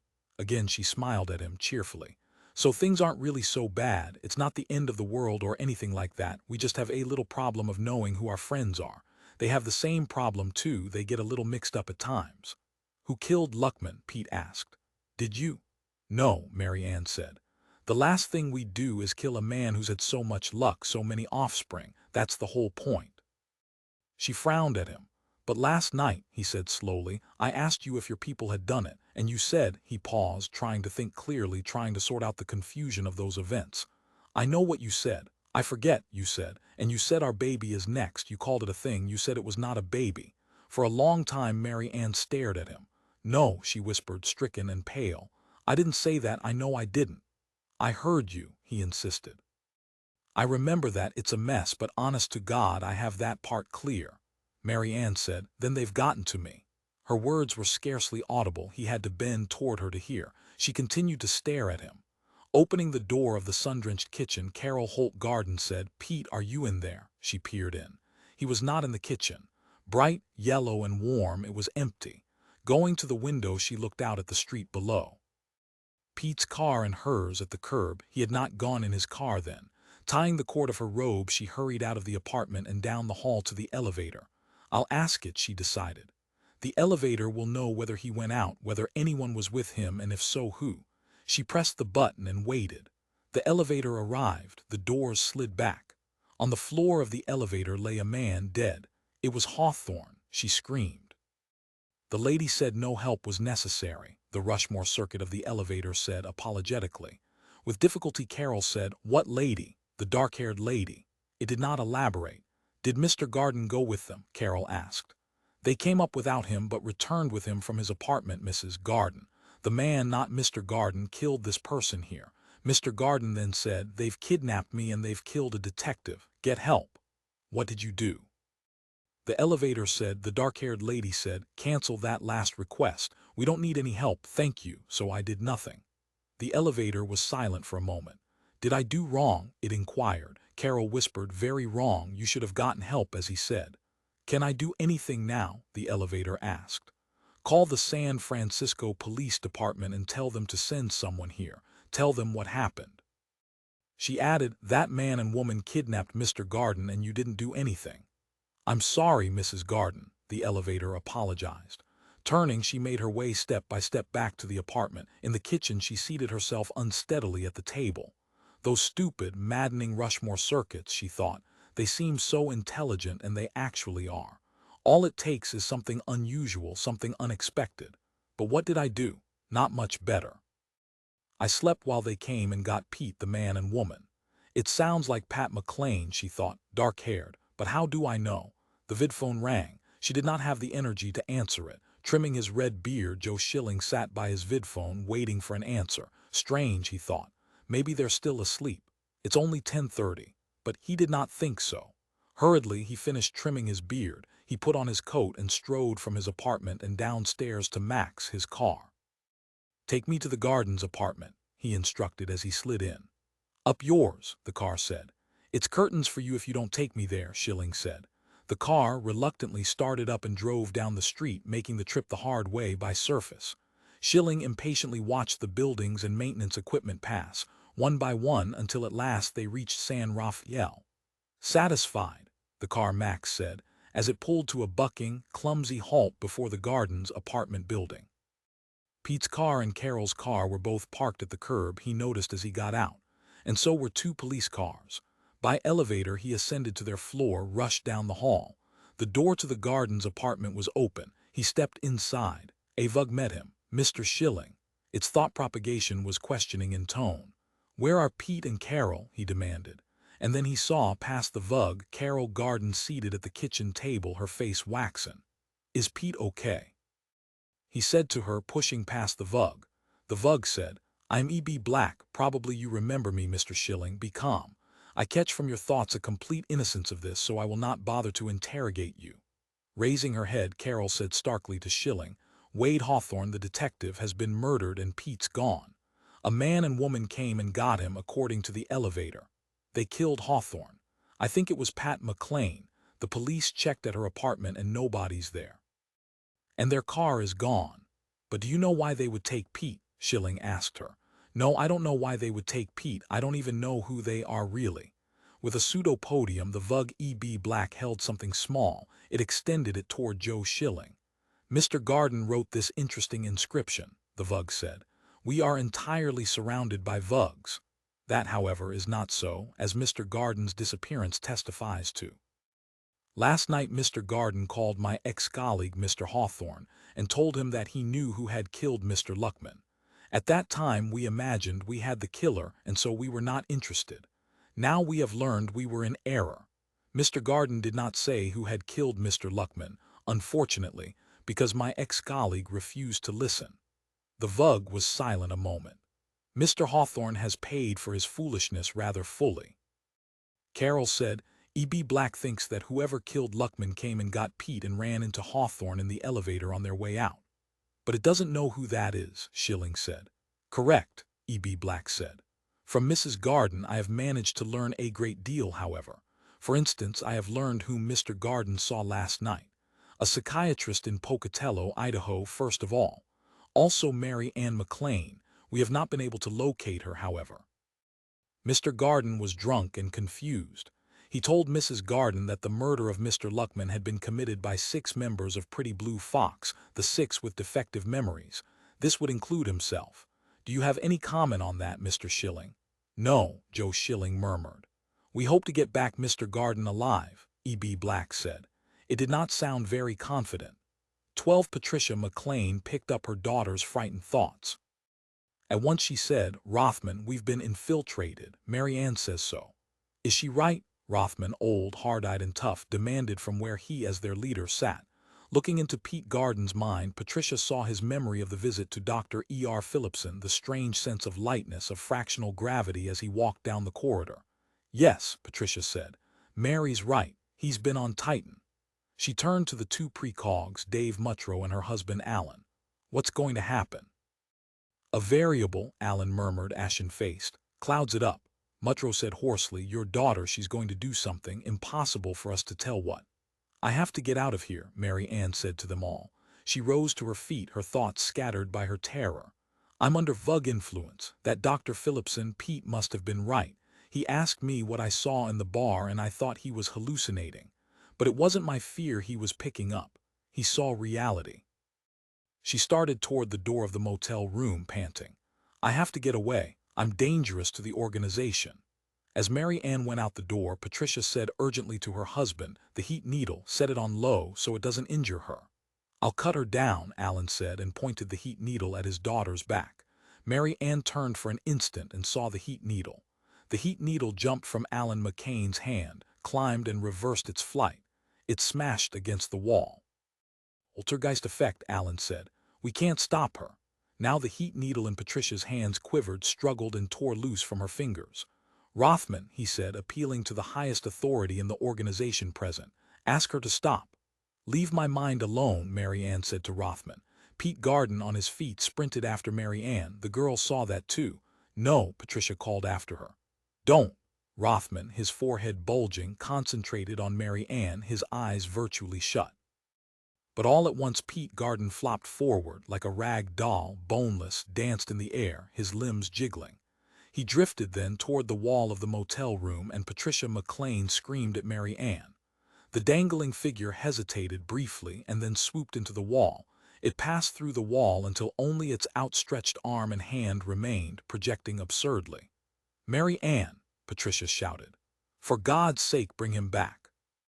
At the door, Mary Ann halted, turned in panic, saw what she had done with Pete Garden, saw the expression on her mother's face and on Alan's face, the horror of everyone in the room. Rothman, focusing everything which he possessed on her, was trying to persuade her. She saw that too. "And thank God," Alan McLean said, and sagged. From the wall, Pete Garden tumbled back out, fell in a heap on the floor, intact. He got up almost at once and stood shaking, facing Mary Ann. "I'm sorry," Mary Ann said, and sighed. Rothman said, "We hold the dominant possibility here, Mary Ann, believe that. Even if they have gotten in, we'll examine everyone in the organization, person by person. Shall we start with you?" To Patricia he said, "Try and find out for me just how deeply they've penetrated her." "I'm trying," Patricia said, "but it's in Pete Garden's mind that we'll find the most." "He's going to leave," Alan and Dave Mutrow said almost at once. "With her, with Mary Ann." Mutrow said, "She can't be predicted, but I think he's going to make it." Rothman rose to his feet and walked toward Pete Garden. "You see our situation. We're in a desperate match with the Titanians and losing ground to them steadily. Prevail on Mary Ann McLean to stay here so we can regain what we've lost. We have to, or we're doomed." "I can't make her do anything," Pete said, white and trembling, almost unable to speak. "Nobody can," Patricia said, and Alan nodded. "You PKs," Rothman said to Mary Ann, "so willful and stubborn nobody can tell you anything." "Come on, Pete," Mary Ann said to him. "We have to get a long way from here because of me and because of you too. They're into you just as they are in me." Her face was drawn with despair and fatigue. Pete said to her, "Maybe they're right, Mary Ann. Maybe it would be wrong to go. Wouldn't that split up your organization?" "They don't really want me," Mary Ann said. "I'm weak. This proves it. I can't stand up against the Vugs. The damn Vugs, I hate them." Tears filled her eyes, tears of impotence. The precog Dave Mutrow said, "Garden, I can preview one thing. If you do leave here, alone or with Mary Ann McLean, your car will be intercepted by the police. I foresee a Vug detective moving toward you. Its name is—" Mutrow hesitated. "E.B. Black," Alan McLean, also precog, agreed, finishing for him. Wade Hawthorne's partner, attached to the West Coast Division of the National Law Enforcement Agency. "One of the best they have," he said to Mutrow, and Rothman nodded. "Let's do this carefully," Rothman said. "At what point in time did the Vug Authority penetrate our organization?" "Last night. Previous to last night. If we could establish that fact, maybe we'd have something to go on." "I don't think they've gotten very deep. They haven't reached me, haven't reached any of our telepaths, and we have 4 of them in this room and a 5th on the way here. And our precogs are free, at least so it would seem." Mary Ann said, "You're trying to probe into me and influence me, Rothman." But she returned slowly to where she had been sitting. "I can feel your mind at work." She smiled a little. "It's reassuring." To Pete Garden, Rothman said, "I'm the main bulwark against the Vugs, Mr. Garden, and it'll be a long time before they penetrate me." His leather-like face was impassive. "This is a dreadful discovery we've made here today, but our organization can surmount it. What about you, Garden? You're going to need our help. For an individual it's different." Somberly, Pete nodded. "We must kill E.B. Black," Patricia said. "Yes," Dave Mutrow said. "I agree." Rothman said, "Go easily here. We've never killed a Vug. Killing Hawthorne was bad enough, sufficiently dangerous but necessary. As soon as we destroy a Vug, any Vug, it'll become clear to them not only that we exist but what our final intentions are. Isn't that so?" He looked around at the organization for confirmation. "But," Alan McLean said, "they obviously know about us already. They could hardly penetrate us without knowing of our existence." His voice was sharp, edged with exasperation. The telepath Merle Smith spoke up from her seat in the corner. She had taken no part in the colloquy so far. "Rothman, I have been scanning each person here in the motel, and I find no indication that anyone has been penetrated in addition to Mary Ann McLean and the non-Pete Garden whom she wanted brought here. Although there is a peculiar inert area in David Mutrow, mind which should be looked into. I wish you other telepaths would do that right now." At once, Patricia turned her attention on Dave Mutrow. Merle, she discovered, was correct. There was an anomaly in Mutro's mind, and she felt at once that it implied a situation unfavorable to the interests of the organization. "Mutro," she said, "can you turn your thoughts to?" It was difficult to know what to call it. She had, in her 100 years of scanning, never run into anything quite like it. Puzzled, she passed over Mutro's surface thoughts and probed into the deeper levels of his psyche, into the involuntary and repressed syndromes which had been excluded as part of his ego character, of the conscious self-system. Now she was in a region of ambivalent drives, and of nebulous and stillborn wishes, anxieties, doubts interwoven with regressive beliefs and libido wishes of a fantastic nature. It was not a pleasant region, but each person had it. She was accustomed to it by now.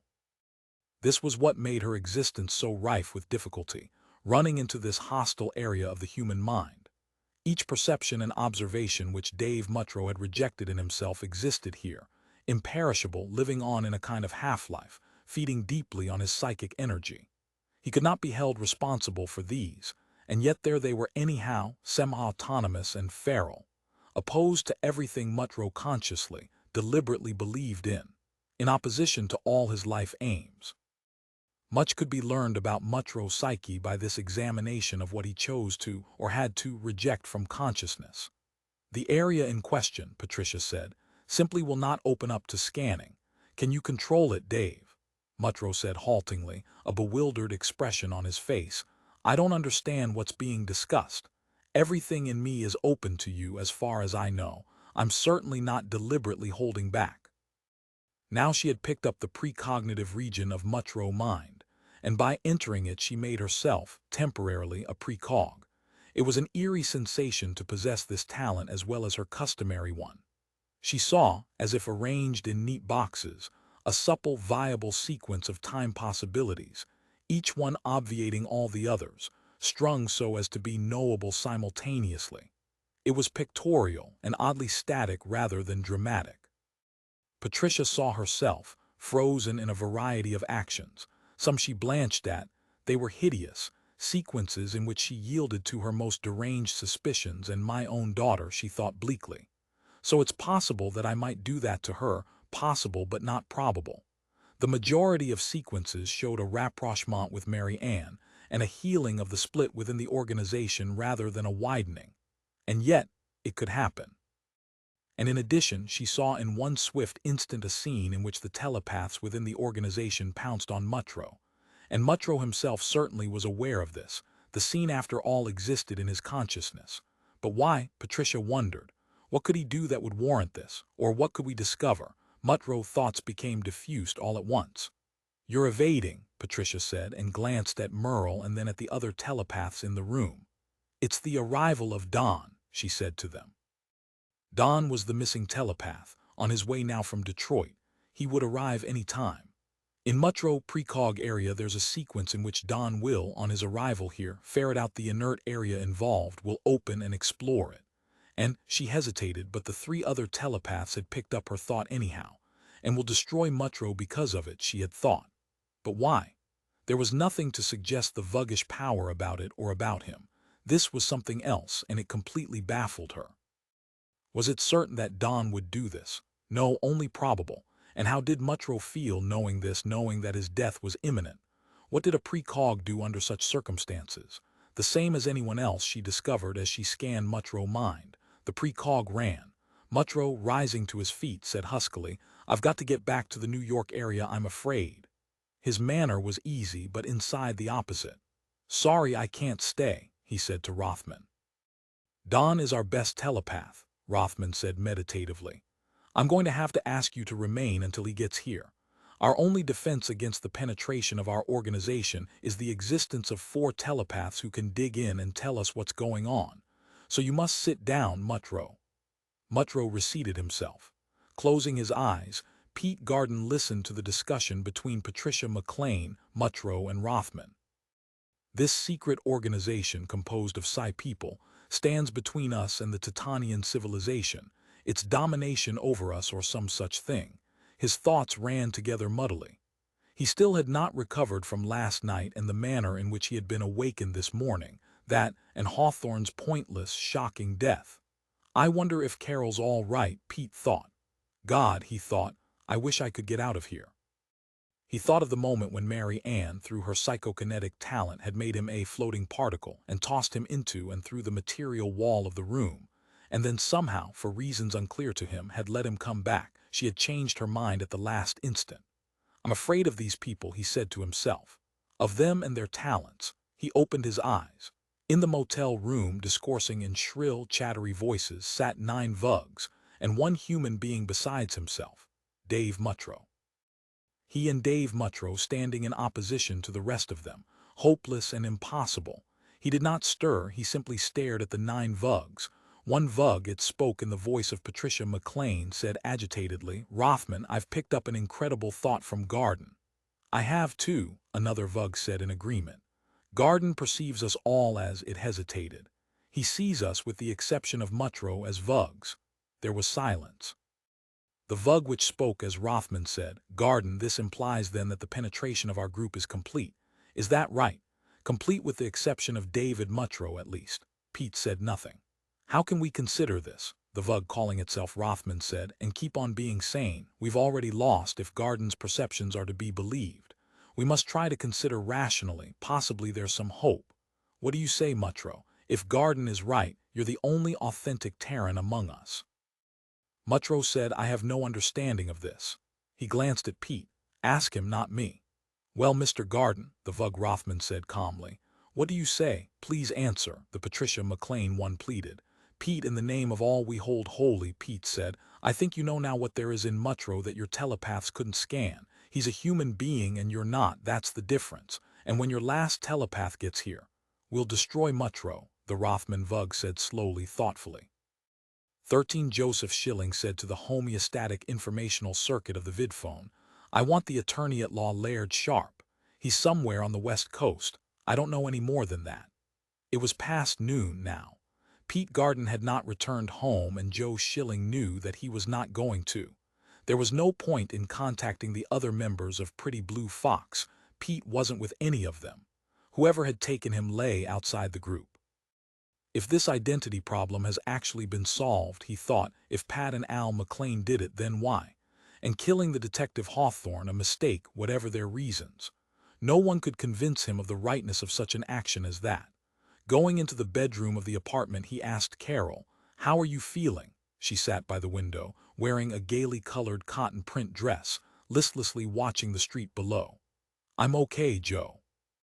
The detective E.B. Black had temporarily gone out of the apartment, so Joe Schilling shut the bedroom door and said to Carol, I know something about the McLeans that the police aren't to know. Raising her eyes, Carol regarded him. Tell me. Joe Schilling said, She's mixed up in some kind of extra-legal activity, has been apparently for some time. That would fit in with the murder of Hawthorne. I'll make a guess. I think it's connected with her being a Psi. And her husband, too. But other than that, and it isn't much, I can't account for them murdering, especially a police detective. Now look what they've got on their hands, a nationwide search by all police agencies. They must be desperate, or fanatic, he thought to himself. There's no one the police hate more than a cop killer, he murmured. It was a stupid thing to do. Fanatic and stupid, he thought, a bad mixture.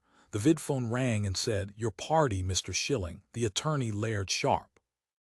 Schilling at once snapped the screen on. Laird, he said. Good. What happened? Sharp said. Your client's gone, Pete Garden. He explained tersely what had happened. And I have an intuitive distrust of the police, Schilling said. For some reason it seems to me they're not trying. Maybe it's because of the Vug E.B. Black. The instinctive aversion of the Terran was there, operating within himself, he realized. Sharp said, let's make a run up to Pocatello. Did you say the psychiatrist's name is? Phillipson, Joe Schilling said. He's world famous. What do you expect to find up there? I don't know, Sharp said. After all, I'm getting everything third hand, but I have a hunch. I'll fly to San Rafael and meet you there. Stay put for another 10 minutes. I'm in San Francisco. Right, Schilling said and broke the connection. Where are you going? Carol asked him as he started for the door of the apartment. You told Pete's attorney you'd meet him here. I'm going to get a gun, Schilling said. He shut the door after him and hurried down the hall. I only need one, he realized, because if I know Laird Sharp, he's carrying his own at all times. As he and Sharp flew northeast in Sharp's car, Schilling said, On the vid last night, Pete said some strange things. First, that this situation was going to kill Pete as it had killed Luckman, that he should be especially careful of Carol's safety. And he glanced at Sharp. Pete said that Dr. Phillipson is a Vug. So, Sharp said, there are Vugs all over the planet. But I know something about Phillipson, Joe Schilling said. I've read his articles and read about his therapeutic techniques. There's never been any mention of him being a Titanian. Something's wrong. I don't think Pete saw Dr. Phillipson. I think he saw someone or something else. A man of Phillipson's stature wouldn't be available in the middle of the night like a common GP. And where did Pete get the $150 he remembers paying Phillipson? I know Pete, he never carries money on him. No Bindman does. They think in terms of real estate deeds, not cash. Money is for us non-Bs. Did he actually say he had paid this doctor? Possibly he simply ran up a bill for that amount. Pete said that he had paid him and paid him last night, and he said he'd gotten his money's worth. Joe Schilling brooded about it for a moment. In Pete's condition, drunk and drug-stimulated and in a manic phase because of Carol's pregnancy, he wouldn't have known what he really saw if it actually was Phillipson or not that sat facing him. And it's always possible that he hallucinated the entire episode, that he never went to Pocatello at all. He got out his pipe and his pouch of tobacco. The whole episode doesn't ring right. Pete may be one sick cookie. That may be the root of the whole problem. What do you use in your pipe these days? Sharp asked. Still nothing but white burley rough cut. Not anymore. This is a mixture called barking dog. It never bites. Sharp grinned briefly. At the outskirts of Pocatello, Dr. Phillipson's psychiatric clinic lay below, a square of dazzling white surrounded by lawns and trees, and in the rear, a rose garden. Sharp landed his car on the gravel driveway and continued by surface up into the parking lot at the side of the large central building. The place, quiet and well-tended, seemed deserted. The only car in the parking lot appeared to be Dr. Phillipson's own. Peaceful, Schilling thought. But obviously it's enormously expensive to come here. The rose garden attracted him and he meandered toward it, sniffing the air and smelling the deep, heavy scent of roses and organic fertilizers. A sprinkler, homeostatic and efficient, rotated as it watered a lawn, causing him to step from the path and onto the thick, springy grass itself. Just being here would cure me, he thought, getting the smells, feeling the textures of the pastoral community. Ahead he saw tied to a post a nodding gray donkey. Look, he said to Laird Sharp, who had followed behind him. Two of the finest roses ever developed, Peace and Star of Holland. In the 20th century they were rated something like 9 points in rose-growing circles. He explained, 9 was extremely good. And then of course they developed the more modern patented rose, Space Voyager, he pointed to it, the huge orange and white buds. And our land. That was a red, so dark as to be virtually black, with spatters of lighter dots across the petals. While they were inspecting our land, the door of the clinic building flew open and a bald, friendly-looking elderly man stepped out, smiling at them in greeting. "Can I help you?" he asked, eyes twinkling. Sharp said, "We're looking for Dr. Phillipson." "That's I," the elderly man said. "I'm afraid the rose garden needs spraying. I see Greffy on several bushes." He brushed at a leaf with the side of his hand. "Greffy, a mite that slipped in here from Mars," Joe Schilling said. "Where can we go that we could talk to you?" "Right here," Dr. Phillipson said. "Did a Mr. Peter Garden visit you late last night?" Schilling asked. "He certainly did." Dr. Phillipson smiled wryly. "And vidfond me even later." "Pete Garden has been kidnapped," Schilling said. "His abductors killed a policeman on the way, so they must be serious." The smile on Dr. Phillipson's face vanished. "That's so." He glanced at Schilling and then at Laird Sharp. "I was worried about something on this order. First Jerome Luckman's death, now followed by this. Come in." He held the door to the clinic building open, then abruptly changed his mind. "Perhaps it would be better if we sat in the car, so no one overhears." He led the way back to the parking lot.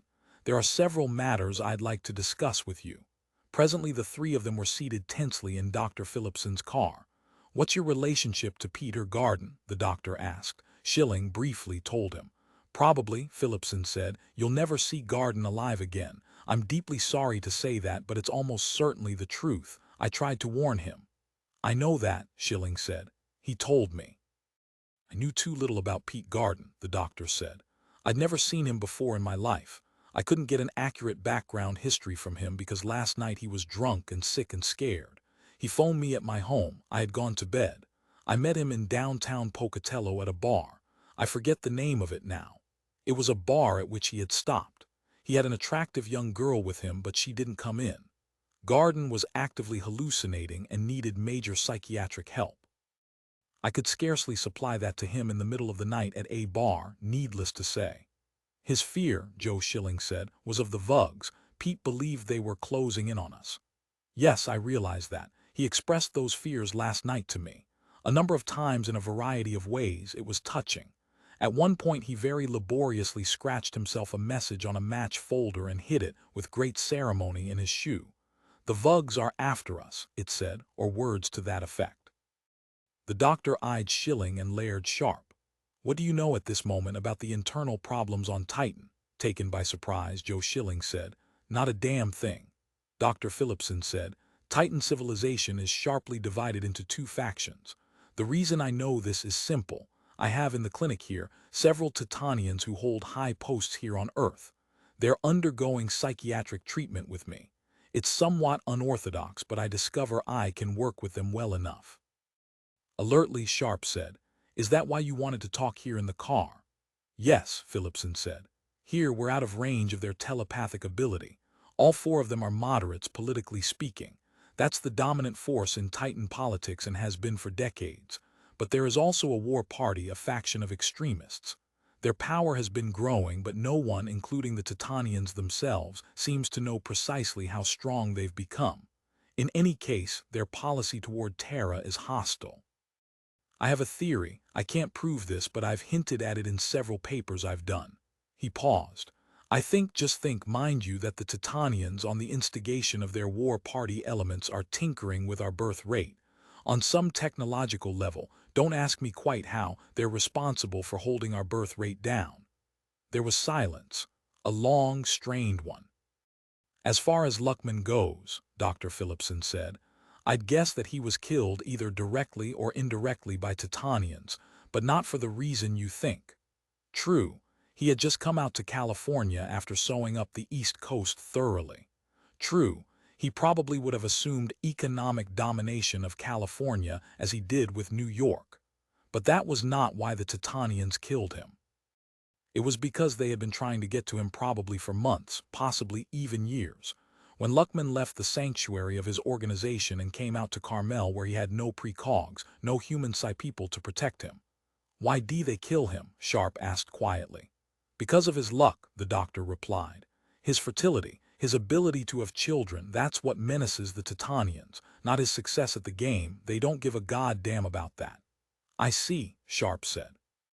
And any other human who has luck stands to be wiped out if the war party has its way. Now listen. Some humans know this or suspect this. There's an organization based on the prolific McLeans of California. Perhaps you've heard of them, Patricia and Alan McLean. They have 3 children. Therefore their lives are acutely in danger. Pete Garden has demonstrated the ability to be fertile, and that puts him and his pregnant wife also in automatic jeopardy, and I so warned him. And I warned him that he was facing a situation about which he could do little. I firmly believe that. And Dr. Phillipson's voice was steady. I think the organization formed around the McLeans is futile if not dangerous. It has probably already been penetrated by the Titanian authority here, which is quite effective at that sort of business. Their telepathic faculty works to their advantage. It's almost impossible to keep anything, such as the existence of a secret militant patriotic organization, secret from them for long. Schilling said, Are you in touch with the moderates, through your Vug patients here? Hesitating, Dr. Phillipson said, to some extent. In the most general way, I've discussed the situation with them. It's come up during therapy. Schilling said to Laird Sharp, I think we found out what we came for. We know where Pete is, who kidnapped him and killed Hawthorne. The McLean organization, whatever it's called, wherever it is. With an expression of keen wariness, Laird Sharp said, Doctor, your explanation is extremely interesting. There's another interesting matter, however, that has not as yet been raised. Oh, Dr. Phillipson said. Sharp said, Pete Garden thought you were a Vug. I realize that, Dr. Phillipson said. To some extent I can explain that. On an unconscious, intuitive level, Garden perceived the dangerous situation. His perceptions, however, were disordered, a mixture of involuntary telepathy and projection, his own anxiety plus. "Are you a Vug?" Laird Sharp asked. "Of course not," Dr. Phillipson said brusquely. To the Rushmore effect of the car in which they were seated, Laird Sharp said, "Is Dr. Phillipson a Vug?" "Dr. Phillipson is a Vug," the auto mech replied. "That is correct." And it was Dr. Phillipson's own car. "Doctor," Joe Schilling said, "do you have any reaction to that?" He held his gun, an ancient but efficient .32 revolver pointed at Dr. Phillipson. "I'd like your comment, please."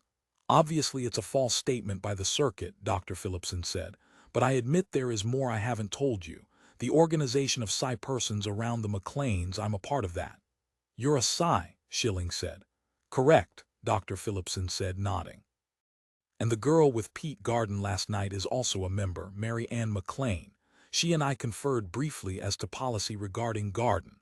It was she who arranged for me to see Garden at such a late hour at night. I normally—" "What is your psionic talent?" Sharp said, breaking in. Now he also held a gun pointed at the doctor. It was a small .22 pistol. Dr. Phillipson glanced at him and then at Joseph Schilling. He said, "An unusual one. It will surprise you when I tell you. Basically it's related to Mary Ann's, a form of psychokinesis, but it is rather specialized compared with hers. I form one end of a two-way underground system between Terra and Titan. Titanians come here, and on occasion certain Terrans are transmitted to Titan. This procedure is an improvement on the standard spacecraft method because there is no time lapse." He smiled at Joe Schilling and Laird Sharp. "May I show you?" He leaned forward. "My God," Sharp said, "kill him. Do you see?" Dr. Phillipson's voice came to them, but they could not make him out. An extinguishing curtain had blotted the fixed images of the objects around them, had blotted them into waste. Junk, like a billion golf balls, cascaded brightly, replacing the familiar reality of substantial forms. It was, Joe Schilling thought, like a fundamental breakdown of the act of perception itself. In spite of himself, his determination, he felt fear. "I'll shoot him," Laird Sharp's voice came, and then the racket of a gun fired several times in quick succession. "Did I get him, Joe, did I?" Sharp's voice faded. Now there was only silence. Joe Schilling said, "I'm scared, Sharp. What is this?" He did not understand, and he reached out, groping in the stream of atom-like subparticles that surged everywhere. "Is this the understructure of the universe itself?" he wondered. The world outside of space and time, beyond the modes of cognition. He saw now a great plain on which Vugs, unmoving, rested at fixed spaces. Or was it that they moved incredibly slowly? There was an anguish to their situation. The Vugs strained, but the category of time did not move, and the Vugs remained where they were. Is it forever? Joe Schilling wondered. There were many of the Vugs. He could not see the termination of the horizontal surface, could not even imagine it. "This is Titan," a voice said inside his head. Weightless, Joe Schilling drifted down, wanting desperately to stabilize himself but not knowing how. "Damn it," he thought, "this is all wrong. I shouldn't be here doing this." "Help," he said aloud. "Get me out of this. Are you there someplace, Laird Sharp? What's happening to us?" No one answered.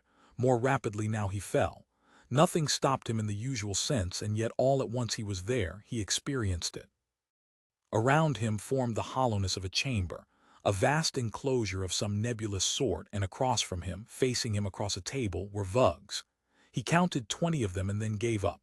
The Vugs were everywhere in front of him, silent and motionless but somehow doing something.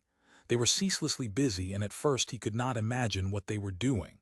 And then all at once he understood. Play, the Vugs thought, propagated. The board was so enormous that it petrified him. Its sides, its two ends, faded, disappeared into the understructure of the reality in which he sat. And yet directly before him he made out cards, clear-cut, inseparable. The Vugs waited. He was supposed to draw a card. It was his turn. "Thank God," Joe Schilling said to himself, "that I'm able to play, that I know how. It would not matter to them if I didn't. This game has been going on too long for that to matter. How long? No knowing. Perhaps the Vugs themselves did not know or remember." The card he drew read 12, and now he thought the sequence which is the heart of the game. The moment in which I bluff or do not bluff, in which I advance my piece either 12 or null 12. But they can read my thoughts, he realized. How can I play the game with them then? It's not fair. And yet he had to play anyhow. That's the situation we're in, he said to himself. And we can't extricate ourselves, any of us. And even great game players such as Jerome Luckman can die at it.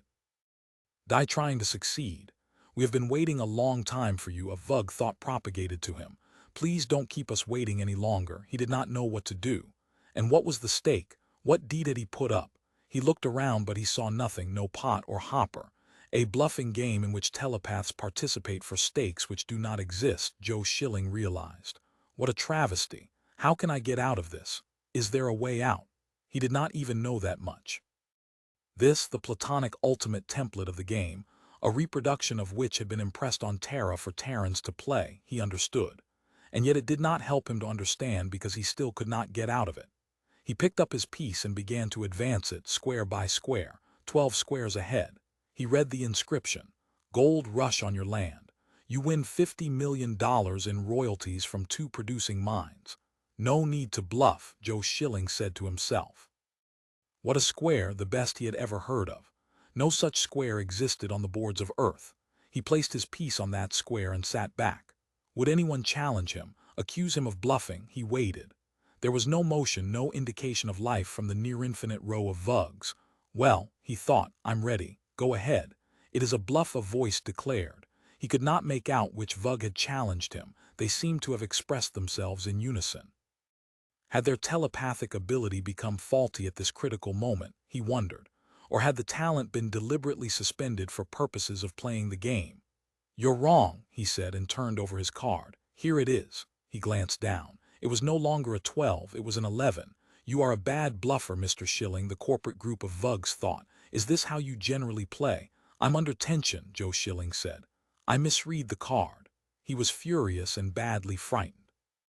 There's some kind of cheating going on, he said. Anyhow, what's the stakes in this?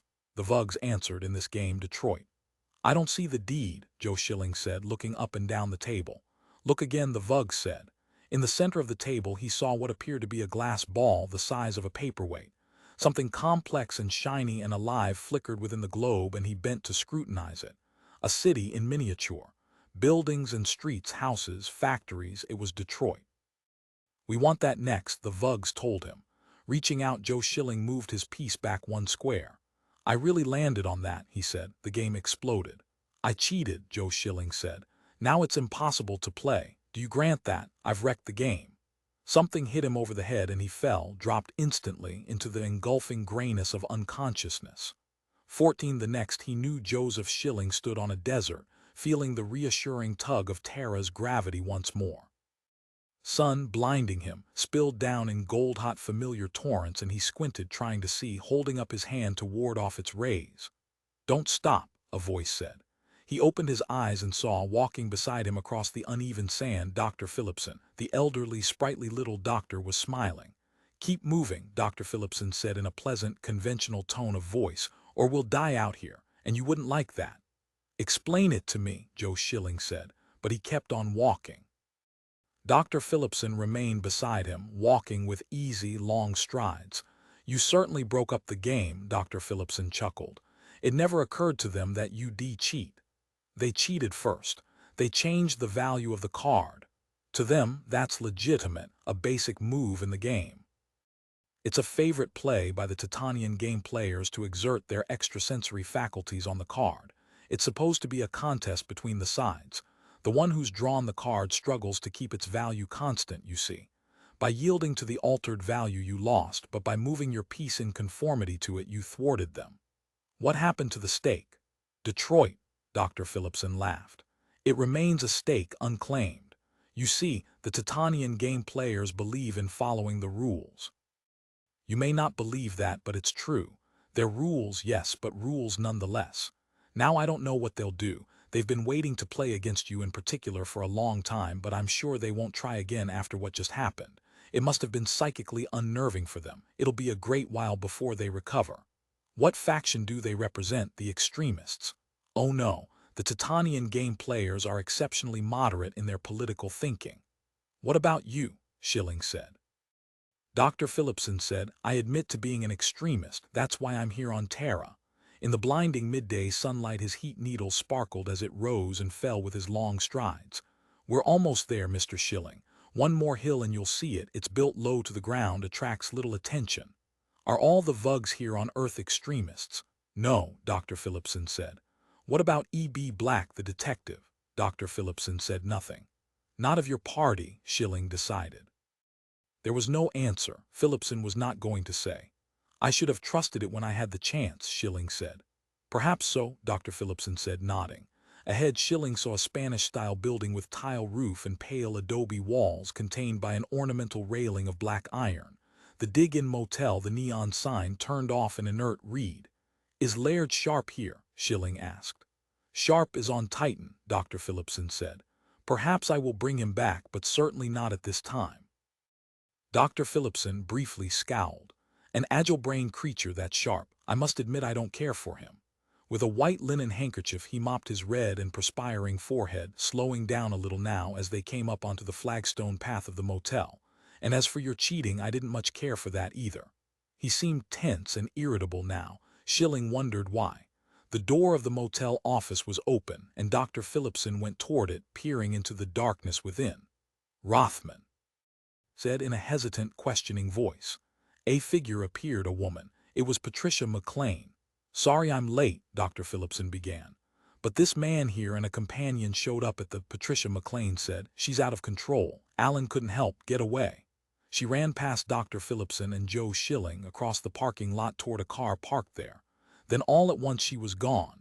Dr. Phillipson grunted, cursed, stepped back from the motel door as swiftly as if he had been seared. High in the midday sky Joe Schilling saw a dot, rising and then disappearing toward invisibility. On and on it rushed, away from Earth, away from the ground until finally he could no longer see it. His head ached from the glare and the effort of seeing, and he turned to Dr. Phillipson. My God, was that? He started to say. Look, Dr. Phillipson said. He pointed with his heat needle at the motel office, and Joe Schilling looked inside. He could not see at first, and then by degrees his eyes accustomed themselves to the gloom. On the floor lay twisted bodies of men and women, tangled together like multi-armed monsters, as if they had been shaken and then dropped there discarded. The remains jammed together, forced into an impossible fusion. Mary Ann McLean sat on the floor in the corner, curled up, her face buried in her hands. Pete Garden and a well-dressed middle-aged man whom Schilling did not know stood together, silently, their faces blank. Rothman, Dr. Phillipson choked, staring at one of the shattered bodies. He turned toward Pete Garden. When, he said. She just now did it, Pete Garden murmured. You're lucky, the well-dressed middle-aged man said to Dr. Phillipson.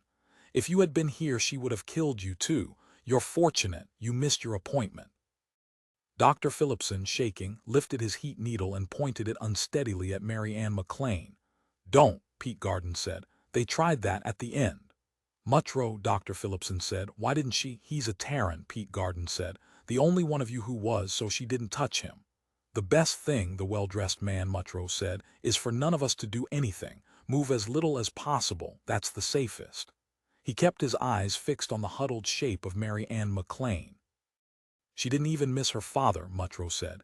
But Patricia got away. I don't know what happened to her. The girl got her too, Dr. Phillipson said. We watched. We didn't understand then. He tossed the heat needle away. It rolled across the floor and came to rest against the far wall. His face was gray. Does she understand what she's done? Pete Garden said. She knows. She understands the dangerousness of her talent and she doesn't want to use it again. To Joe Schilling, he said, they couldn't seem to manage her. They had partial control, but it kept slipping away. I watched the struggle. It's been going on here in this room for the last few hours, even when their last member came. He pointed to a squashed, crumpled body, a man with glasses and light hair. Don, they called him. They thought he'd turn the tide, but Mutrow threw his talent in with hers. It all happened in a second. One minute they were sitting on their chairs, the next she just simply began flinging them around like rag dolls. He added, it wasn't pleasant, but, he shrugged, anyhow that's what happened. Dr. Phillipson said, a dreadful loss. He glanced at Mary Ann with hatred. Poltergeist, he said. Unmanageable, we knew, but because of Patricia and Alan we accepted her as she was. Well, we'll have to begin all over again from the start. Of course I have nothing personally to fear from her. I can return to my primary nexus, Titan, whenever I wish. Presumably her talent doesn't extend that far, and if it does there's not much we can do. I'll take the chance I have to. I think she can freeze you here if she wants to, Mutro said. Mary Ann, he said sharply. In the corner the girl raised her head. Her cheeks, Joe Schilling saw, were tear-stained. Do you have any objection if this last one returns to Titan? I don't know, she said listlessly. Joe Schilling said they've got Sharp there. I see, Mutro said. Well, that makes a difference. To Mary Ann he said, don't let Phillipson go.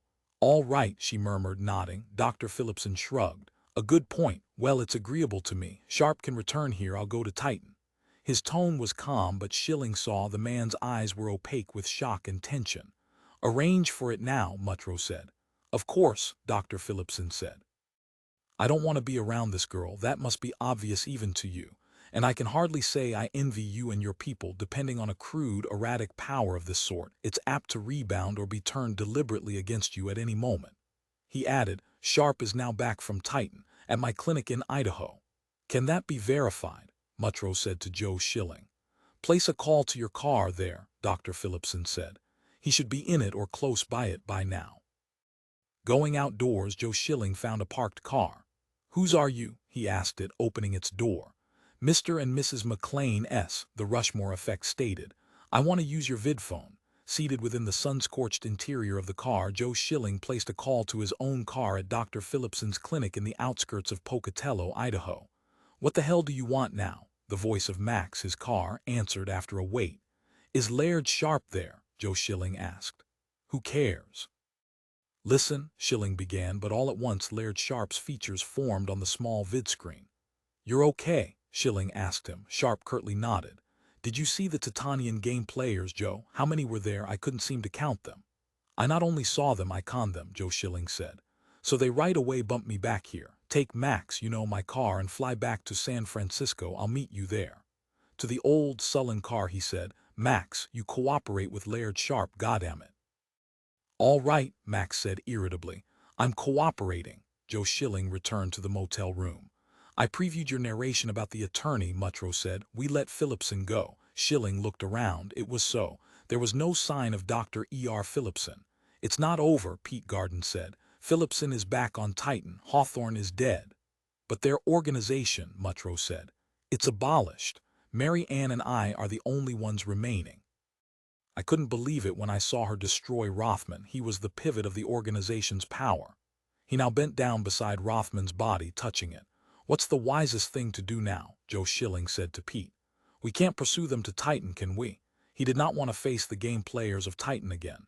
And yet Pete said, we'd better bring in E.B. Black. It's the only thing I can think of at this point that might help. Otherwise, we're finished. We can trust Black, can we? Mutro said. Schilling said Dr. Phillipson implied that we could. He hesitated. Yes, I vote we take the chance. So do I, Pete said, and Mutro, after a pause, brusquely nodded. What about you, Mary? Pete turned to the girl, who still sat curled up in a rigid, stricken ball. I don't know, she said, finally. I don't know who to believe in or trust anymore. I don't even know about myself. It's got to be done, Joe Schilling said to Pete. In my opinion, anyhow. He or it is looking for you. He's with Carol. If he's not reliable, Schilling broke off and scowled. Then he's got Carol, Pete agreed stonily. Yes, Schilling nodded. Pete said, call him from here. Together they went outside to the McLean's parked car. Joe Schilling placed the call to the apartment in San Rafael. If we're making a mistake, Joe Schilling thought, it probably means Carol's death and the death of their baby. I wonder which it is, he asked himself. A boy or a girl? They have those tests now. They can tell after the 3rd week. Pete, of course, would accept either. He smiled a little. Pete said tensely, I've got him. On the screen the image of a Vug formed, and Joe Schilling reflected that it looked to him at least like any other Vug. This is what Dr. Phillipson really looks like, he knew. What Pete saw, and he thought he was hallucinating. Where are you, Mr. Garden? The Vug's query came to them from the speaker. I see you have Mr. Schilling there with you. What do you require from the Coast Police Authority? We are ready to dispatch a ship when and where you tell us. We're coming back, Pete said. We don't need any ship. How is Carol? Mrs. Garden is anxiously concerned but physically in satisfactory condition. There are 9 dead Vugs here, Joe Schilling said. E.B. Black said instantly, of the Wa-Pei-Nan, the extremist party. Yes, Schilling said. One returned to Titan. He had been here, a Dr. E.R. Phillipson of Pocatello, Idaho. You know, the well-known psychiatrist. We urge you to take his clinic at once. There could be others entrenched there. We will shortly do that, E.B. Black promised. Are the killers of my colleague Wade Hawthorne among the dead? Yes, Joe Schilling said. A relief, E.B. Black said. Give us your location and we will send someone out to undertake whatever dispositional chores are necessary. Pete gave him the information. That's that, Schilling said as the screen faded. He did not know how to feel. Had they done the right thing? We will know before very long, he said to himself. Together they walked back to the motel room, neither of them saying anything. If they get us, Pete said, pausing at the door of the room, I still say we did the best we could. You can't know everything. This is all, he gestured. Blurred and twisting, people and things merging back and forth into each other. Maybe I haven't recovered from last night. Joe Schilling said, Pete, I saw the game players of Titan. It was enough. What should we do? Pete said. Get Pretty Blue Fox back into being. And then what? Joe Schilling said. Play. Against the Titanian game players, Joe Schilling said. We have to, they're not going to give us any choice. Together they re-entered the motel room. As they flew back to San Francisco, Mary Ann said faintly, I don't feel their control over me as strongly as I did. It's waned. Mutro glanced at her. Let's hope so. He looked utterly tired. I preview, he said to Pete Garden, your efforts to get your group restored. Want to know the outcome? Yes, Pete said. The police will grant it. By tonight you'll be a legal game-playing body again as before. You will meet at your condominium apartment in Carmel and plan your strategy. At this point, there is a division into parallel futures. They hinge on a disputed fact, whether your group permits you to bring Mary Ann McLean in as a new game-playing Bindman. What are the 2 futures branching from that? Pete asked. I can see the one without her very clearly. Let's simply say it's not good. The other, it's blurred because Mary is a variable and can't be previewed within causal frameworks. She introduces the acausal principle of synchronicity. Mutro was silent a moment. I think on the basis of what I preview, I would advise you to make the attempt to bring her into the group, even though it's illegal. That's right, Joe Schilling said, nodding. It's strictly against the bylaws of bluff-playing entities. No psi of any description can be admitted, but our antagonists aren't non-psi humans, they're titans and telepaths. I see her value. With her in our group, the telepath factor is balanced. Otherwise, they hold an absolute advantage. He recalled the alteration in the card which he had drawn, its change from 12 to 11. We couldn't win against that, he realized. And even with Mary, I should be admitted too, if possible, Mutro said. Although again, legally I'm also inadmissible. Pretty Blue Fox must be made to comprehend the issues involved, what the stakes are this time. It's not just an exchange of property deeds, not a competition among Bindmen to see who's top man. It's our old struggle with an enemy, renewed after all these years, if it ever ceased in the first place. It never did cease, Mary Ann spoke up. He knew that the people in our organization, whether we were Vugs or Terrans, we agreed on that. What can you see us obtaining from E.B. Black and the police power? Pete asked Mutro. I preview a meeting between the area commissioner, U.S. Cummings, and E.B. Black, but I can't seem to foresee the outcome. There is something which U.S. Cummings is involved in that introduces another variable. I wonder, U.S. Cummings may be an extremist. What is it called? The Wa-Pei-Nan, Joe Schilling said. That's what E.B. Black called it. He had never heard the words before the Vug detective had said them. He rolled them around in his mind, trying to get the flavor of them. But they were impenetrable, shut tight to him. He gave up. He could not imagine what such a party was like or how it felt to belong to it. I can't empathize with them, he realized. And that's bad because if we can't put ourselves in their places, we can't predict what they're going to do, even with the use of our precog. He did not feel very confident. However, he did not tell that to the people in the car with him. Soon, he thought, we, the augmented game-playing group Pretty Blue Fox, will make our first move against the Titanians. We'll have perhaps the help of Mutro and Mary Ann McLean. Will that be enough? Mutro can't see, and no one can count on Mary Ann, as Dr. Phillipson pointed out. And yet he was glad they had her. Without Mary Ann, he thought caustically, Pete and I would be back there at the motel in the middle of the Nevada desert, sitting in on Titanian strategy. I'll be glad to contribute title deeds to both of you, Pete said to Mary Ann and Dave Muttro. Mary, you can have San Rafael. Muttro, you can have San Anselmo. Those will bring you to the table, I hope. No one spoke. No one felt optimistic enough to. How do you bluff, Pete said, against telepaths? It was a good question. It was, in fact, the question on which everything depended, and none of them could answer it. They can't alter the values of the cards we draw, Schilling said to himself, because we've got Mary Ann to exert a contrapressure stabilizing them as we hold them. But if we can develop a strategy, Pete said, we'll need the collective minds of everyone in Pretty Blue Fox. Among all of us there must be an idea we can use. You think so, Schilling said.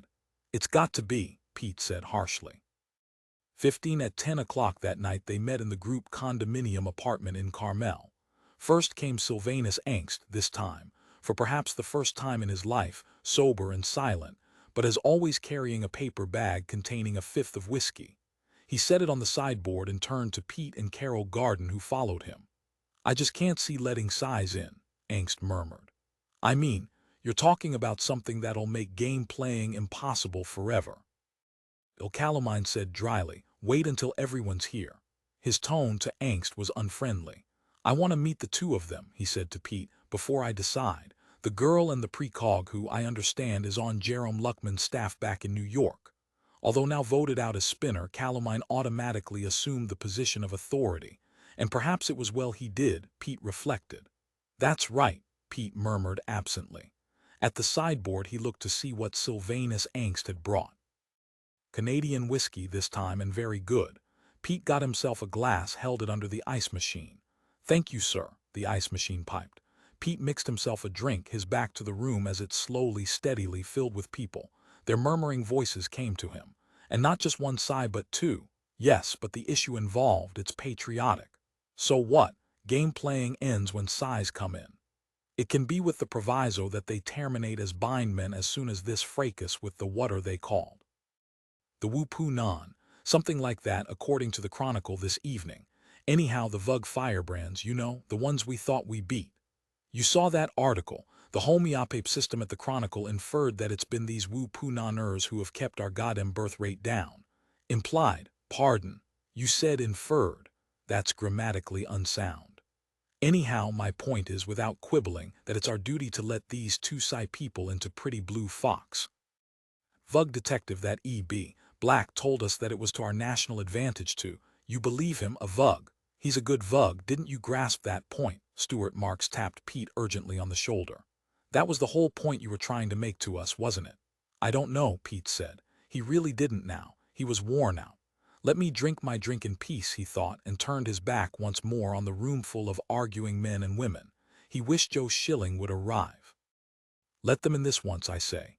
It's for our own protection. We're not playing against each other. We're all on the same side in this, playing against the Vug bugs. And they can read our minds, so they automatically win unless we can come up with something new. And anything new would have to be derived from the two Psy people, right? Because where else is it going to come from? Straight ozone. We can't play against Vugs. They'll just laugh at us. Look, they got 6 of us right here in this room to gang together and kill Jerome Luckman, if they can do that. Not me, I wasn't one of the 6. But it could have been, they just didn't happen to choose you. Anyhow, if you read the article in the homeopathic, you know the Vugs mean business. They slaughtered Luckman and that detective Hawthorne and kidnapped Pete Garden and then, but newspapers exaggerate. Oh, there's no use talking to you. Jack Blau stalked away. He appeared beside Pete and said, when are they getting here, these two Psy people? Pete said, any time now. Coming up, slipping her smooth, bare arm through his, Carol said, what are you drinking, darling? Canadian whiskey. Everyone's been congratulating me, Carol said, about the baby, except of course Freya, and I think even she would except she can't stand the idea, Pete said. Do you actually think it's been the Vugs, or at least a segment of them, who have been keeping our birth rate down? Yes, Pete said. So if we win, our birth rate might go up. He nodded. And our cities would have something in them besides a billion Rushmore circuits all saying, yes sir, no sir. Carol squeezed his arm. Pete said, and if we don't win, there pretty soon won't be any births on our planet at all, and the race will die out. Oh, she nodded wanly. It's a big responsibility, Freya Garden Gaines said from behind him. To hear you tell it anyhow, Pete shrugged. And Joe was on Titan too, you both were. Joe and I and Laird Sharp, Pete said, instantly. Yes, quaint, Freya said. Pete said, get away. I'm not going to vote to admit the two Psi people, Freya said. I can tell you that now, Pete. You're an idiot, Mrs. Gaines, Laird Sharp said. He had been standing nearby listening. I can tell you that at least. Anyhow, I think you'll be outvoted. You're fighting against a tradition, Freya said. People don't lightly and easily set aside 100 years. Not even to save their species, Laird Sharp asked her. No one's seen these game-playing titans except Joe Schilling and you, Freya said. Even Pete doesn't claim to have seen them. They exist, Sharp said quietly. And you'd better believe it, because soon you're going to see them too. Carrying his glass, Pete walked through the apartment and outside into the cool California evening air. He stood by himself in the semi-darkness, his drink in his hand, waiting. He did not know for what. For Joe Schilling and Mary Ann to arrive. Perhaps that was it. Or perhaps it was for something else, something even more meaningful to him than that. I'm waiting for the game to begin, he said to himself. The last game we Terrans may ever play. He was waiting for the Titanian game players to arrive. He thought Patricia McLean is dead, but in a sense she never really existed. What I saw was a simulacrum, a fake. What I was in love with, if that's the proper word, it wasn't there anyhow, so how can I really say I've lost it? You have to possess it first to lose it. Anyhow, we can't think about that, he decided. We've got other matters to worry about. Dr. Phillipson said that the game players are moderates. It's an irony that what we ultimately have to defeat is not the fringe of extremists but the great center group itself. Maybe it's just as well. We're taking on the core of their civilization. Vugs not like E.R. Phillipson but more like E.B. Black. The reputable ones. The ones who play by the rules. That's all we can count on, Pete realized. The fact that these players are law-abiding. If they were like Phillipson and the McLeans, we would not be facing them across a game board. They would simply kill us as they killed Luckman and Hawthorne, and that would be that. A car descended now, its headlights flashing. It came to rest at the curb behind the other cars and its lights switched off. The door opened and shut and a single figure, a man, came striding toward Pete. Who was this? He strained to see, not recognizing him. Hi, the man said. I dropped by. After I read the article in the homeopath, it looks interesting here. No F. Newell, I say, buddy friend, correct. Who are you? Pete said. The man said coolly, you don't recognize me. I thought everyone knew who I am. Owup womb. May I sit in on your group tonight? Buddy, I know I'd enjoy it. He approached the porch, stood now beside Pete, his movements confident and alert, hand extended. I'm Nat's Katz. Bill Calomine said, of course you can sit in on our game, Mr. Katz. It's an honor to have you here. He waved the members of Pretty Blue Fox into momentary silence. This is the world-renowned disc jockey and recording star Nat's Katz, whom we all watch on TV. He's asked to sit in on our meeting tonight. Does anybody mind? The group was watching, uncertain how to react. What was it Mary Ann had said about Katz? Pete thought. Is Nat's Katz the center of all this? He had asked her. And she had said yes. And at the time it had seemed true. Pete said, wait. Turning, Bill Calomine said, surely there's no valid reason to object to this man's presence here. I can't believe you'd seriously. Wait until Mary Ann gets here, Pete said. Let her decide about Katz. She's not even a part of the group, Freya Gaines said. There was silence. If he comes in, Pete said, I go out. Out where? Calomine said. Pete said nothing. A girl who isn't even part of our group, Calomine began. What's your basis for opposing him? Stuart Marks asked Pete. Is it rational, something you are able to express? They were all watching him now, wondering what his reason was. Pete said, we're in a much worse position than any of you realize. There's very little chance that we can win against our opponents. So, Stuart Marks said. What's that have to do? I think, Pete said, that Katz is on their side. After a moment Nat's Katz laughed. He was handsome, dark, with sensuous lips and strong, intelligent eyes. That's a new one, he said. I've been accused of just about everything, but hardly that. A womb. I was born in Chicago, Mr. Garden. I assure you I'm a Terran. Womb. His round, animated face radiated a potent cheerfulness. Katz did not seem offended, only surprised. What will you see, my birth certificate? You know, buddy friend Garden Womb, I really am well known here and there, no F Newell. If I were a Vug, it probably would have come to light before now. Wouldn't you think? Correct. Pete sipped his drink. His hands, he found, were shaking. Have I lost contact with reality? He asked himself. Maybe so. Maybe I never fully recovered from my binge, my temporary psychotic interlude. Am I the person to judge about cats? Should I be here at all? He wondered. Maybe this is the end for me, he said to himself. Not for them, for me, personally. At last, aloud he said, I'm going out, I'll be back later. Turning, he set his drink glass down and left the room. He descended the porch steps and arrived at his car. Getting in, he slammed the door and sat in silence for a long, long time. Maybe I'm more of a detriment to the group than an asset at this point, he said to himself. He lit a cigarette, then abruptly dropped it into the disposal chute of the car. For all I know, Nats might even come up with the idea we need. He's an imaginative guy. Someone was standing on the porch calling him. The voice drifted to him faintly. Hey Pete, what are you doing? Come on back inside. Pete started up the car. Let's go, he ordered it. Yes, Mr. Garden. The car moved forward, then lifted from the pavement, skimmed above the other parked cars, beeping, then above the rooftops of Carmel. At last it headed toward the Pacific, a quarter-mile west. All I have to do, Pete thought idly, is give it the command to land, because in another minute we'll be over water. Would the Rushmore circuit do that? Probably. Where are we? He asked it to see if it knew. Over the Pacific Ocean, Mr. Garden. What would you do, he said, if I asked you to set down? There was a moment of silence. Call Dr. Macy at, it hesitated. He heard the unit clicking, trying different combinations. I would set down, it decided. As instructed. It had chosen. Had he, I shouldn't be this depressed, he told himself. I shouldn't be doing things like this, it isn't reasonable, but he was. For a time he managed to look down at the dark water below, and then with a turn of the tiller he steered the car into a wide arc until it was skimming back toward land. This way isn't for me, Pete said to himself. Not the ocean. I'll pick up something at the apartment, something I can take, a bottle or so of phenobarbital maybe, or amphityl. He flew above Carmel, going north, and presently his car was passing above South San Francisco, and a few minutes later he was over Marin County. San Rafael lay directly ahead.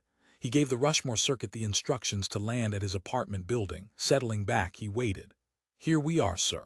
The car bumped the curb slightly. The motor clicked itself off. The car dutifully opened its door. Pete stepped out, walked to the building door, put his key in the lock, and then entered. Upstairs, he reached the door of his and Carol's apartment. The door was unlocked and he opened it and passed on inside. The lights were on. In the living room, a lanky, middle-aged man sat in the center of the couch, legs crossed, reading the Chronicle. You forget, the man said, tossing the newspaper down, that a precog previews every possibility that he's later going to know about, and a suicide on your part would be big news. Dave Mutrow rose to his feet, hands in his pockets. He seemed completely at ease. This would be an especially unfortunate time for you to kill yourself, Garden. Why? Pete demanded. Mutrow said quietly, because if you don't, you're on the verge of finding an answer to the game problem. The answer to how one bluffs a race of telepaths. I can't give it to you, only you can think it up. But it's going to be there. Not, however, if you're dead 10 minutes from now. He nodded in the direction of the bathroom and its medicine cabinet. I've done a little rigging along the lines of the alternate future I'd like to see become actual. While I've been here, I've disposed of your pills. The medicine cabinet is empty. Pete went at once into the bathroom and looked. Not even the aspirin remained. He saw only bare shelves. To the medicine cabinet he said angrily, You let him do this. It's Rushmore effect, answered cringingly. He said it was for your own good, Mr. Garden. And you know how you are when you're depressed.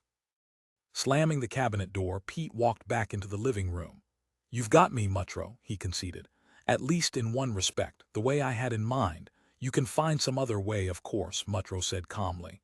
But emotionally you lean towards suicide by oral means. Poisons, narcotics, sedatives, hypnotics, and so forth. He smiled.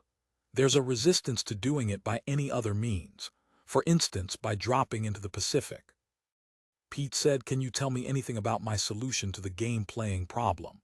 No, Mutrow said. I can't, that's entirely up to you. Thanks, Pete said sardonically. I'll tell you one thing, however, a hint. One which may cheer you or it may not. I can't preview it because you aren't going to show your reaction visibly. Patricia McLean is not dead. Pete stared at him. Mary Ann didn't destroy her. She set her down somewhere. Don't ask me where because I don't know. But I preview Patricia's presence in San Rafael within the next few hours, at her apartment. Pete could think of nothing to say. He continued to stare at the precog. See, Mutro said. No palpable reaction of any sort. Perhaps you're ambivalent. He added, she'll only be there a short time, then she's going to tighten, and not by Dr. Phillipson's psionic means but in the more conventional manner by interplanned ship. She's really on their side, isn't she? There's no doubt of that. Oh yes, Mutro said, nodding. She's really on their side, but that's not going to stop you from going, is it? No, Pete said and started from the apartment. May I come along? Mutro asked. Why? To keep her from killing you. Pete was silent a moment. It's really like that, is it? Mutro nodded. It certainly is, and you know it. You watched them shoot Hawthorne. Okay, Pete said. Come with me. He added, thanks. It was hard to say it. They left the apartment building together, Pete slightly ahead of David Mutro. As they reached the street, Pete said, did you know that Nats Katz, the disc jockey, showed up at the Connaught in Carmel? Nodding, Dave Mutro said, yes.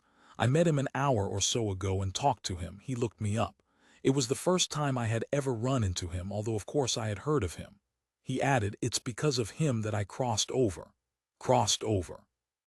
Halting, Pete turned toward Mutro, who followed after him, and found himself incredibly facing a heat needle. With Katz, Mutro said calmly. The pressure simply was too much on me, Pete. I couldn't effectively resist it. Nats is extraordinarily powerful. He was chosen to be leader of the Wa Pei Nan here on Terra for a good reason. Come on, let's continue on our way to Patricia McLean's apartment. He gestured with the heat needle. After a moment, Pete said, why didn't you just let me kill myself? Why intervene at all? Because, Dave Mutro said, you're coming over to our side, Pete. We can make good use of you. The Wa Pei Nan doesn't approve of this game-playing solution. Once we manage to penetrate Pretty Blue Fox by means of you, we can call the game off from this end. He added, we've already discussed it with the moderate faction on Titan and they're determined to play.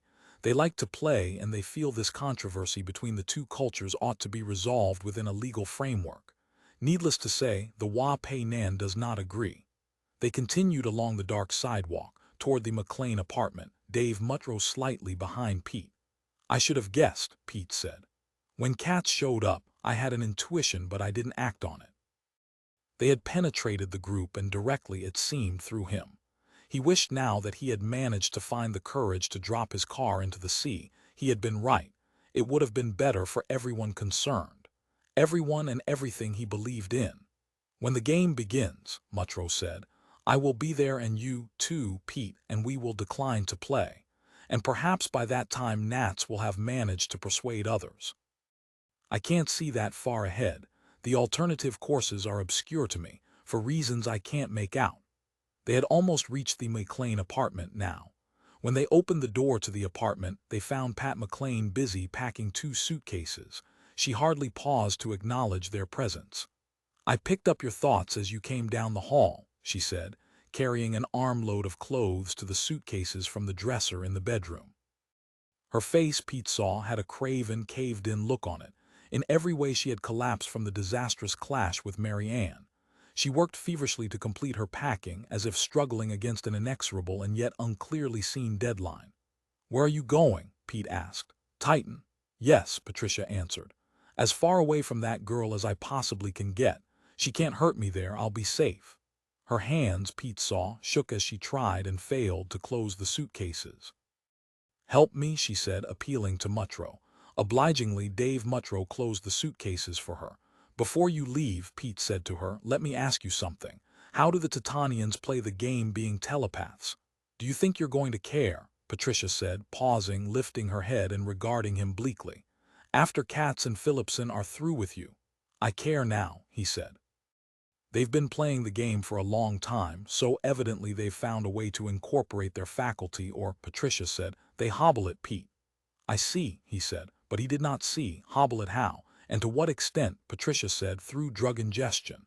The effect is similar to what the phenothiazine class does to a Terran. Phenothiazines, Mutro said. In big doses that's given to schizophrenics. In quantity it becomes an antipsychotic medication. It lessens the schizophrenic delusions, Patricia said, because it obliterates the involuntary telepathic sense. It eradicates the paranoid response to the picking up of subconscious hostilities in others. The Titanians possess medication which acts along the same lines on them, and the rules of the game, as they practice it, require them to lose their talent or at least to abort it by some extent. Mutro, glancing at his watch, said, "He should be here any time now, Patricia. Surely you're going to wait for him." "Why?" she said, still gathering up articles here and there in the apartment. "I don't want to stay, I just want to get out before something else happens, something more that has to do with her. We'll need all three of us to exert sufficient influence on Garden here," Mutro pointed out. "You get Nat's cats then," Patricia said. "I'm telling you I'm not going to stay 1 minute longer than I have to." "But right now Katz is in Carmel," Mutro said patiently. "And we want to have Garden thoroughly with us when we go there." "I can't help," Patricia said, paying no attention to him. She could not seem to stop her headlong flight, her rushing blindly. "Listen, Dave, honest to God, there's only one thing that matters to me. I don't want to undergo again what we went through in Nevada. You were there, you know what I'm talking about. And next time she won't spare you because you're with us. I really advise you to get out too.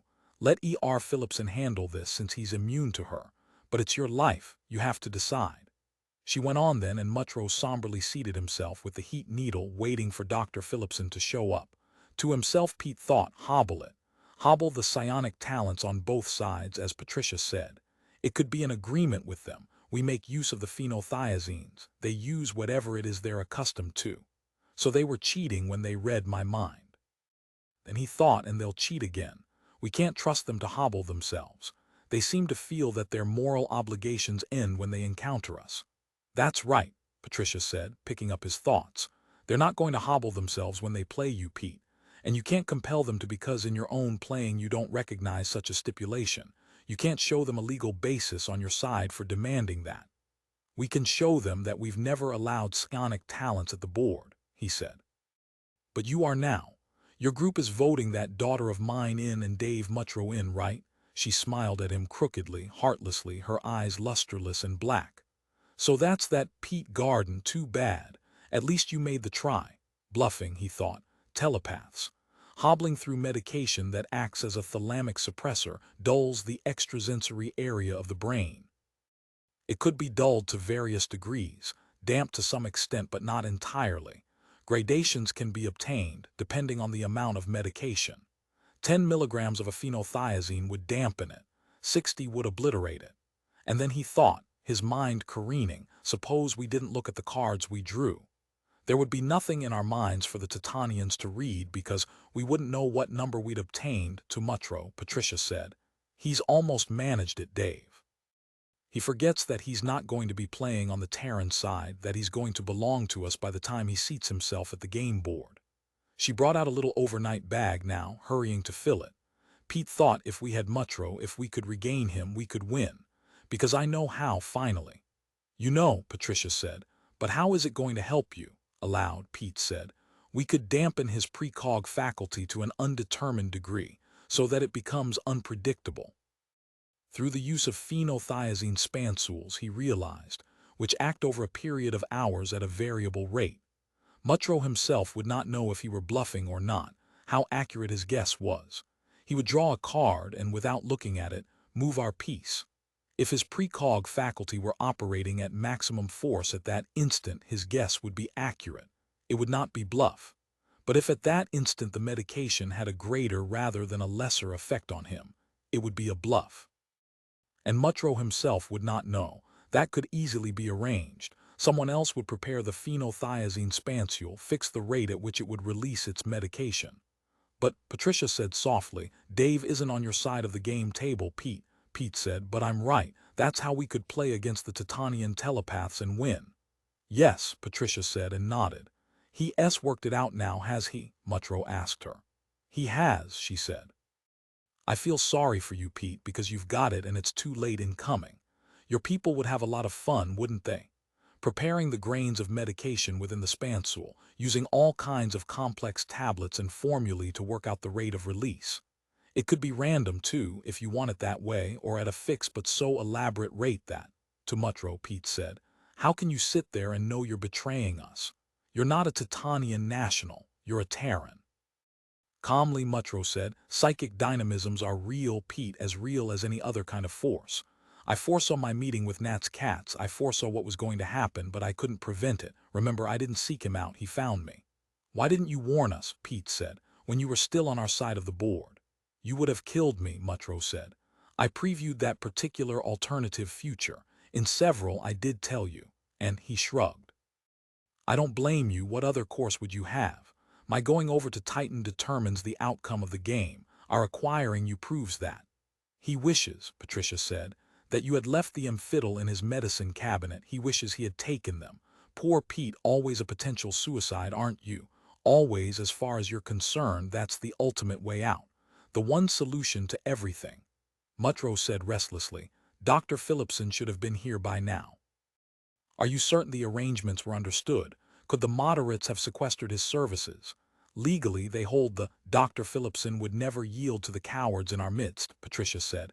You're familiar with his attitude. Her voice was sharp, laden with dread and concern. But he's not here, Mutro said. Something's wrong. They looked at each other silently. What do you preview? Patricia demanded. Nothing, Mutro said. His face now was pale. Why not?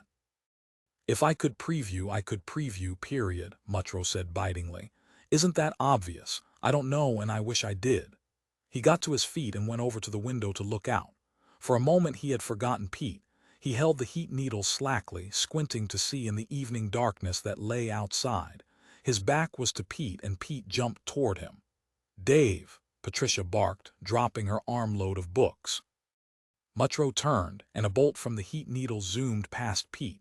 He felt the peripheral effects from it, the dehydrating envelope that surrounded the laser beam itself, the narrow, effective beam that was so useful both in close quarters and at a distance. Raising his arms, Pete struck the man with both elbows in the unprotected throat. The heat needle rolled away from both of them across the floor. Patricia McLean, sobbing, scrambled after it. Why? Why couldn't you predict this? She clutched at the small cylinder frantically. His face sickly and dark, Mutro shut his eyes and dwindled into physical collapse, pawing at himself, inhaling raucously, no longer concerned with anything else beyond the massive, difficult effort to live. I'm killing you, Pete, Patricia McLean gasped, backing away from him, holding the heat needle waveringly pointed at him. Sweat, he saw, stood out on her upper lip. Her mouth quivered violently and tears filled her eyes. I can read your mind, she said huskily. And I know, Pete, I know what you'll do if I don't. You've got to have Dave Mutro back on your side of the board to win, and you can't have him back. He's ours. Throwing himself away from her, he tumbled out of the path of the laser, snatching at anything. His fingers closed over a book and he hurled it. The book fluttered open and dropped at Patricia McLean's feet harmlessly. Panting, Patricia backed away still. Dave will recover, she whispered. If you had killed him, perhaps it wouldn't matter so much, because then you couldn't get him for your side and we wouldn't, she broke off. Swiftly turning her head, she listened, not breathing. The door, she said. The knob turned. Patricia raised the heat needle. Slowly, her arm bent and twisted inch by inch until the muzzle of the heat needle was pointing at her face. She stared down at it, unable to take her eyes from it. She said, Please don't, okay? I gave birth to you. Please, her fingers against her will moved the stud. The laser beam flicked on. Pete looked away. When he looked back at last, the door of the apartment stood open. Mary Ann, framed in the outline of darkness, walked in slowly, hands deep in the pockets of her long coat. Her face was expressionless. She said to Pete, Dave Mutro is alive, isn't he? Yes. He did not look at the heap which had been Patricia McLean. He averted his eyes from it and said, We need him, so leave him alone, Mary. His heart labored slowly, horribly. I realize that, Mary Ann said. How did you know about this? Mary Ann said after an interval. When I got to the condominium apartment in Carmel with Joe Schilling, I saw Nats, and of course I understood. I knew that Nats was the organization's overall superior. He outranked even Rothman. What did you do there? Pete said. Joe Schilling, his face puffy with tension, entered the apartment and went up to Mary Ann. He put his hand on her shoulder, but she jerked away, going alone over to the corner to stand and watch. When she came in, Schilling said, Katz was fixing himself a drink. He hesitated. Mary Ann said tonelessly, I moved the glass which he held. I made it go 5 inches, that's all. He was holding it at chest level. The glass is inside him, Schilling said. It very simply cut his heart or part of his heart out of his circulatory system. There was a good deal of blood because the glass didn't go in all the way. He was silent then. Neither he nor Mary Ann spoke. On the floor, Dave Mutrow, gargling, struggled, his face blue, trying to get air into his lungs. He had stopped stroking his throat now and his eyes were open, but he did not seem able to see. What about him? Schilling said. Pete said, with Patricia dead and Nat's Katz dead and Phillipson. He understood now why Dr. Phillipson had failed to appear. He knew you would be here, he said to Mary Ann, so he was afraid to leave Titan. Phillipson saved himself at their expense. I guess so, Mary Ann murmured. Joe Schilling said, I can hardly blame him. Bending down, Pete said to Mutrow, will you be all right? Mutely, Dave Mutrow nodded. Pete said to him, you must show up at the game board, on our side. You know why, you know what I intend to do. Staring at him, Mutrow nodded. I can manage him, Mary Ann said, walking over to watch. He's too much afraid of me to do anything more for them, aren't you? She said to Mutrow in the same inert, neutral tone and prodded him with her toe. Mutrow dully managed to nod. Be glad you're alive, Schilling said to him. He is, Mary Ann said. To Pete she said, will you do something about my mother, please? Sure, Pete said. He glanced at Joe Schilling. Why don't you go downstairs and wait in the car? He said to Mary Ann. We'll call E.B. Black, we don't need you for a while. Thank you, Mary Ann said. Turning, she walked slowly out of the apartment. Pete and Joe Schilling watched her until she was gone. Because of her, Joe Schilling said, we're going to win there at the board. Pete nodded. Because of her and because Mutrow was still alive. Alive and no longer in a position to act for the Titanian Authority. We're lucky, Joe Schilling said. Someone had left the door of the Connaught open. She saw Katz before he could see her. She was standing outside and he couldn't make her out until too late. I think he had counted on Mutrow, precog faculty, forgetting or not understanding that she's a variable as far as that faculty is concerned. He was as unprotected by Mutrow talent as if Mutrow had never existed. And so are we, Pete thought to himself. That unprotected. But he could not bother to worry about that now. The game against the Titanians lay directly ahead. He did not need to be a precog to see that. Everything else would have to wait. Joe Schilling said, I have confidence in her. I'm not concerned about what she might do, Pete. Let's hope you're right, Pete said. He bent down beside the body of Patricia McLean. This was Mary's mother, he realized. And Mary Ann did this to her. And yet we have to depend on Mary Ann. Joe is right. We have no choice. 16 to Mutrow, Pete Garden said, this is what you have to face and accept. As we play, Mary Ann McLean will be at the board beside you at all times. If we lose, Mary will kill you. Mutrow said woodenly, I know. It was obvious as soon as Pat died that my life now depends on our winning. He sat massaging his throat and drinking hot tea. And more indirectly, so do your lives too. That's so, Joe Schilling said. It should begin any time, Mary Ann said, if I understand them anyhow. They should begin to arrive on Terra within the next half hour. She had seated herself at the far end of the kitchen of the McLean apartment. In the living room, the amorphous shape of E.B. Black could be made out through the open door, consulting with human members of the West Coast Police Agency. At least 6 people were active in the living room now, and more were arriving. We've got to start for Carmel, Pete said. By vidphone, he had arranged with his psychiatrist, Dr. Macy at Salt Lake City, for the phenothiazine spansouls to be prepared. The spansouls would be flown to Carmel from one of the pharmaceutical houses in San Francisco direct to the condominium apartment, to be received by Bill Calomine acting for the group, as he always did.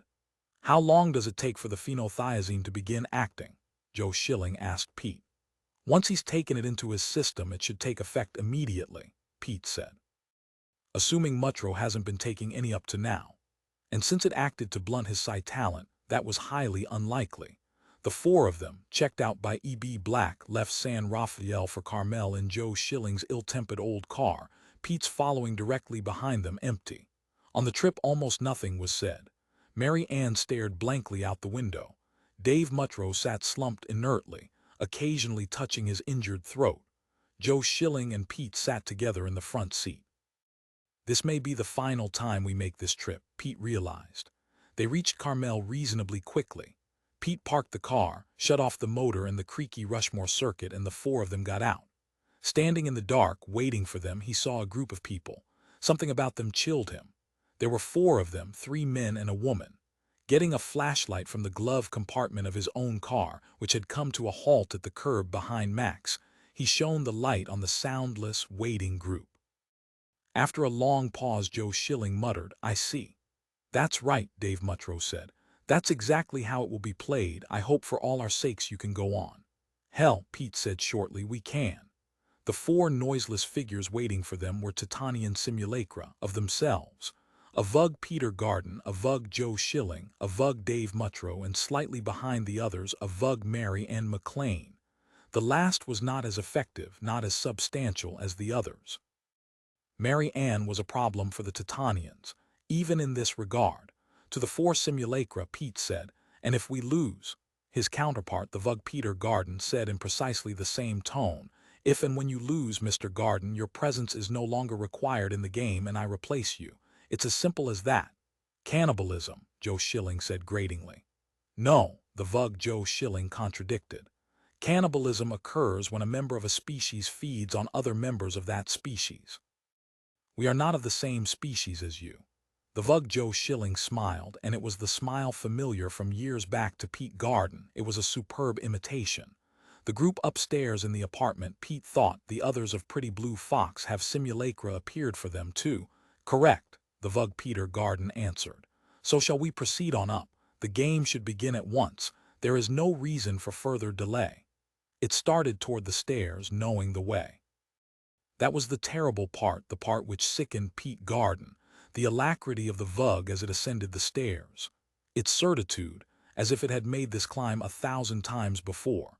It was already at home, here on Terra, in the midst of their customary lives. Shuddering, he watched the other 3 simulacra follow equally rapidly, and then he and his companions started into reluctant motion. Above them the door opened. The Vug Peter Garden entered the conapt of the game-playing group Pretty Blue Fox. "Hello," it greeted those within the room. Stuart Marks, or was it the simulacrum of Stuart Marks, regarded it with horror and then stammered, "I guess everybody's here now." He or it stepped out onto the porch and peered down.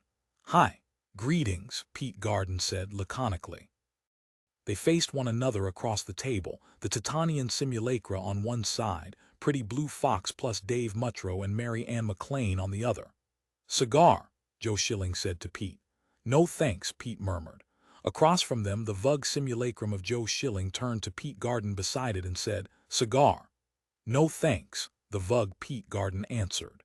Pete Garden said to Bill Calumine, "Did the shipment arrive from the San Francisco pharmaceutical house?" "We've got to have it before we can begin. I hope no one intends to dispute that." The Vug Pete Garden said, "A noteworthy idea you have fastened onto in this erratic crippling of your precog sensory apparatus. You are absolutely correct. It will go a great distance toward evening our relative strengths." It grinned at the group Pretty Blue Fox, up and down the game table. "We have no objection to waiting until your medication arrives. Anything else would be unfair."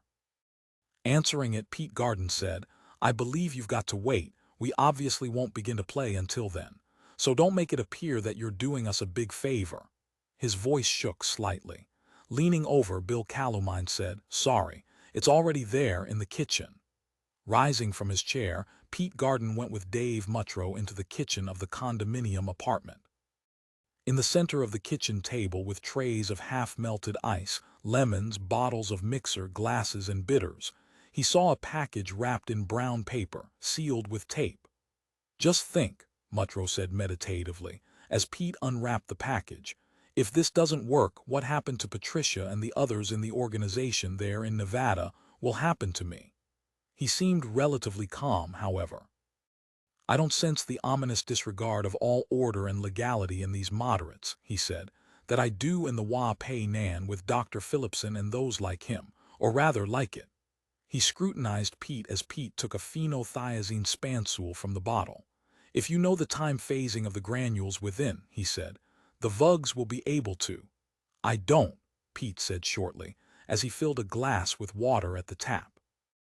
The ethical house making up these spansules was told that the range could vary between instantaneous full action to any sequence of partial action to no action whatsoever. In addition, it was told to make up several spansules, one varying from another. He added, and I've picked a spansule at random. Physically, it's identical in appearance to the others. He held out the spansule and the glass of water to Mutro. Somberly, Mutro swallowed the spansule. I will tell you one thing, Mutro said, for your own information. Several years ago, as an experiment, I tried a phenothiazine derivative. It had a colossal effect on my precognitive ability. He smiled fleetingly at Pete.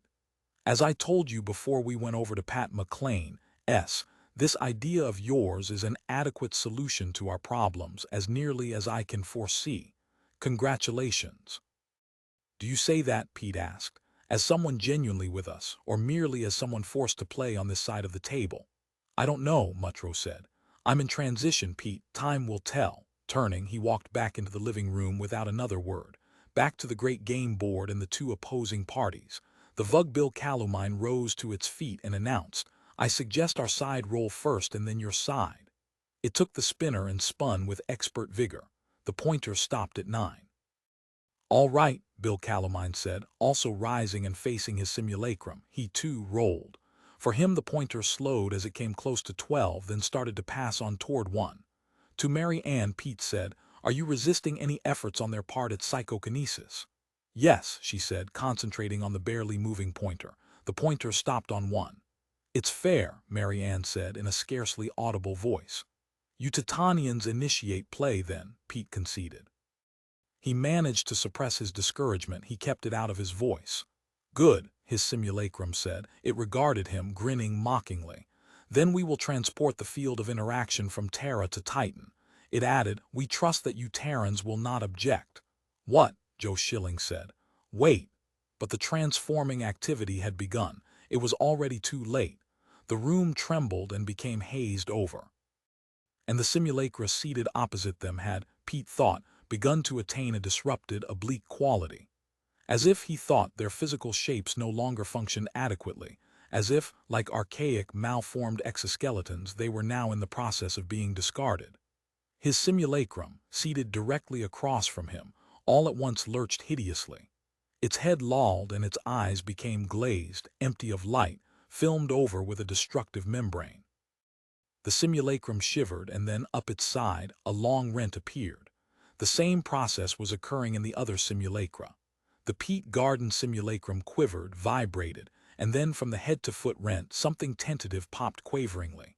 Out of the rent squeezed the protoplasmic organism within. The Vug, in authentic shape, no longer requiring the artificial hull, was emerging, forcing its way out into the gray-yellow light of the weakened sun.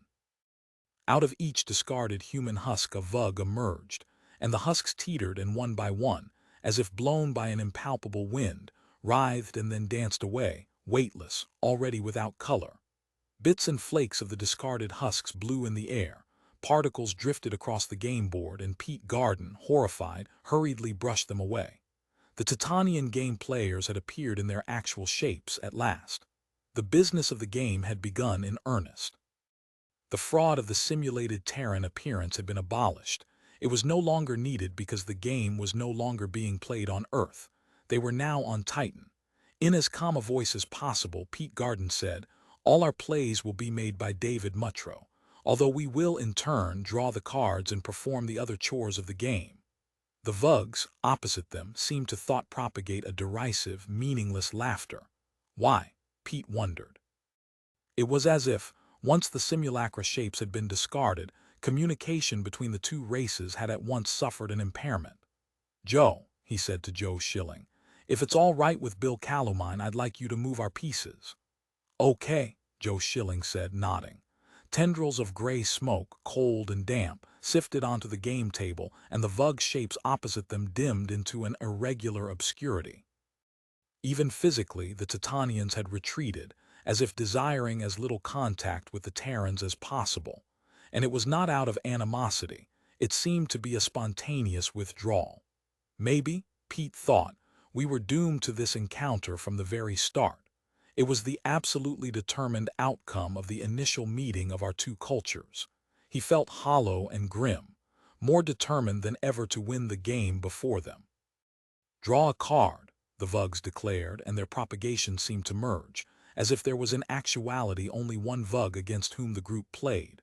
One massive, inert organism opposing them, ancient and slow in its actions but infinitely determined and wise. Pete Garden hated it and feared it. Mary Ann said aloud, "They are beginning to exert influence on the deck of cards." "All right," Pete said. "Keep your attention as fully formed as you can." He himself felt overwhelmingly tired. Have we lost already? He wondered. It felt like it. It felt as if they had been playing for an endless time now, and yet they had barely begun. Reaching out, Bill Calomine drew a card. "Don't look at it," Pete warned. "I understand," Bill Calomine said irritably. He slid the card unexamined to Dave Mutrow. Mutrow, in the flickering half-light, sat with the card face down before him, his face wrinkled with concentration. "7 squares," he said then. Joe Schilling, on signal from Calomine, moved their piece ahead 7 squares. The square on which it came to rest read, "Rise in fuel costs. Pay bill to utility company of $50. Raising his head, Joe Schilling faced the Titanian authority squatting opposite them on the far side of the board. There was no call. The Titanians had decided to allow the move to pass. They did not believe it to consist of a bluff. All at once Dave Mutrow turned to Pete Garden and said, "We've lost." "That is, we're going to lose. I preview it absolutely. It's there in every alternative future." Pete Garden stared at him. "But your ability," Joe Schilling pointed out. "Have you forgot? It's now highly impaired. A new experience for you. You're disoriented." "Isn't that it?" Mutrow said haltingly, "but it does not feel impaired." The Vug authority facing them said, "Do you wish to withdraw from the game?" "Not at this point," Pete answered, and Bill Calomine, white and stricken, reflexively nodded in agreement. What is this? Pete asked himself. What's going on? Has Dave Mutrow, despite the threat from Mary Ann, betrayed us? Mutrick said, "I spoke aloud because he indicated the Vug opponent. "They can read my mind anyhow." That was true. Pete nodded, his mind laboring furiously. What can we salvage here? He asked himself. He tried to control his plunging panic, his intuition of defeat. Joe Schilling, lighting a cigar, leaned back and said, "I think we'd better go on." He did not appear worried. And yet, of course, he was. But Joe Schilling, Pete realized, was a great game player. He would not show his emotions or capitulate in any way. Joe would go on to the end, and the rest of them would, too, because they had to. It was as simple as that. "If we win," Pete said to the Vug opponent, "we obtain control of Titan. You have as much to lose, you have as much at stake as we do." The Vug drew itself up, shivered, replied, "Play." "It's your turn to draw a card," Joe Schilling reminded it. "True." Admonished, the Vug now drew a card. It paused, and then on the board its piece advanced 1, 2, 3, 9 squares in all. The square read, "Planetoid rich in archaeological treasures discovered by your scouts. Win $70,000. Was it a bluff?" Pete Garden turned toward Joe Schilling, and now Bill Calomine leaned over to confer. The others of the group, too, bent closer, murmuring. Joe Schilling said, "I'd call it." Up and down the table the members of Pretty Blue Fox hesitantly voted. The vote ran in favor of calling the move as a bluff, but it was close. "Bluff," Joe Schilling stated aloud. The Vug's card at once flipped over. It was a 9. "It's fair," Mary Ann said in a leaden voice. "I'm sorry, but it is. No psi force that I could detect was exerted on it." The Vug said, "Prepare your payment, please." And again it laughed, or seemed to laugh. Pete could not be certain which. In any case, it was a violent and quick defeat for Pretty Blue Fox. The Vugish side had won $70,000 from the bank for having landed on the square, and an additional $70,000 from the group's funds due to the inaccurate call of bluff. $140,000 in all. Dazed, Pete sat back, trying to keep himself composed, at least externally. For the sake of the others in the group, he had to. "Again," the Vug said, "I ask your party to concede." "No, no," Joe Schilling said, as Jack Blau shakily counted out the group's funds and passed them over. "This is a calamity," Bill Calomine stated quietly.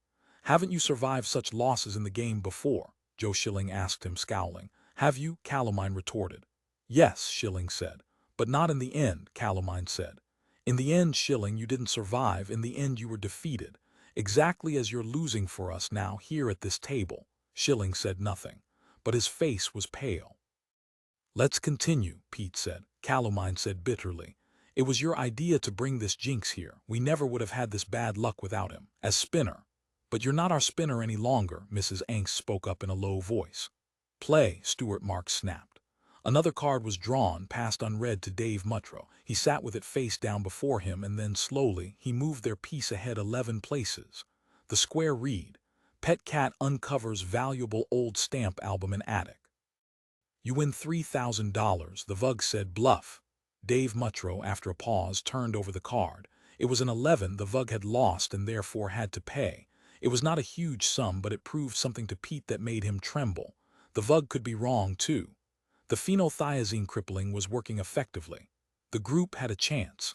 Now the Vug drew a card, examined it, and its piece moved ahead 9 spaces. Error in old tax return. Assessed by federal government for $80,000. The Vug shuddered convulsively, and a faint, barely audible moan seemed to escape from it. This, Pete knew at once, could be a bluff. If it was and they did not call it, the Vug, instead of losing that sum, collected it. All it had to do was turn over its card, show that it had not drawn a 9. The vote of Pretty Blue Fox, member by member, was taken. It was in favor of not calling the move as a bluff. We declined to call, Joe Schilling stated. Reluctantly, with agonized slowness, the Vug paid from its pile of money $80,000 to the bank. It had not been a bluff, and Pete gasped with relief.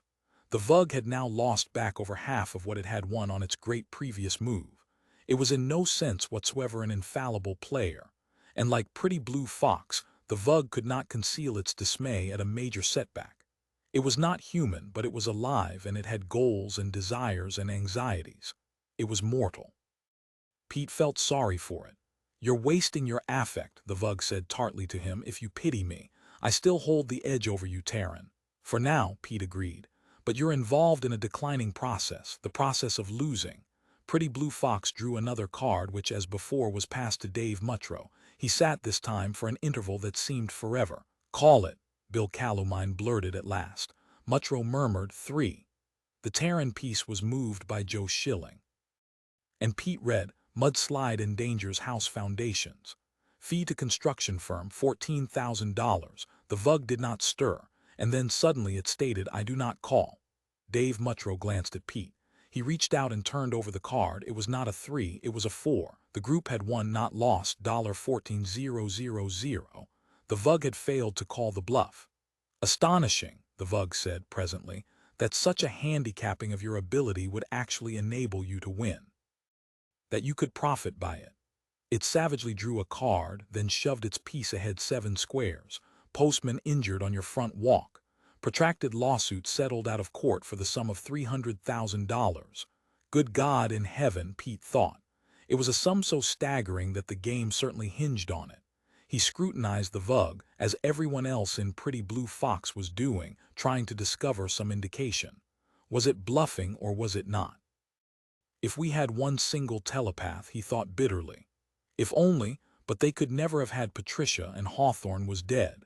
And had they possessed a telepath, the Vug Authority would undoubtedly have summoned up some system of neutralizing it, just as they had neutralized its telepathic factor. That was obvious. Both sides had played the game too long to be snared as simply as that. Both were prepared. If we lose, Pete said to himself, I will kill myself before I let myself fall into the hands of the Titanians. He reached into his pocket, wondering what he had there. Only a couple of methamphetamines, perhaps left over from his luck binge. How long ago had it been? 1 day? 2? It seemed like months ago now. Another world away. Methamphetamine hydrochloride. On his binge, it had made him temporarily into an involuntary telepath. A meager one, but to a decisive degree. Methamphetamine was a thalamic stimulator. Its effect was precisely the opposite from that of the phenothiazines. He thought, yes. Without water he managed, gagging, to gulp down the 2 small pink methamphetamine tablets. Wait, he said hoarsely to the group. Listen, I want to make the decision on this play. Wait. They would wait at least 10 minutes, he knew, for the methamphetamine to take effect. The Vug said, there is cheating on your side. One member of your group has ingested drug stimulants. At once, Joe Schilling said, you previously accepted the phenothiazine class. In principle, you accepted the use of medication in this game. But I am not prepared to deal with a telepathic faculty emanating from your side, the Vug protested. I scanned your group initially and saw none in evidence, and no plan to obtain such a faculty. Joe Schilling said, that appears to have been an acute error on your part. He turned to watch Pete. All the members of Pretty Blue Fox were watching Pete now. Well? Joe asked him tensely. Pete Garden sat waiting, fists clenched, for the drug to take effect. 5 minutes passed. No one spoke. The only sound was Joe Schilling drawing on his cigar. Pete, Bill Calamine said abruptly, we can't wait any longer. We can't stand the strain. That's true, Joe Schilling said. His face was wet and florid, shiny with perspiration. Now his cigar had gone out too. Make your decision, even if it's the wrong one. Mary Ann said, Pete. The Vug is attempting to shift the value of its card. Then it was a bluff, Pete said instantly. It had to be, or the Vug would have left the value strictly alone. To the Vug he said, we call your bluff. The Vug did not stir. And then at last it turned over the card. The card was a 6. It had been a bluff, Pete said. It gave itself away. And he was shaking wildly. The amphetamines didn't help me, and the Vug can tell that. It can read my mind, so I'm happy to say it aloud. It turned out to be a bluff on my part. I didn't have enough of the amphetamines, and there wasn't any alcohol to speak of in my system. I was not successfully developing a telepathic faculty in my system. I wouldn't have been able to call it. But I had no way of knowing that. The Vug, palpitating in a dark slate color, now, bill by bill, paid over the sum of $300,000 to Pretty Blue Fox. The group was extremely close to winning the game. They knew it, and the Vug opposing them knew it. It did not have to be said. Joe Schilling murmured, if it hadn't lost its nerve. With trembling fingers he managed to relight his cigar. It would at least have had a 50-50 chance. First it got greedy, and then it got scared. He smiled at the members of the group on both sides of him. A bad combination in Bluff. His voice was low, intense. It was the combination in me, many years ago, that helped wipe me out. In my final play against Bindmen Lucky Luckman, the Vug said, it seems to me that I have, for all intents and purposes, lost this game against you Terrans. You don't intend to continue? Joe Schilling demanded, removing his cigar from his lips and scrutinizing the Vug. He had himself completely under control. His face was hard. To him, the Vug said, yes, I intend to continue. Everything burst in Pete Garden's face. The board dissolved, and he felt dreadful pain, and at the same time he knew what had happened. The Vug had given up, and in its agony it intended to destroy them along with it. It was continuing, but in another dimension, another context entirely, and they were here with it on Titan, on its world, not their own. Their luck had been bad in that respect. Decisively so. 17. Mary Ann's voice reached him, coolly and placidly. It's attempting to manipulate reality, Pete. Using the faculty by which it brought us to Titan, shall I do what I can? Yes, he agreed. He could not see her. He lay in darkness in a darkened pool which was not the presence of matter around him but its absence. Where are the others, he wondered, scattered everywhere, perhaps over millions of miles of vacant, meaningless space, and over millennia there was silence. Mary, he said aloud. No answer. Mary. He shouted in desperation, scratching at the darkness. Are you gone too? He listened. There was no response. And then he heard something, or rather felt it. In the darkness, some living entity was probing in his direction. Some sensory extension of it, a device feeling its way. It was aware of him. Curious about him in a dim, limited but shrewd way. Something even older than the Vug against which they had played. He thought, it's something that lives here between the worlds. Between the layers of reality which make up our experience, ours and the Vugs. Get away from me, he thought. He tried to scramble, to move rapidly, or at least repel it. The creature, interested even more now, came closer. Joe Schilling, he called. Help me. I am Joe Schilling, the creature said, and it made its way toward him urgently, now unwinding and extending itself greedily. Greed and fear, it said. A bad combination. The hell you're Joe Schilling, he said in terror. He slapped at it, twisting, trying to roll away. But greed alone, the thing continued, is not so bad. It's the prime motivating pressure of the self-system, psychologically speaking. Pete Garden shut his eyes. God in heaven, he said, it was Joe Schilling. What had the Vugs done to him? What had he and Joe become out here in the darkness? Or had the Vugs done this? Was it instead just showing them this? Bent forward, found his foot, began feverishly to unlace his shoe. He took off the shoe and, reaching back, clouted the thing, Joe Schilling, as hard as he could with it. The thing said. I'll have to mull this over. And it withdrew. Panting, he waited for it to return. He knew that it would. Joe Schilling, floundering in the immense vacuity, rolled, seemed to fall, caught himself, choked on the smoke of his cigar, and struggled to breathe. Pete, he said loudly. He listened. There was no direction, no up or down. No here, no sense of what was him and not him. No division into the I and the not I. Silence. Pete Garden, he said again, and this time he sensed something, sensed it but did not actually hear it. Is that you? He demanded. Yes, it's me, the answer came, and it was Pete, yet it was not. What's going on? Joe said. What's the damn thing doing to us? It's cheating away a mile a minute, isn't it? But we'll get back to Earth. I have faith we'll find our way back. After all, we won the game, didn't we? And we were positive we weren't going to be able to do that. Again he listened. Pete said, come closer. No, Schilling said. For some darn reason I don't trust you. Anyhow, how can I come closer? I'm just rolling around here, right? You too. Come closer, the voice repeated monotonously. No, Joe Schilling said to himself. He did not trust the voice, he felt frightened. Get away, he said, and paralyzed listened. It had not gone away. In the darkness, Freya Gaines thought, it's betrayed us, we won and got nothing. That bastard organism, we never should have trusted it or put any faith in Pete's idea of playing it. I hate him, she said to herself. It's his and Joe's fault. I'd kill them, both of them, she thought furiously. I'd crunch them to death. She reached out, groping with both hands in the darkness. I'd kill anyone right now. I want to kill. Mary Ann McLean said to Pete, listen, Pete, it's deprived us of all our modes of apprehending reality. It's us that it's changed. I'm sure of it. Can you hear me? She cocked her head, strained to hear. There was nothing. No answer. It's atomized us, she thought. As if we're each of us in an extreme psychosis, isolated from everyone else and every familiar attribute in our method of perceiving time and space. This is fright-hating isolation, she realized. It must be that. What else can it be? It can't be real. And yet, perhaps this is fundamental reality beneath the conscious layer of the psyche. Maybe this is the way we really are. They're showing us this, killing us with the truth about ourselves. Their telepathic faculty and their ability to mold and reform minds to infuse them. She retreated from the thought. And then below her she saw something that lived. Stunted, alien creatures, warped by enormous forces into miserably malformed, distorted shapes. Crushed down until they were blinded and tiny. She peered at them, the waning light of a huge, dying sun lit and relit the scene, and then, even as she watched, it faded into dark red and at last utter blackness snuffed it out once more. Faintly luminous, like organisms inhabiting a vast depth, the stunted creatures continued to live after a fashion. But it was not pleasant. She recognized them. That's us. Terrans, as the Vugs see us, close to the sun, subject to immense gravitational forces.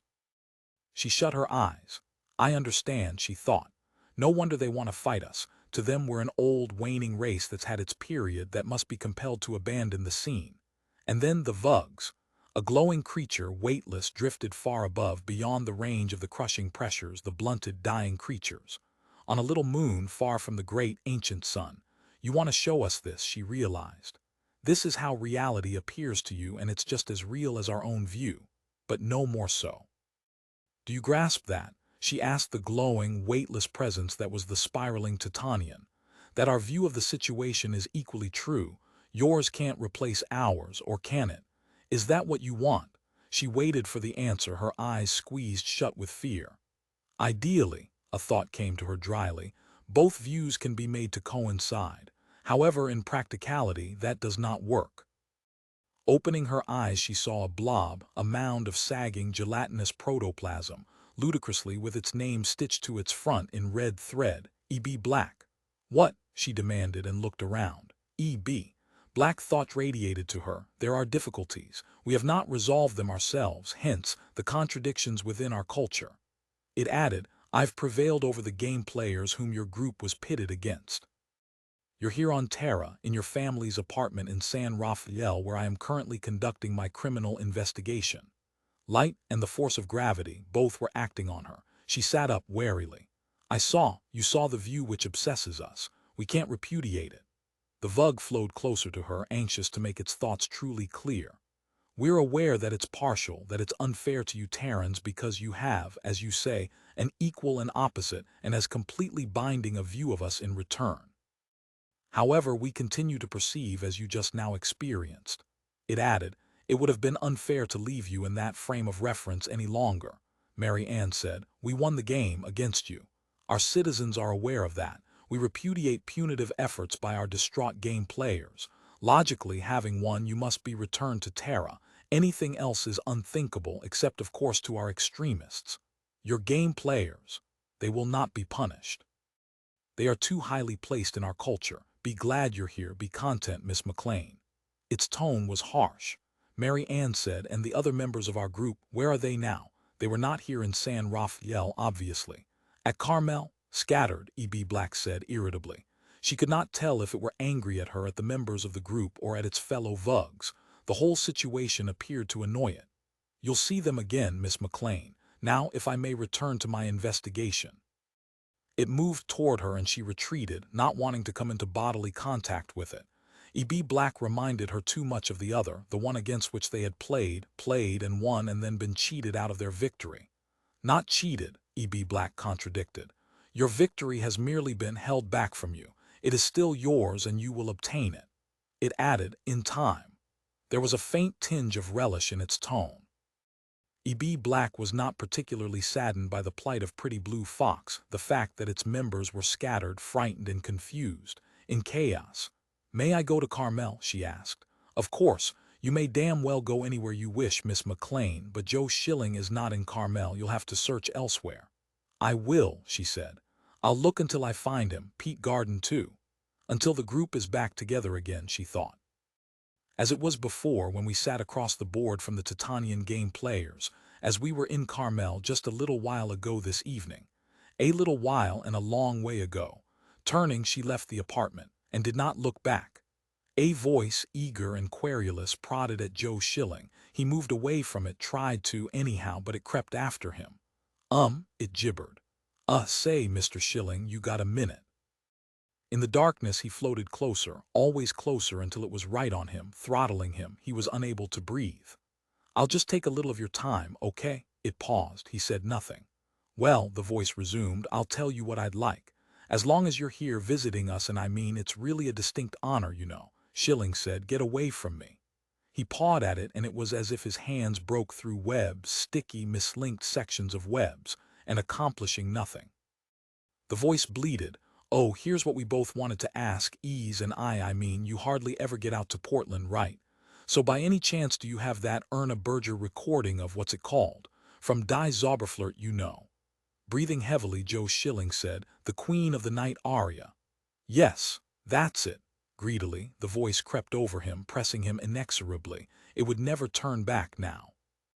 Da-dum-dum-dum, da-dee-dee-da-dum-dum. Another voice, a woman S, joined in. Both voices clamored at him. Yes, I have it, Joe Schilling said. On Swiss HMV, both of the Queen of the Night arias back to back. Can we have them? The voices chimed together. Yes, he said. Light gray and fragmented fluttered before him. He managed to get to his feet. My record shop in New Mexico, he asked himself. No, the voices had said he was in Portland, Oregon. What am I doing here? He asked himself. Why did the Vug set me down here? He looked around. He stood in the unfamiliar living room of an old house, on bare, soft wooden floors, facing a moth-scavenged, old red and white couch on which sat two familiar figures, short, squat, with ill-cut hair, a man and woman leering at him with avidity. You don't actually have the record with you by any chance? E. Sibley squawked. Beside her, Les Sibley's eyes glowed with eagerness. He could not sit still, and he got to his feet to pace about the barren, echoing living room. In the corner, a phonograph played loudly the Cherry Duet. Joe Schilling, for once in his life, wished he could stuff his fingers in his ears, could cut out all such sound. It was too screechy, too blaring. It made his head ache, and he turned away, taking a deep, unsteady breath. No, he said. It's back at my shop. He wished like hell for a cup of hot black coffee or tea, for good oolong tea. E. Sibley said, "You all right, Mr. Schilling?" He nodded. "I'm okay." He wondered about the rest of the group. Had all of them been dispersed, dropped like dry leaves to flutter over the plains of Earth? Evidently so. The Titanian could not quite give up, but at least the group was back. The game was over. Schilling said, "Listen." He phrased his question carefully, word by word. "Is my car outside?" He hoped so. Prayed so? "No," Les Sibley said. "We picked you up and brought you out here to Oregon, don't you remember?" Beside him, Ease giggled, showing her large, sturdy teeth. "He doesn't remember how he got here," Les said to her, and they both laughed now together. "I want to call Max," Joe Schilling said. "I have to go, I'm sorry." He got totteringly to his feet. "Goodbye." "But the Erna Berger record," Ease Sibley protested, dismayed. "I'll mail it." He made his way step by step toward the front door. He had a vague memory or sense of its location. "I have to find a vidphone. Call Max." "You can call from here," Les Sibley said, guiding him toward the hall to the dining room. "And then maybe you can stay a little." "No." Schilling found the vidphone and, snapping it on, dialed the number of his car. Presently Max's voice sounded. "Yeah, this is Joe Schilling. Come and get me." "Come and get your fat-ass self," the car said. Joe Schilling give it the address. And then he made his way back down the hall to the living room once more. He reseated himself on the chair where he had been sitting and groped reflexively, hopefully, for a cigar or at least his pipe. The music, even more than before, filled his ears and made him cringe. He sat, hands clasped together, waiting, but each minute feeling a little better, a little more certain what had happened to them, how they had come out. Standing in the grove of eucalyptus trees, Pete Garden knew where he was. The Vugs had released him and he was in Berkeley. In his old, original bind, which he had lost to Walt Remington, who had turned it over to Pendleton Associates, who had in turn sold it to Luckman, who now was dead.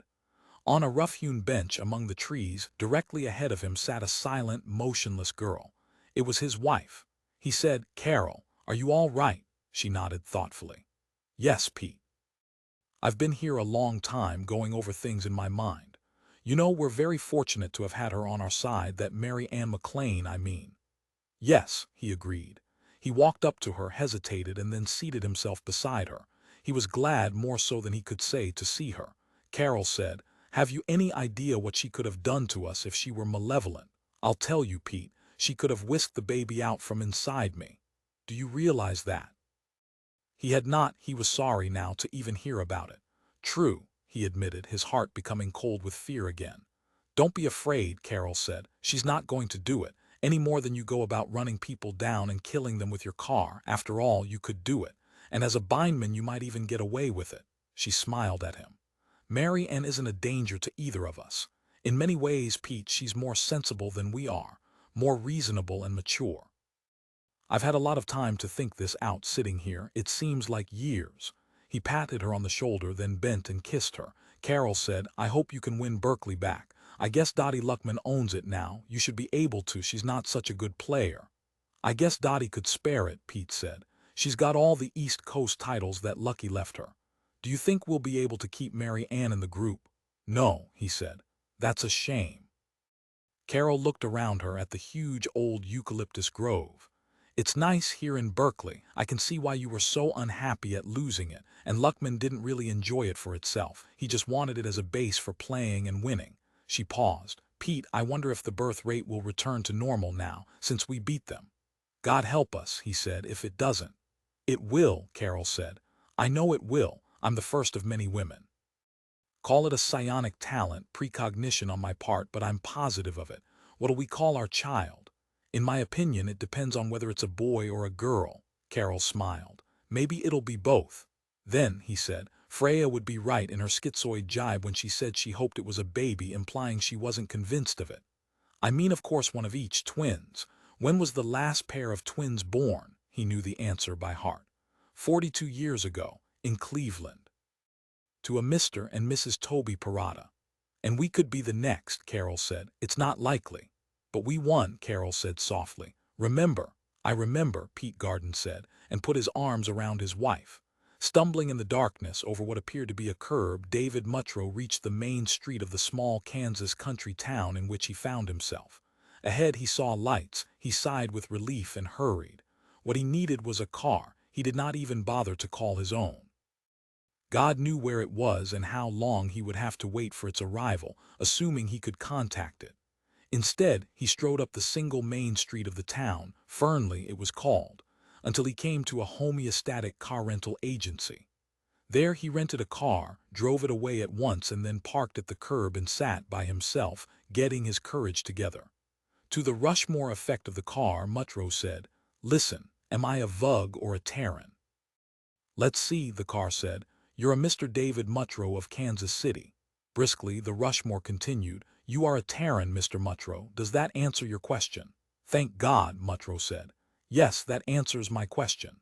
He started up the car then and headed by air toward the west coast in Carmel, California. "It's safe for me to go back to them," he said to himself. "Safe in regards to them, safe period. Because I've thrown off the Titanian authority. Dr. Phillipson is on Titan. Nat's Cats was destroyed by the psychokinetic girl Mary Ann McLean, and the organization, which was subverted from the start, has been obliterated. I have nothing to fear. In fact, I helped win. I played my part well in the game." He previewed his reception.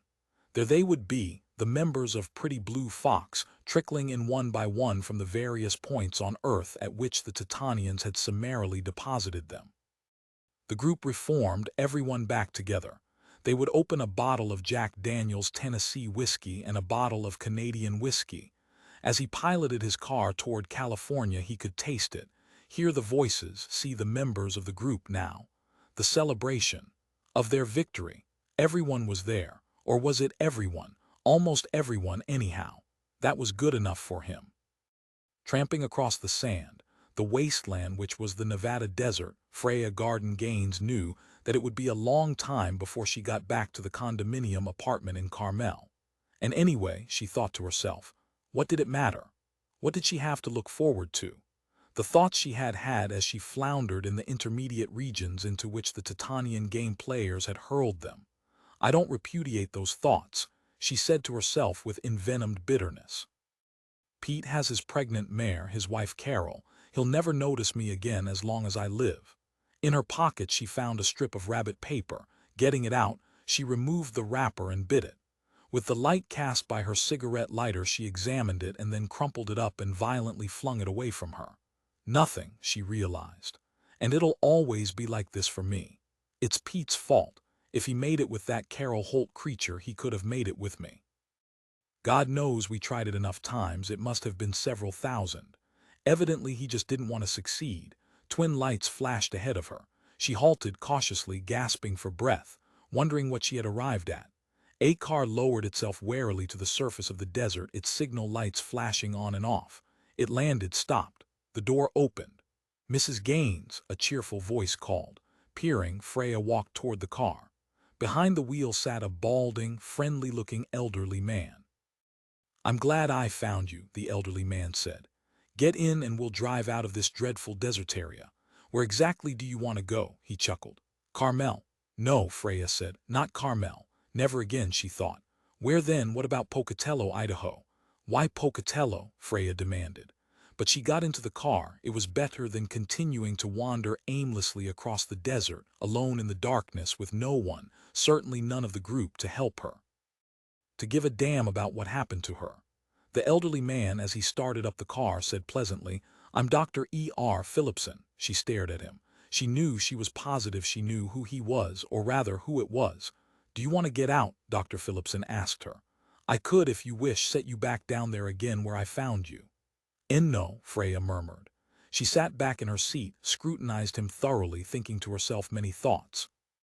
Dr. E.R. Phillipson said to her, "Mrs. Gaines, how would you like to work for us for a change?" He glanced her way, smiling, a smile without warmth or humor, a smile utterly cold. Freya said, "It's an interesting proposal, but I'd have to think it over. I couldn't decide just like that right now." Very interesting indeed, she thought. "You'll have time," Dr. Phillipson said. "We're patient, you'll have all the time in the world." His eyes twinkled. Freya smiled back. Humming confidently to himself, Dr. Phillipson drove the car toward Idaho, skimming across the dark night sky of Earth.